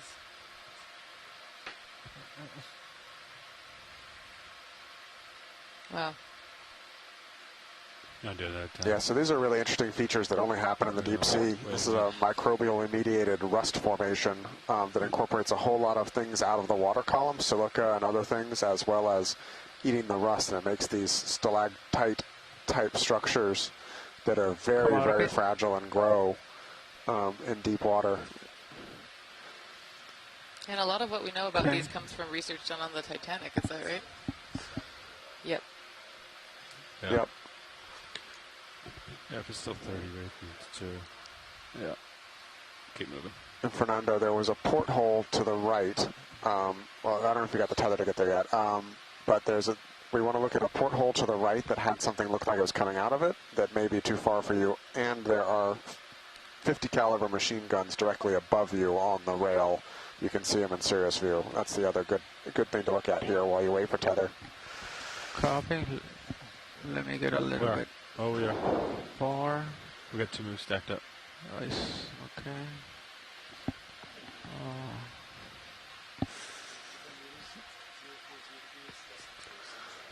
Is that the affirmative? The one you were looking at? Okay. Oh, that's interesting. I can go up there.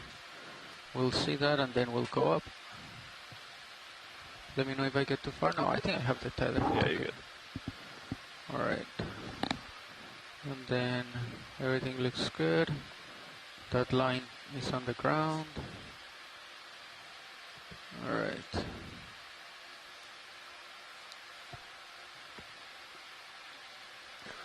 So if we want more rustical facts, apparently there was an experiment conducted to see if surface-dwelling bacteria could survive exposure at conditions at the Titanic. So I think in 1998 they sent a couple of species of bacteria to the site, about 5 total, and they survived for 18 hours and appeared to lose not that many of their cells. Is this a subject of interest? So that's pretty interesting to think about the fact that there might be some surface bacteria that survive down here. I'm gonna rise. Let's see. We can see the guns. Oh, but interestingly, I'm still reading through the study. Apparently, survivors from those bacteria that were at the dive were impacted later on when they were brought back. They had a pretty significant reduction of cell activity. Or no, yeah, some of them did. Some of the species had a significant reduction of cell activity. Fascinating. Yeah, so there's a lot of work going on why rusticles form and how, and I'm sure folks listening might not find it the most fascinating thing, but I think it's very cool to think about how bacteria can move potentially across many miles and still be totally okay. Life is wild. After all the swings. Sounds good. According to your calculations.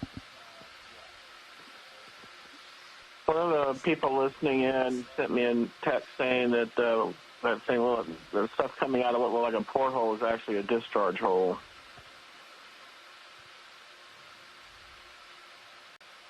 Gonna rotate down. I guess that would make sense if you had rusticles or something growing out of it because it was a pipe rather than or a discharge rather than a sealed space. Yeah, that looks like the discharge hole right at frame 140.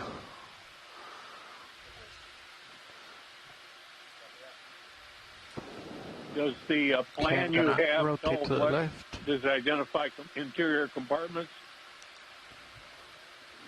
No, not the one I'm looking at right this moment, but I think we have one in the other room. I just don't have it in front of me.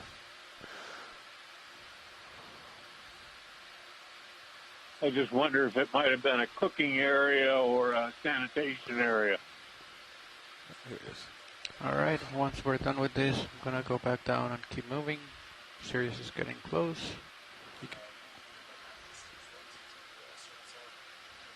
I think that's fine. I think it's okay. Once we get to the... I think an important point to make here, by the way, as we pass these 50 caliber machine guns, is a reminder that part of the story of Midway is the rush to get this vessel ready and others, and that there weren't enough 20 mils ready. So the mixed armament that we're seeing on Yorktown is a reflection of those exigencies of war, the slowness of getting supply as they shift to a new style of anti-aircraft weapon. We're seeing the old efficient weapon being replaced by a new efficient weapon. And these 50 cals really speak to that, as do those 20 mils. Come in. There were also men killed and wounded at these guns by the bomb that hit the flight deck. Has it been rusted closed? Whoa.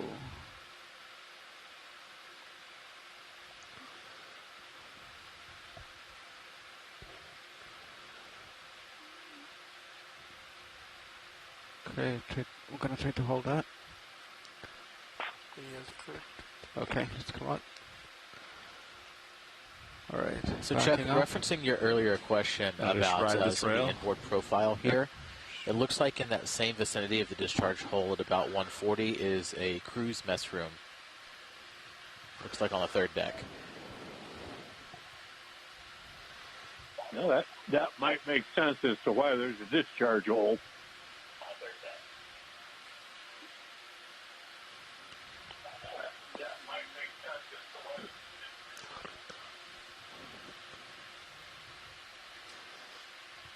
Coming back to that earlier point, I think it's very important that we keep recognizing the fact as we move through this ship, as we've seen in other spots, that these are places where incredible acts of valor, service, and sacrifice did take place.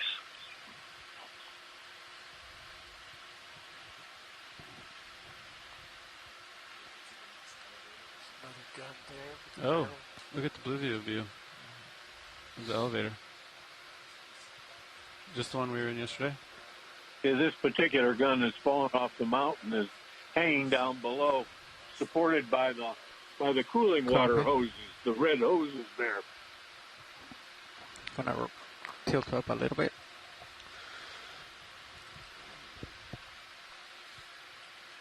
We'll look up top.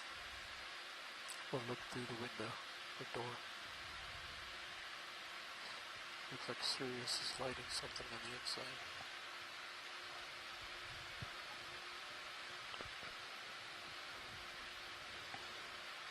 Oh yeah, it's at a 20 rather than a 50 cal.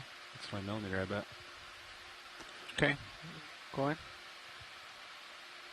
There's a gauge on the left.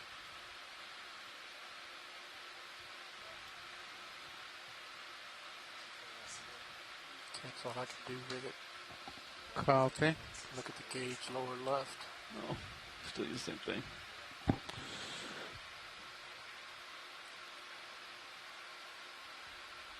Sure, you're still not pressurized.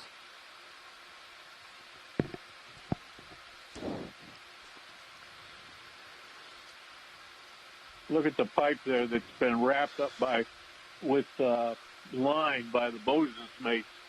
Oh, that's what that is.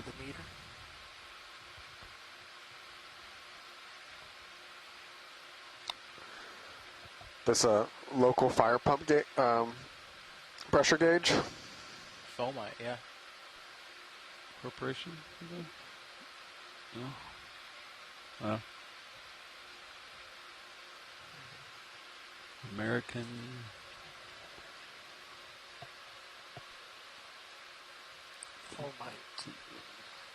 Close. American LaFrance. They made fire engines. That's it. This is amazing. Wow. There's incredible detail there.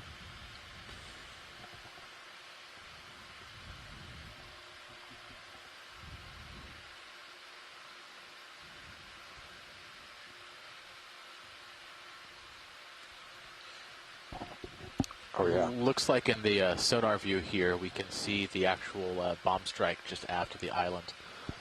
Yeah, the blue view has it. Yeah, pilot, can we pop up onto the flight deck, please?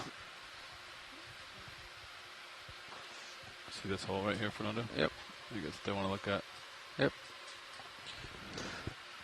Nav, can you record the blue commentary? One of the things that has always blown me away about the U.S. Navy during this war is the fact that we're so amazing at damage control and firefighting. And so to see an artifact like that, evidence of the expertise that our Navy had when it came to fighting fires, still perfectly preserved, you could still read the manufacturer name on the nozzle or on the gauge. That's just incredible. This low. Wow, look at that from the Sirius. Yeah, and that's really what speaks to why the U.S. Navy persevered in the Battle of Midway, because the Japanese carriers weren't able to put out their fires, and Yorktown was. They got it back under sail so fast that the Japanese aircraft pilots thought that they were attacking a different carrier. Exactly right. And of course, this is the first example that we have of an American carrier that had her fuel lines pumped full of inert CO2, and during this attack, had that damage control innovation not occurred in the interim between the Battle of Coral Sea just a month prior and this battle, the damage that you see here from this, bomb hit and the others that hit her probably would have burned her to the waterline. But because of those innovations, she lived to fight another battle, a couple hours later, if you will. But nevertheless, just a really, really cool piece of evidence. I mean, that really speaks Did they already have that ability on board, or did they add that when they stopped over in Pearl Harbor?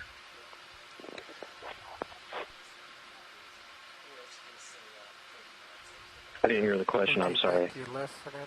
Did they already have the ability to fill the fuel lines with CO2, or was that something they added when they repaired it in Pearl Harbor before Midway? My sense is that they had the capability to do that already, that it may have been some sort of a jury-rigged thing. And Chuck, correct me if I'm wrong, because you've forgotten more about the Yorktown than I will ever know.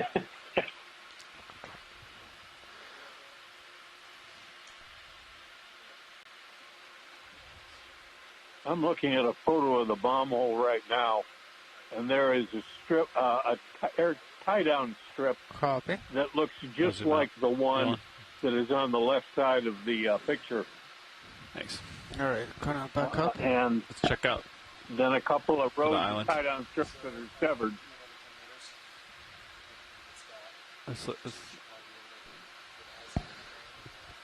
Yeah, Jim. Let's look at the island, and then we'll call moving. Yeah. Right. Jim and Mike, following with your discussion about the innovation of the damage control, it really says a lot to think about the technological innovation and how science and technology engineering was used for national defense here, thinking about the advent of radar as a major technological advance the U.S. had in this battle, and some of these other damage control things. It really says a lot to do the value of that level of science investment in national defense as well. Yeah, I mean, World War II is actually the reason that we have the National Science Foundation now. Well, actually, do you want me to go back to so substantial. There was so much progress made in terms of that welfare. hole right there to my port side, or just that we then created this national program to invest in scientific achievement. And keep going. All right. Yeah, it's really cool to think That's about. The elevator we were in yesterday. Unifying moments in human history. Like World War II, for example, driving innovation and bringing people together to as soon as I get to the fight edge, I'm gonna go down. some really awful things, but also create innovations that have helped to make our lives so much better, so much more prosperous now. I think this is another example of what we're doing today of how scientific innovation comes from unity and from interdisciplinary thinking like this. So, I don't know, just a really poignant place to be. The other semi-humorous point that I would inject here, too, is there's also 6 months into this war, which was going absolutely horribly for us, we should not forget the incredible impetus of having gotten our butts kicked for the past 6 months. And, the desperation that comes along with that led to a lot of innovation as well. Absolutely. We can get a lot done when there's a fire burning at our heels. Got that right. As we think about damage control, which the U.S. Navy took a lot more seriously than other people did, we also should think that there was a price paid for that. Before the war, the Mark 6 torpedo exploder, which was a problem for the submarine force and for the surface force, it was a magnetic exploder that didn't work like it was supposed to. And there was a proposal made to the Commander-in-Chief U.S. Fleet to actually fire a live shot with this exploder to see that it would do what it was supposed to do. And the Commander-in-Chief said, No, the Bureau assures us that it'll work fine, and they only give me 2 destroyer hooks a year to expend, and I would much rather shoot them up so that damage control crews can go on board and practice damage control than torpedo it and have it break and have it sink right away, only proving to us that the torpedoes work. And so they missed an opportunity to prove that the torpedoes didn't work in the interest of damage control training, which turned out to be really important. I think it's probably a wire coming up from the... It's a great point. We didn't get our torpedoes fixed for the better part of 2 years. You still don't have it in... Yeah, you kind of have it right there. All right. Coming back.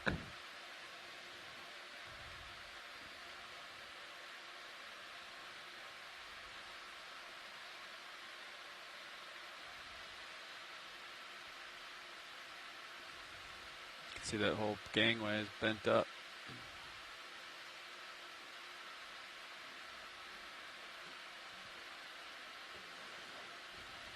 There's the elevator that we were in yesterday.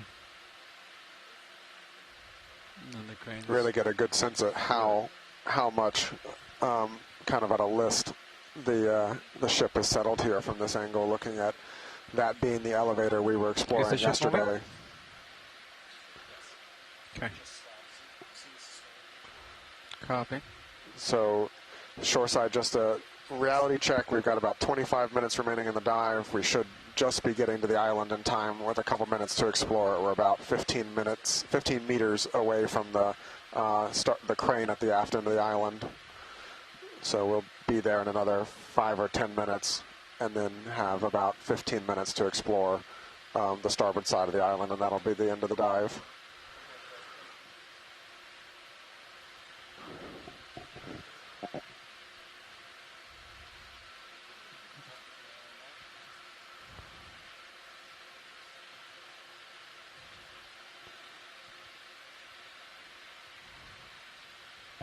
We're going to kind of just go to the right of it. We'll go right around and over it, actually, just because the crane has stuff coming down. See, yeah, see that? I want to go above that crane.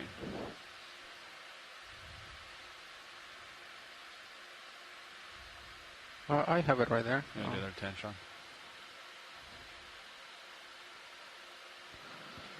What do you think?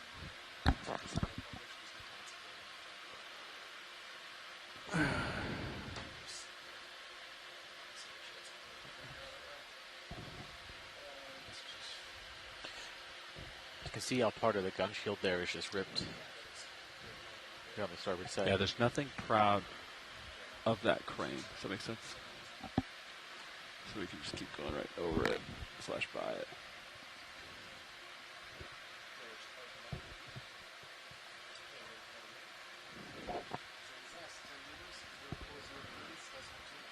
Okay. Maybe look at those guns while you're with each other. Or down. This one's right there? Or are you looking at something else? You can go down to just look down, see if there's anything interesting down there. I don't think there's any hangar openings down there, but... Let's see. Yeah, I don't think so. It's an angle we didn't Certainly have seems like we have a lot more particulate moving here than we did on the port side. Maybe it's things we've stirred up as we're moving here.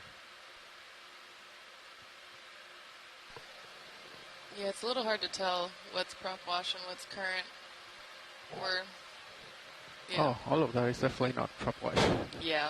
This is a lot of large particulate matter, so it's probably prop Tilt wash. the camera straight down.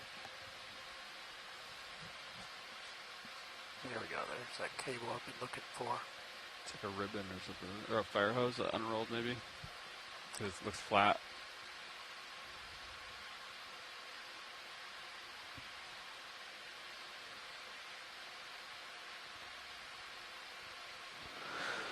Okay. There's no doors or anything like that down there, so let's image this right here. Is this the same area where there was that photograph and I think a first-hand account of where there were wounded and stuff treated? Would this bending of the steel plate here be from any of the strikes, or would it be from either the sinking and the torpedo hits later?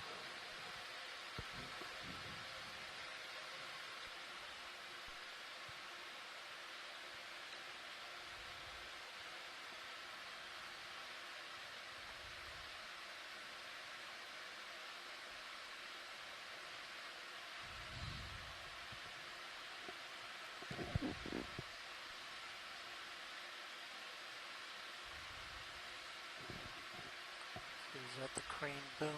Yep, that's the crane boom. It's like it kind of landed on top of that gun.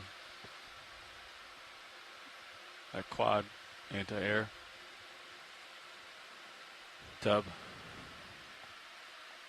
Gonna rise a little bit because if I tilt up, there's way too much light from up there.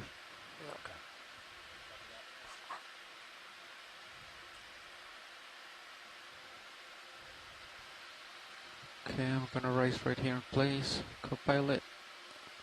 Try to image the top of that and then come back down. The anemone certainly like these lines and getting out in the water. And yeah, no kidding. I'm still thinking back to earlier when we saw, I think it was on a 50 caliber machine gun, an anemone growing out of the barrel. Shoreside, can you just confirm you can still hear us? All right, that's... Roland, you want to zoom in on Cirrus? It's kind of a cool view. It's a low delta mode moment. Hold that. There you go. And record it like that.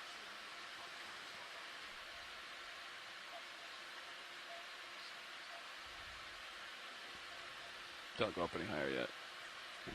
Fernando. Copy. It's a great view of D2 through Sirius here. Yeah, hold stay right here. Yeah, that's a really, really impressive shot on stream 2. Yeah, it's iconic.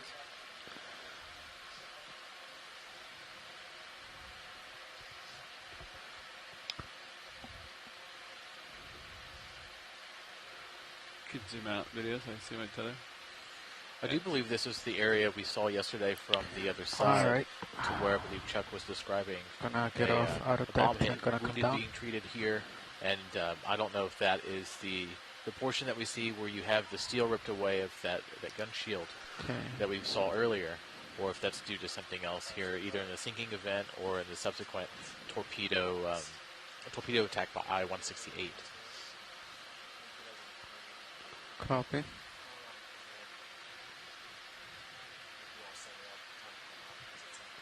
Okay. Sounds good. Tilting down. What bearing is that? 040, okay. Oh wow. Yeah. I see a couple more star tunicates. All right, Sean, I like that's them. It. These are carnivorous.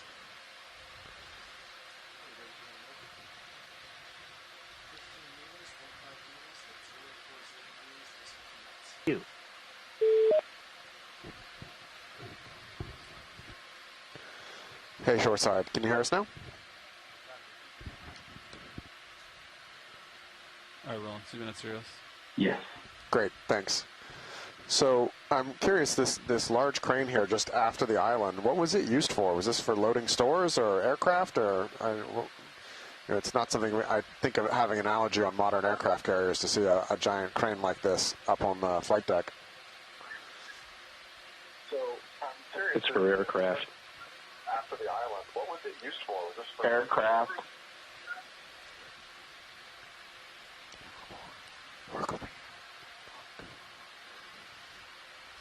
I'm not sure what plans you folks are looking at, but the set that I have and found online has a photograph from the first, and you can actually see it's got one of the aircraft on those, loading it into the elevator through there. Yeah, it looks like that. So they use the crane to take the Going back aircraft. to your earlier question, that 1.1 mount is exactly where that hit was, and those guys died.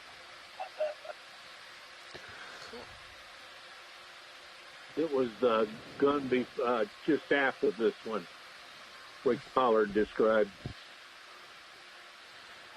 Yeah, I think once we got disconnected, we didn't get through from that side, and that's one of the questions we asked here from the ship, was if that gun mount with the steel ripped away was the side of that impact. Well, let me see. Is there anything else down there that we want to image before I do that? Yes, it was the 1.1 just after this one that's with the crane collapsed on it. It was the one before. Okay. Yes. All right. Thanks for putting moves in, Sean. It should get us where we need to be in time.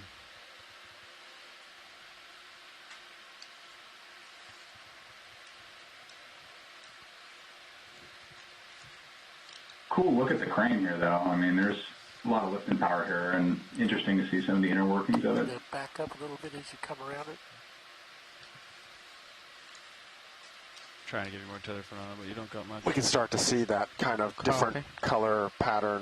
Good view on Sirius. You know, weather and close, and I don't know what the right even word to call it is, but that almost fuzzy texture to the area that was heavily burned that we saw on the port side of the island coming into view here in the top right. Can't go much farther than that video. Okay.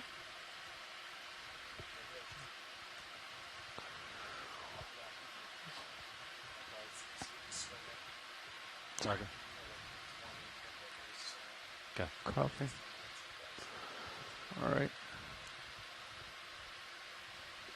I don't recall what this side of the island looked like, but it stands to reason that there would be fire damage on it.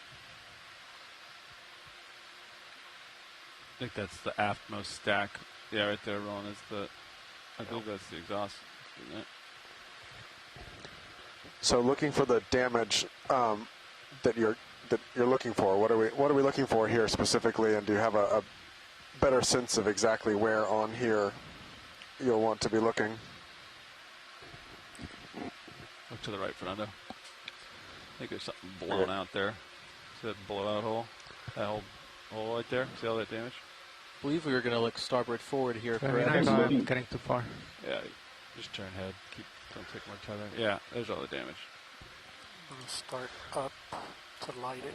We're getting close. I think there's some nice damage right there. Yeah, just a little bit. Shall receive, perhaps, Chuck. I was just about to say aftermost funnel, so we're getting into it, and perhaps this is a clue.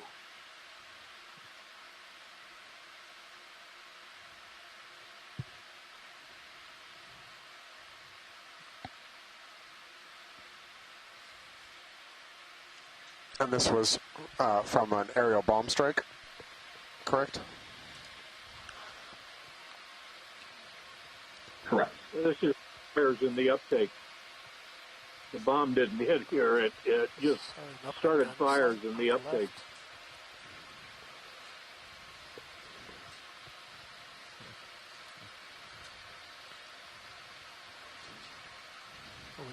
Hey Phil, as we're approaching the stacks here, if I remember right, the question that we wanted to kind of examine here is if there was any damage to the starboard forward stack, correct?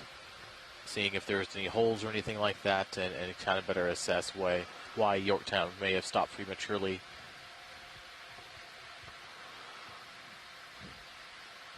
Correct. And Chuck's right with some of those billowing fires through the uptakes being really a substantial cause of the smoke that we see in some of those historic images.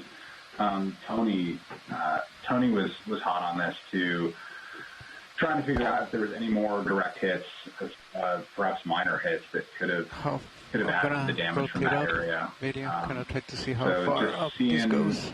As far up as we can to kind of ground truth what this aftermost funnel and uptake looks like would be great. Copy.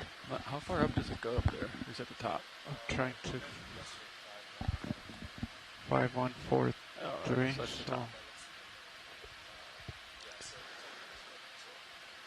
So what you're looking at here is the uptake duct for the after fire room. The structure around it is destroyed, but the duct itself is intact. The next two ducts, the middle one and the forward one, or do we want to stay down here? Watch lead around them is not destroyed. all the way up. Okay. So let me tilt the rotator down. As I'm moving this way, I'm coming up on the wire, just so you know. So you can't go down too much further anymore. Just have to clear this. Copy. All and right, I think if we're able to go forward just a bit, confirming that there's no additional damage to that number one uptake, This is the top. And those forward two, the middle and the forward one are certainly intact, Chuck, as you mentioned. I think Tony's interested just aft of a comms tower. Potentially could be a hit area, but the way that it looks like it's just this aftermost uptip shield structure around it is missing, and that's it. Okay. Now you can rotate a little bit to your right. Oh, look at that. Is that so this is the aft one that's damaged and out of round, and then this is the center one that's round. So what's going on? Maybe. Yeah.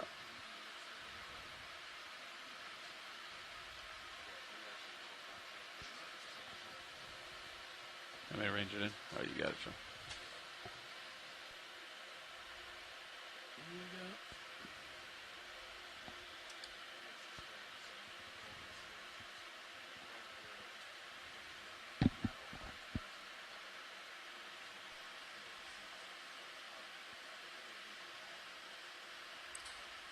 So pretty much stay at this level and go along it. Copy.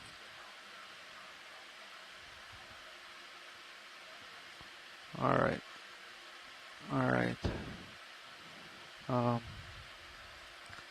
Rotate right, see what's ahead of you at the bottom. It's amazing to me to see this aft stack take as much damage, the surrounding superstructure of it, and the core of it still remain intact.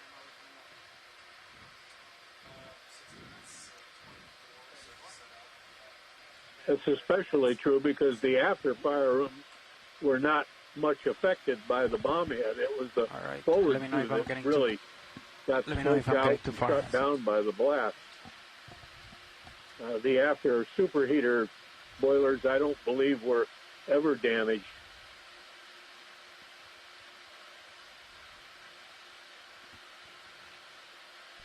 So I'm not seeing any obvious damage to the forward two, but you can obviously see where all the skin of the ship was lost lower down. I'm assuming that was primarily from the fire, probably as far as I want, or we still have a little bit more tether. I think it was pretty much just like a creosote fire and a wood-burning stove chimney.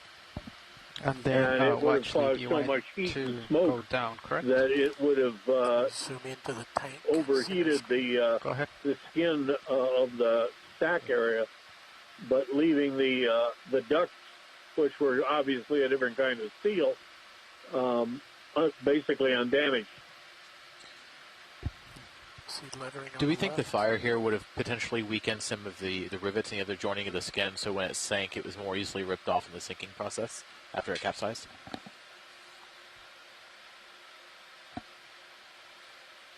Upper left disc. No, didn't.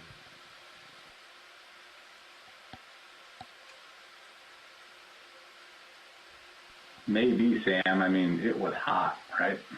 You got to imagine. Go ahead. I don't think we're looking at rivet damage. Right, I think we're looking at steel, thin steel that was just overstressed by the heat, so it deteriorated. Let me know when to pack up, Sean. Roger.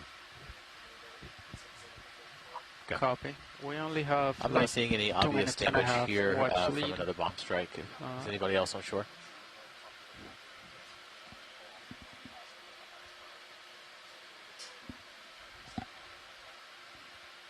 Copy.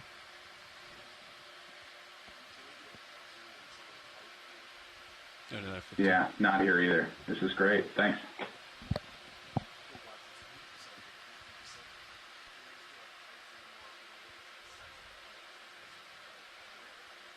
The one on the left, very bright. Okay, go ahead. Tilt up. That's very bright. Far left.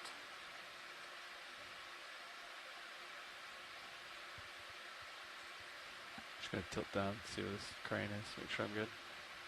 Copy. Yeah, it's ways down there.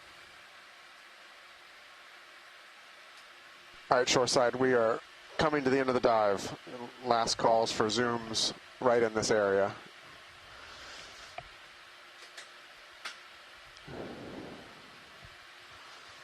I recommend you continue going down. I wonder what that pipe is.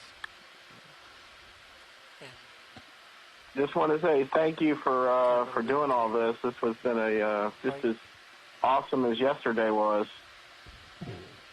Your crew have done a wonderful job. Absolutely. Bravo Zulu, guys. Well done. Thank you. Thank you, Team Okeanos. Thank you, GFOE. Yeah, and thank you, Shoreside. We really appreciate all the expertise and wisdom you all brought from decades of looking into this. So we're going to start our recovering process here, and we plan on diving tomorrow. We're going to do a midwater dive. Just in this general vicinity, we're going to probably make 20 or 30 miles south to make logistics a little bit easier for Tuesday's dive, but Monday we're planning on spending the entire dive in the midwater, exploring different midwater transects from 1,200 meters up to about 300 meters.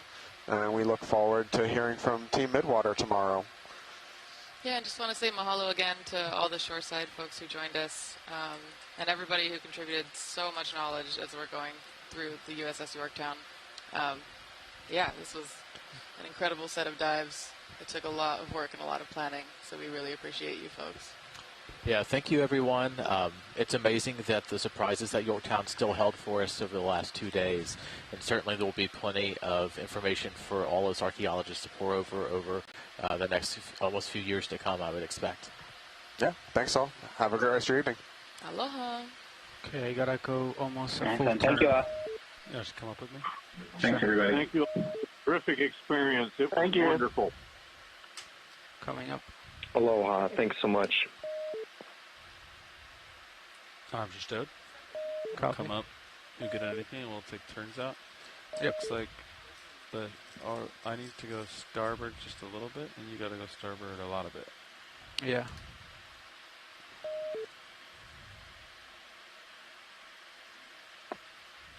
We'll just keep coming up. You say goodbye. Bring your blue view out.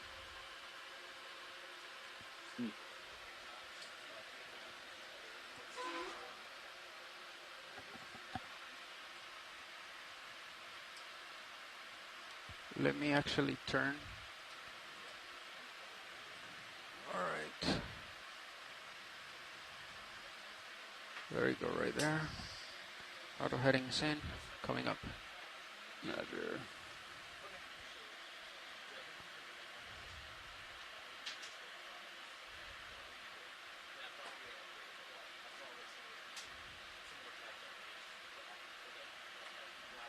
All right, I think that's a good altitude.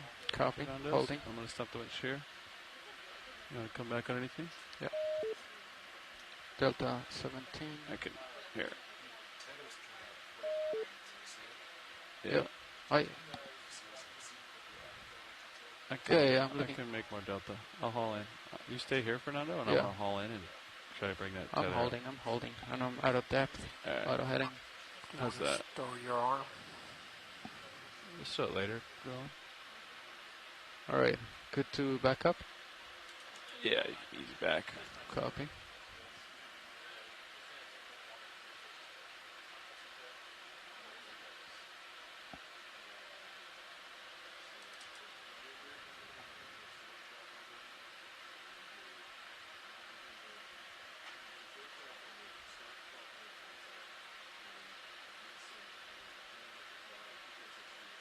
Do you wanna? I don't know how close I am to that football. Okay, pretty much underneath you. Yeah. All right. Do you want me to turn first? Sure. All right. Okay, I'm there. All right. Turning. Pretty healthy delta. Yep. Okay. Yeah, you did it.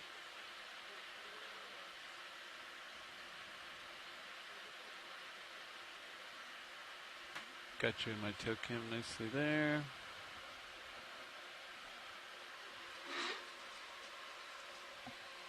All right. Pushing out. All right. Do you want to come up or do you want to hold it there? Stay right here. Okay. So you push out straight. Your oblivion is clear. We'll have your oblivion look between your toes here. Yeah. 30 meters below you, that looks fine. We'll get you pushed out. Get tethered tight, you can start coming. Z-bias and start coming out. Alright, so your toes pretty tight. Ready to punch out headings? Yep. Alright. Alright. And it's time for you to start wheeling up. Copy. Alright. You could probably punch out depth. Yep, I'm off out of depth. Just wheeling up. And then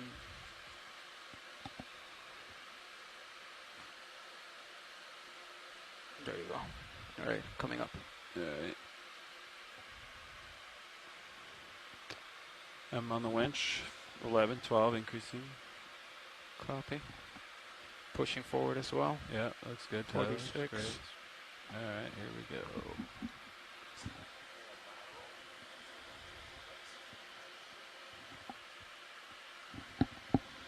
Alright, 20, increasing to 30.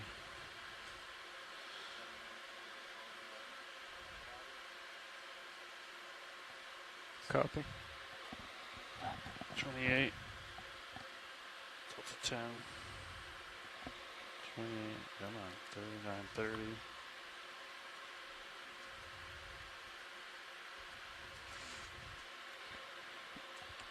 30. Whoa. Sirius's USBL was all over the place, huh? Yeah. Alright. I'm leaving the winch here, Fernando. Copy. I'll let you modulate it.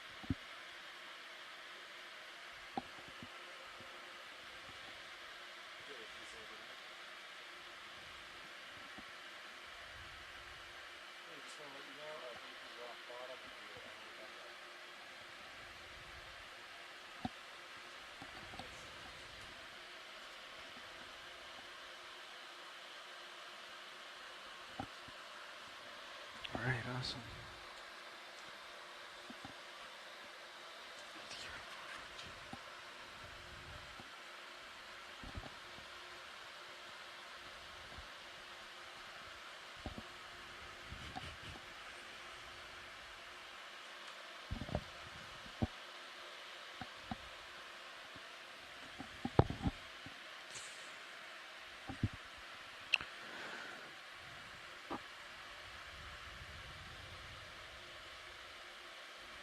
Try like 20% ahead. I don't know if it makes, maybe it's easier on the tether. Copy. I don't know. It's probably fine.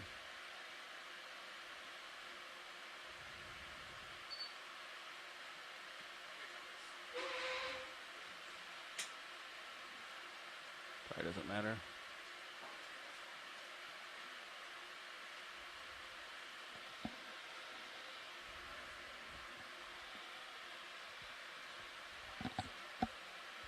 I think we're ahead of time, right? We're ahead of time by like 2 minutes. We're on time? Okay. Perfect.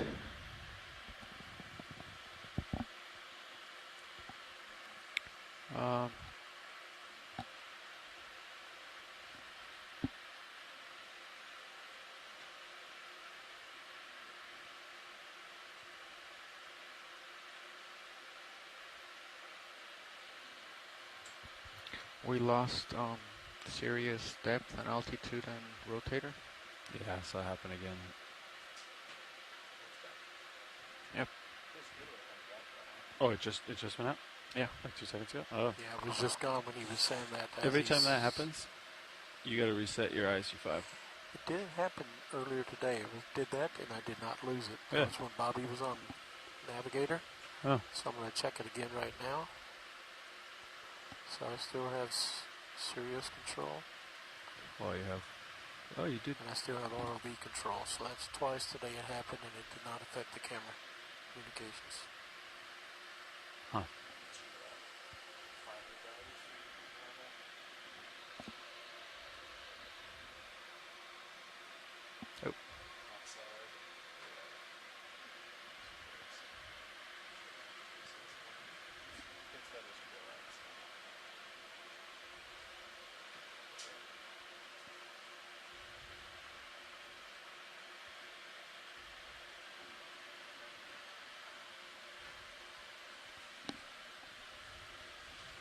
Do you want me to kill the power to the reset motor?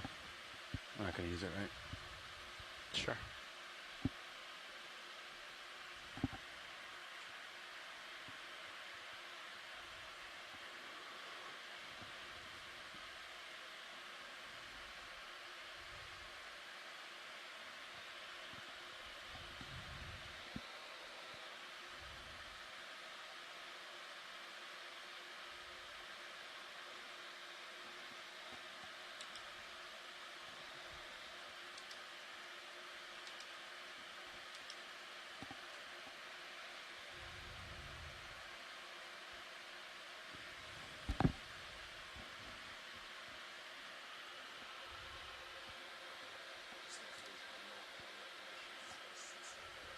Oh, yeah.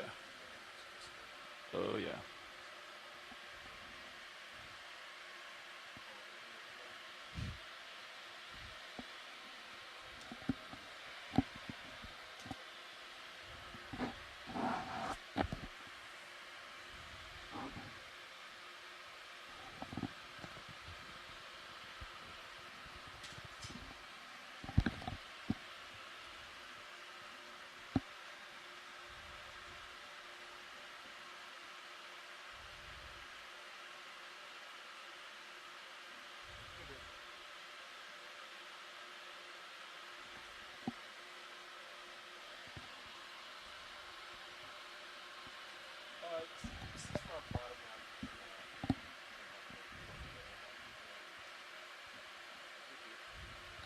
Do they want to do center rotation midships?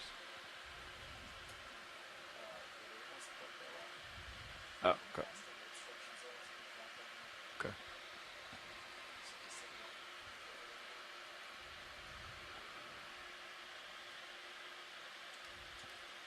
Fernando, do you trust me? Of course, Okay. 100%. All right, watch this.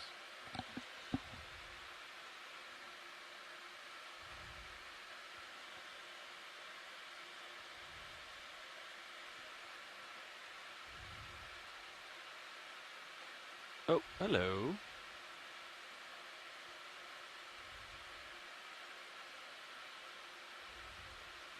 How close does it get, Sean?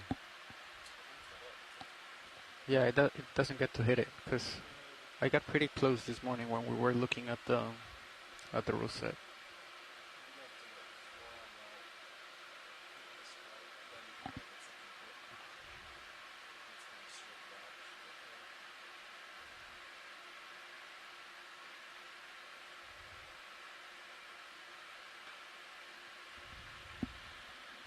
Wow, this is pretty close.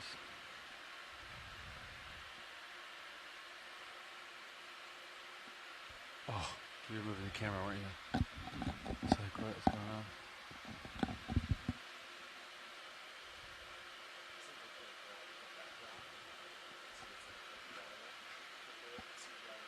Yeah.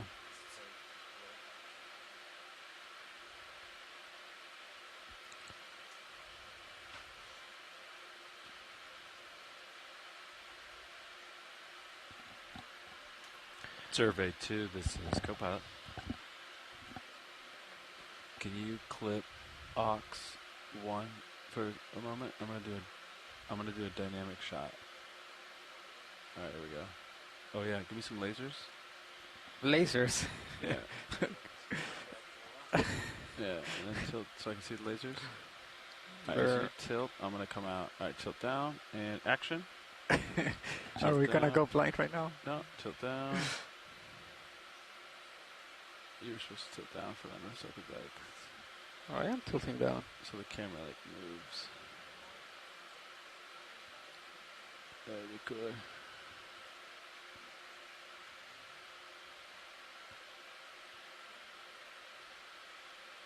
I know, it is the shot I want to get. I want to do that same shot, this shot, the reveal shot, and then the starboard arm is like picking up a rock.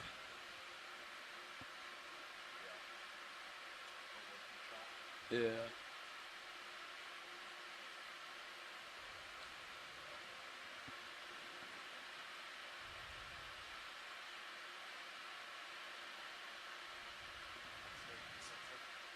It does.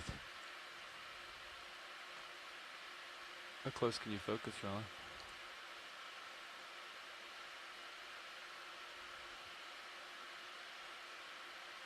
Like when you zoom out or zoom in like that, you focus, minimum focus gets pushed out, right?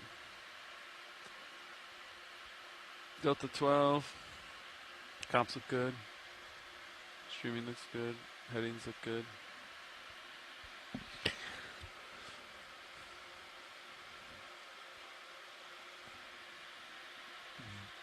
This is ROV D2. Dun, dun, dun, dun.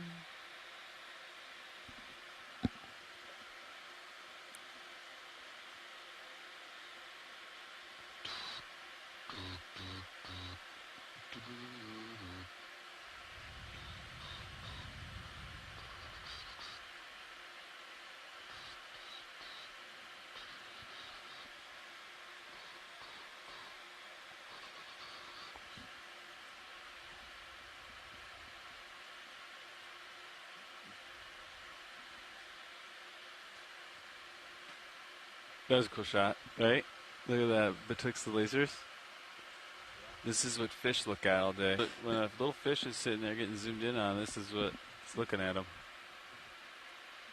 Look at all those cameras, lights, and lasers, and ROV lights, fogs. It's 5%. 5%. I mean, I could try to get like, that's my minimum, 5%. Looks like. Oh, I got 1%, Fernando. I got it, 1%.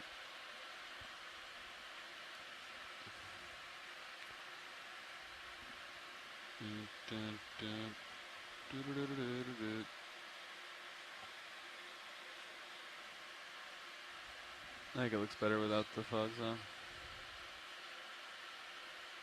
I'd kill your lights because it shows smudge on your lens.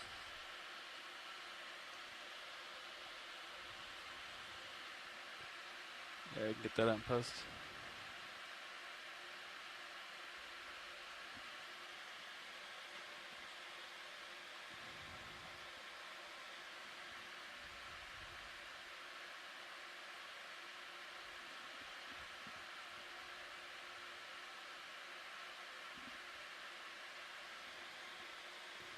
Is that it? That's it, Sean. It's max movement.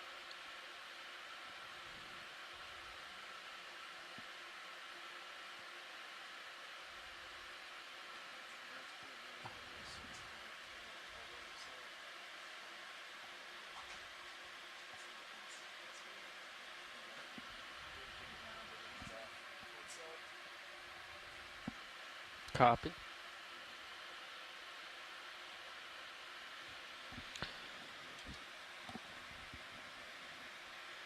It was just like yesterday. I don't think you're gonna do anything until we switch.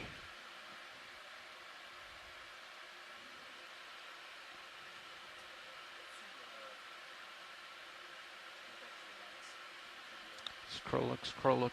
P. Previous. P as in Picnagonas.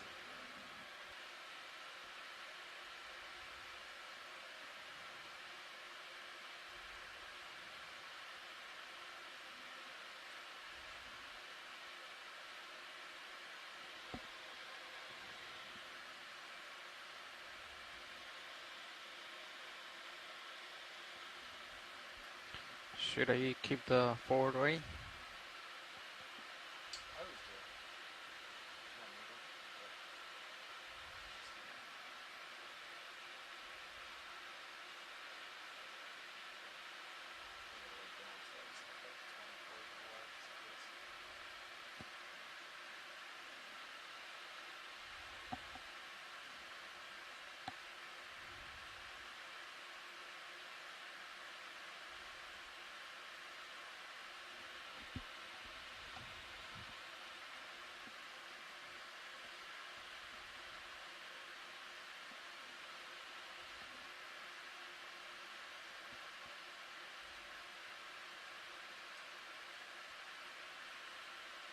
Like the ROV shadows that shows.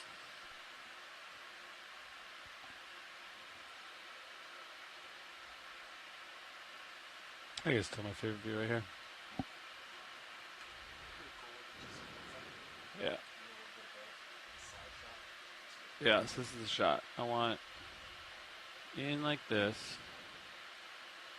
Right? And then you do the slow out, and then the starboard arm is just picking up a rock. Right? Alright, let me get this to a position where we can recover it.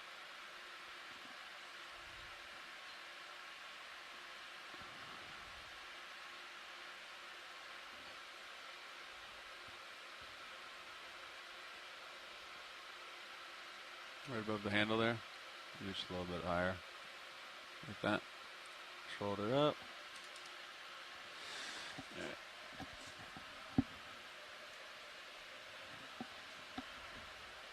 How's your Extend-O-Matic 2.0 program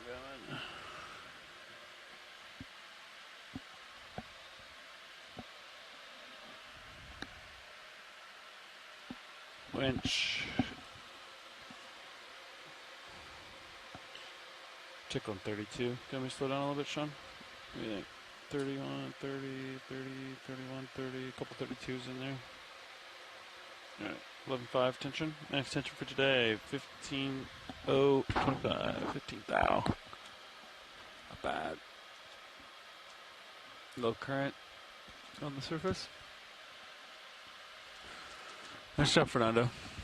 Thank you. It's tricky to keep out, so because you have all those entanglements. Yeah, and then but of course, coming at you. What happens is like you're not looking at them because you want to zoom in into the darkness, and then you like want to get more light on it, and you want to get closer to it, so you just creep in closer. And you're naturally getting closer to all those. I didn't feel stringy things.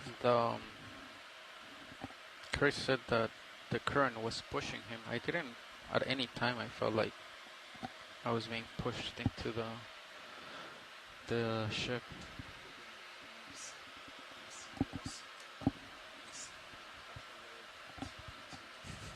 Maybe.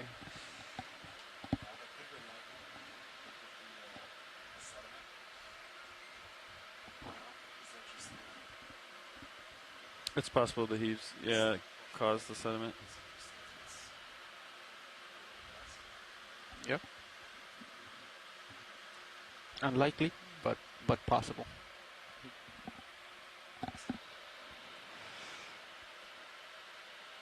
I mean, it was just there wasn't because yesterday you did see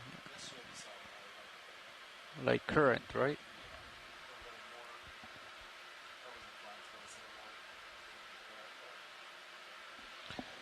I didn't really feel much current. I mean, yeah. My grandma watched today. Yeah. She said, yeah, she says very nice. My aunt and uncle. Mm-hmm.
Roger.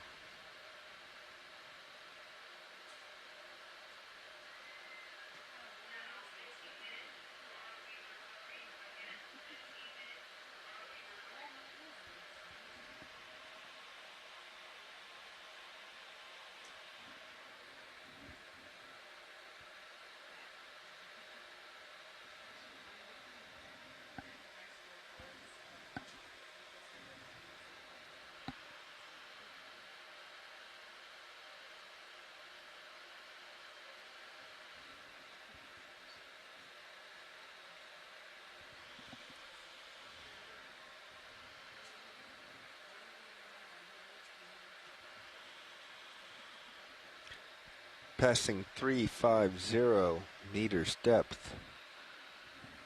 Delta 13. Streaming looks good. Comps look good. Streaming looks good.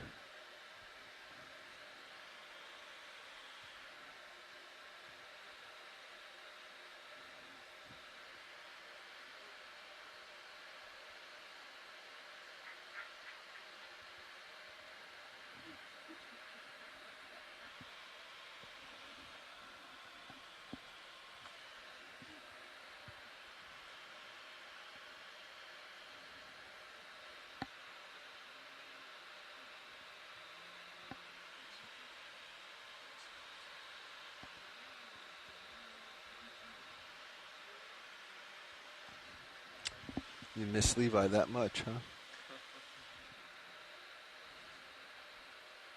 Nah, it was nice kind of having, the same, I guess for deck, it was nice being like deck, recovery,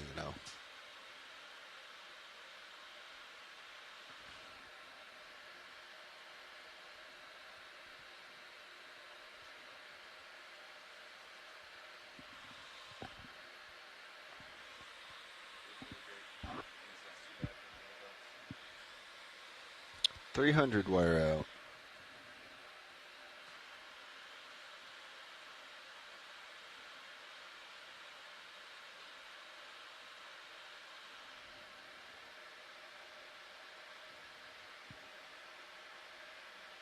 Raj.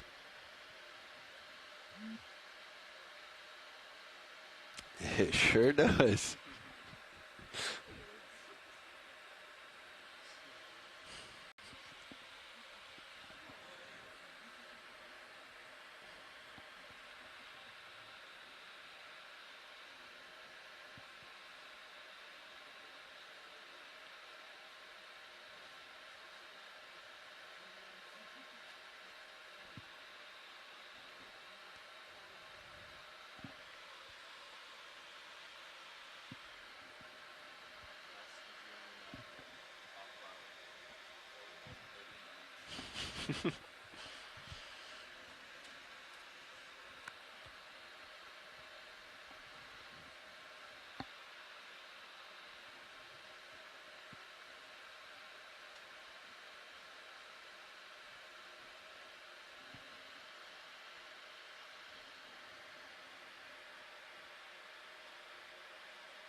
$250.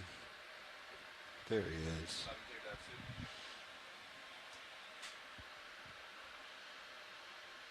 Dive Super Pilot, I'll have you.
Engaged, auto sway is still in and ready to pass comms. Great. Thanks, Nav. That's your best comms. That's your best comms.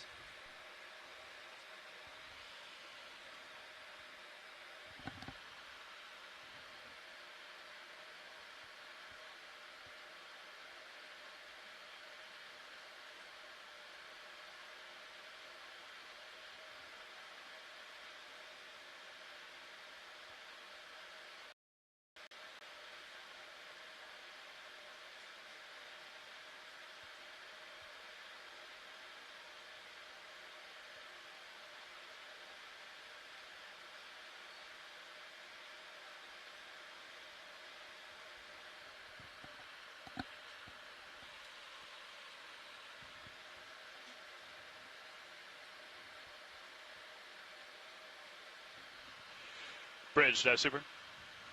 Go ahead, Dive Super. Hey, anything to add to Nav's assessment? Not really. The only thing is we have a heading of 075. I think this is a good heading to maintain. Let me know if you need auto sway disengaged before passing control over. But no, nothing else. 150. Okay. Great, thanks, Bridge. I think we'll keep it in for now, and we'll have Aiden call up. Now we'll just take it as is. Thank you. Copy.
$100.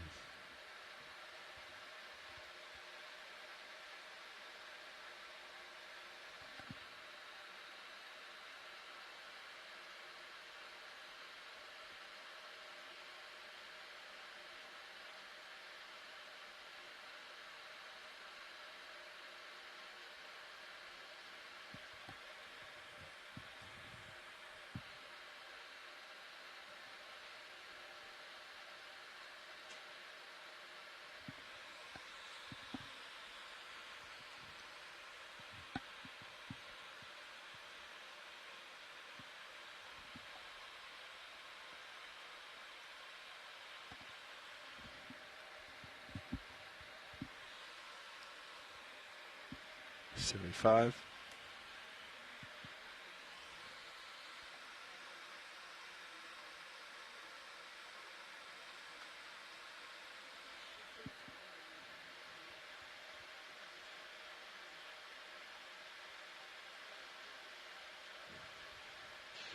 Nav Dive Super.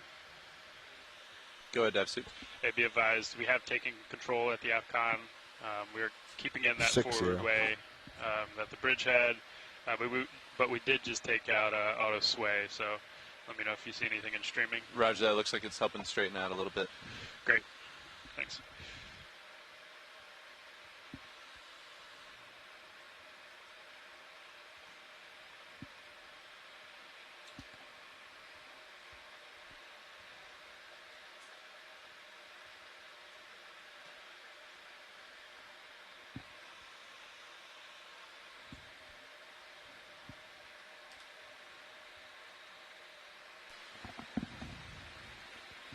Winch all stop. 50 meters, wire out. Copy, co-pilot. Winch, dive super. Winch. Could we pass control to the aft station, please? Done.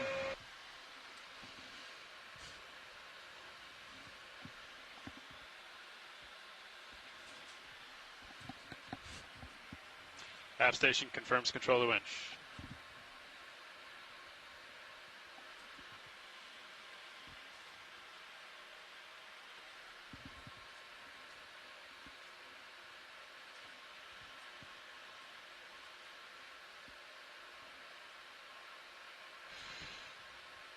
Pilot, dive super.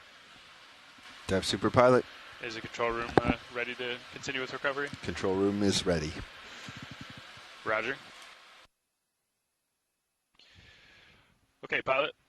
Let's come up to the surface at 15 meters a minute. Winch will do the same. Wilco dive suit coming up.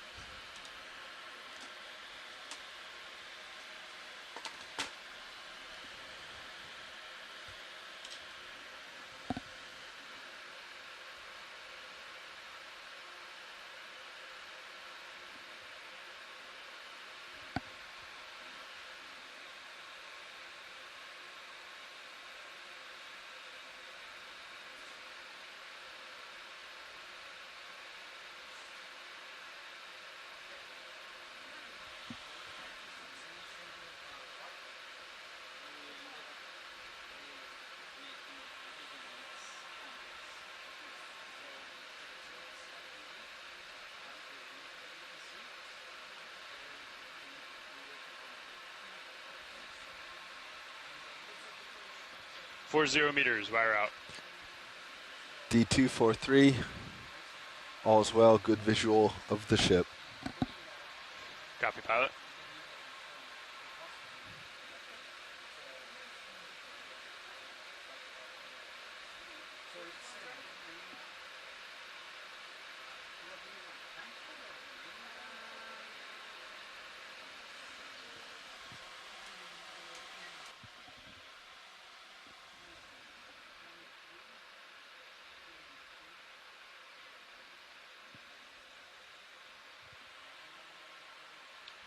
Three 0 meters, wire out. D232. All's well.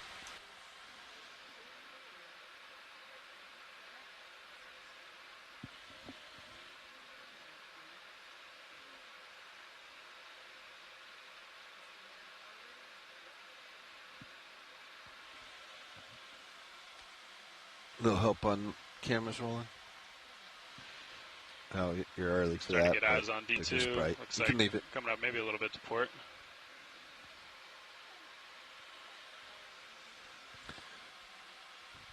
That's correct. 20 meters, wire out. No, it's fine. D220, all's well. Looks like we're off to starboard a little. Copy that.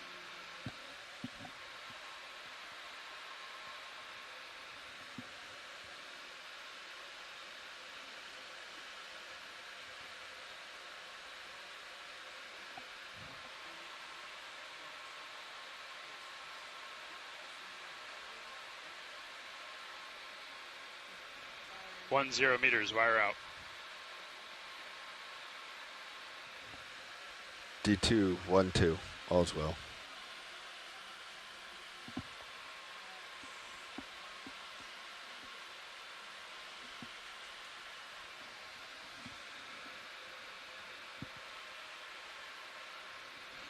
Winch is all stopped, standing by for streaming.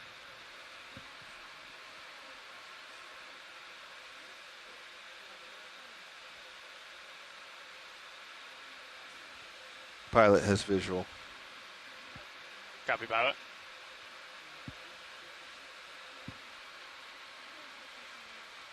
D2 on surface.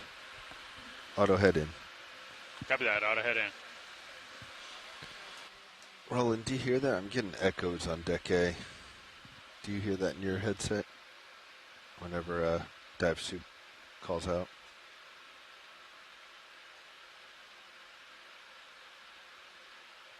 Raj.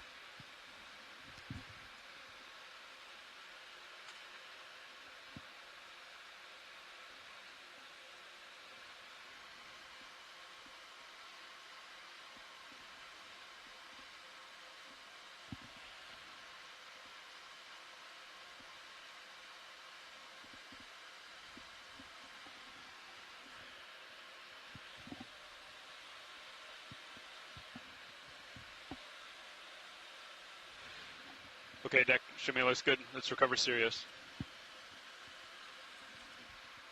Yeah, that was it, Roland. He sounds much better now. Yeah, no, Roger.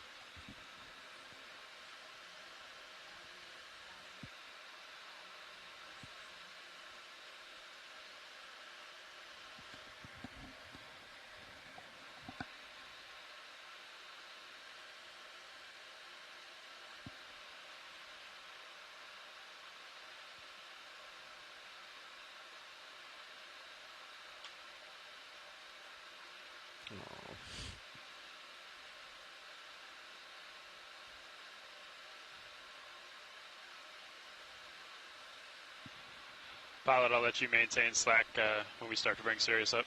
Copy, dive suit.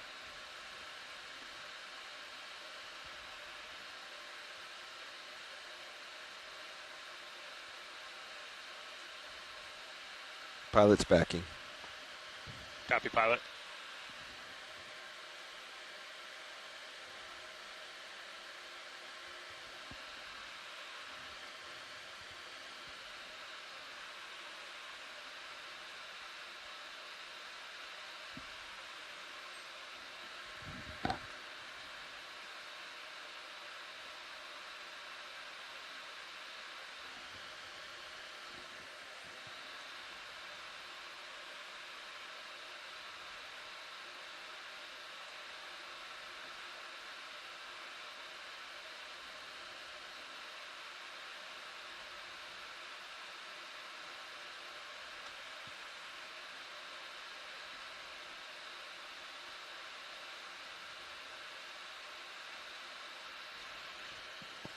Are you having to do full back again, pilot? I just increased to full back.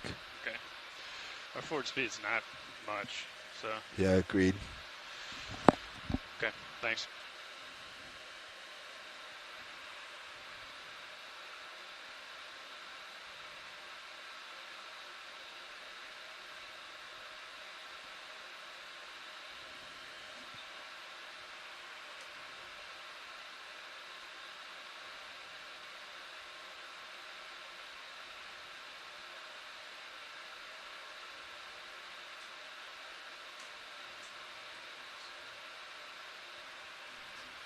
It'll be after they cap it.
Winch, take back local control, please. Remote disabled. Roger.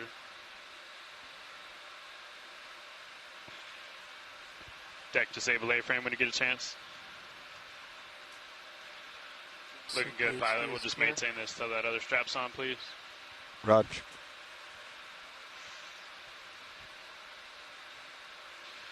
Thank you, Deck.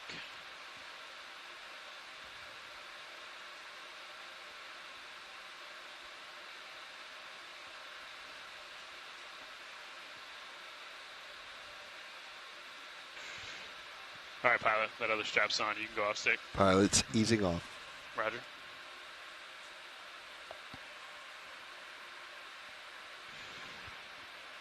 You've got better visual, pilot, so I'll let you disable auto head whenever you see it. Roger. Pilot's off stick. Auto head in.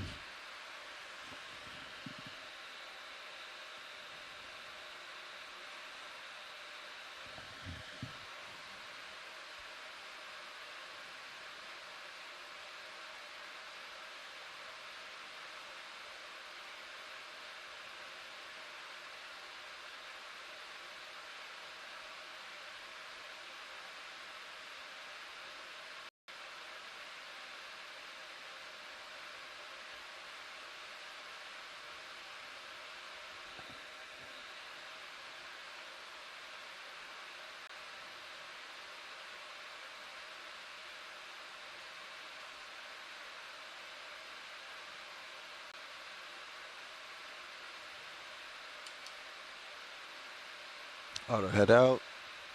Lift line free, daisy chain free. Yeah, agreed.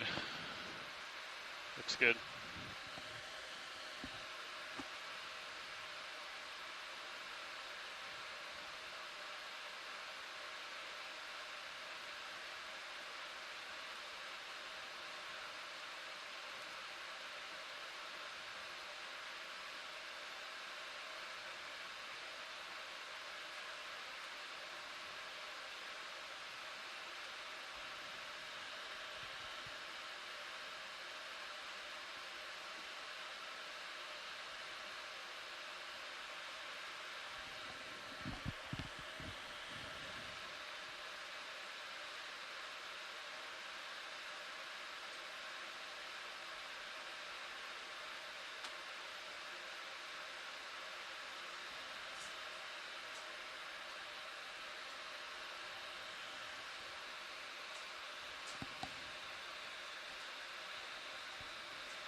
All right, pilot, you're tight on the lift line. Let's go ahead and lock in auto head and make our way to the port quarter, please. Wilco dive suit. Auto head in. Backing and starboard. Roger. We're also coming down on our port way, so we're both moving that direction. Roger.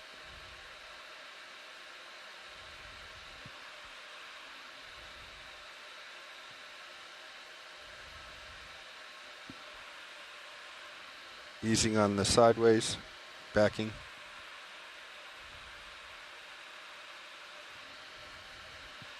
Copy, pilot.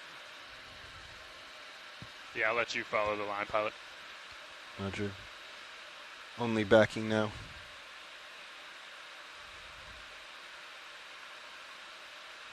All right, pilot, crane's going to follow you around.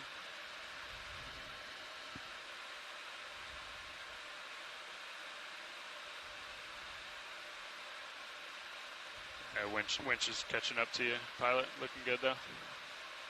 Maintaining.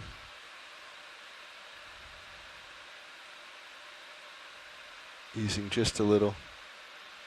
Yeah, sounds good.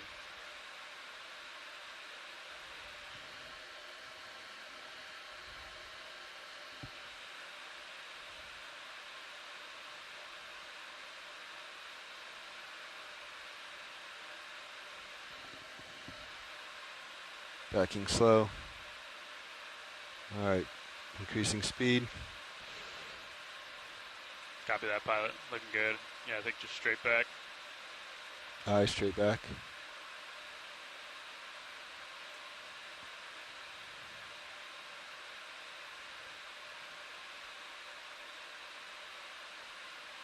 A little bit to port. Yeah, nice. Work your way under. Just a little bit of line out. Backing. Holding. Holding it. Up. Backing and holding. Giving a little twist. Nice. Coming up. Off stick. Pilot off stick, guy.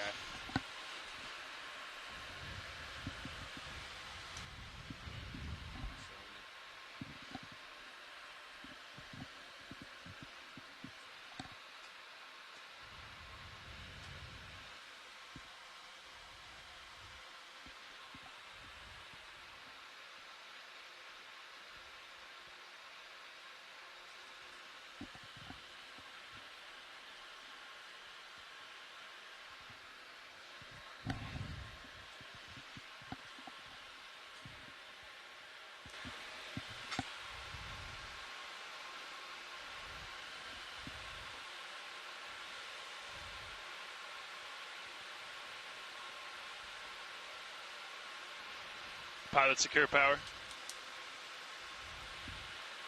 Deck, hangar E-stop. Winch, knife switch. Done. Power meter reads 0. Roger, pilot vehicle cold.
Winch, we can go ahead and secure the HPU.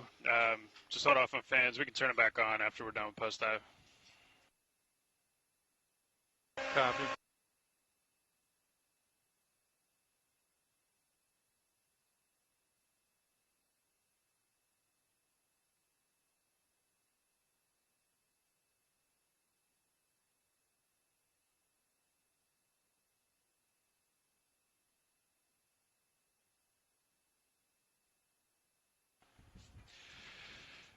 Nice work in there, pilot.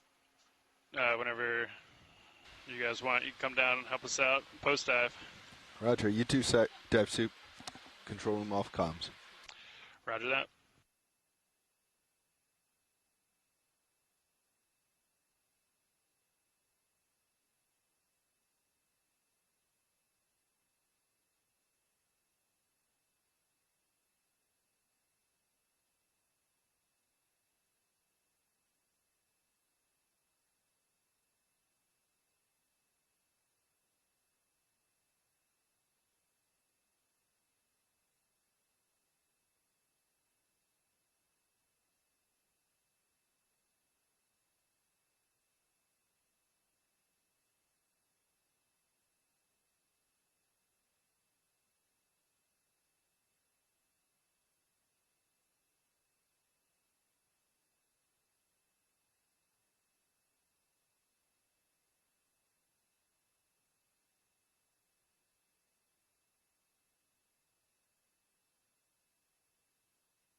Bridge, dive super.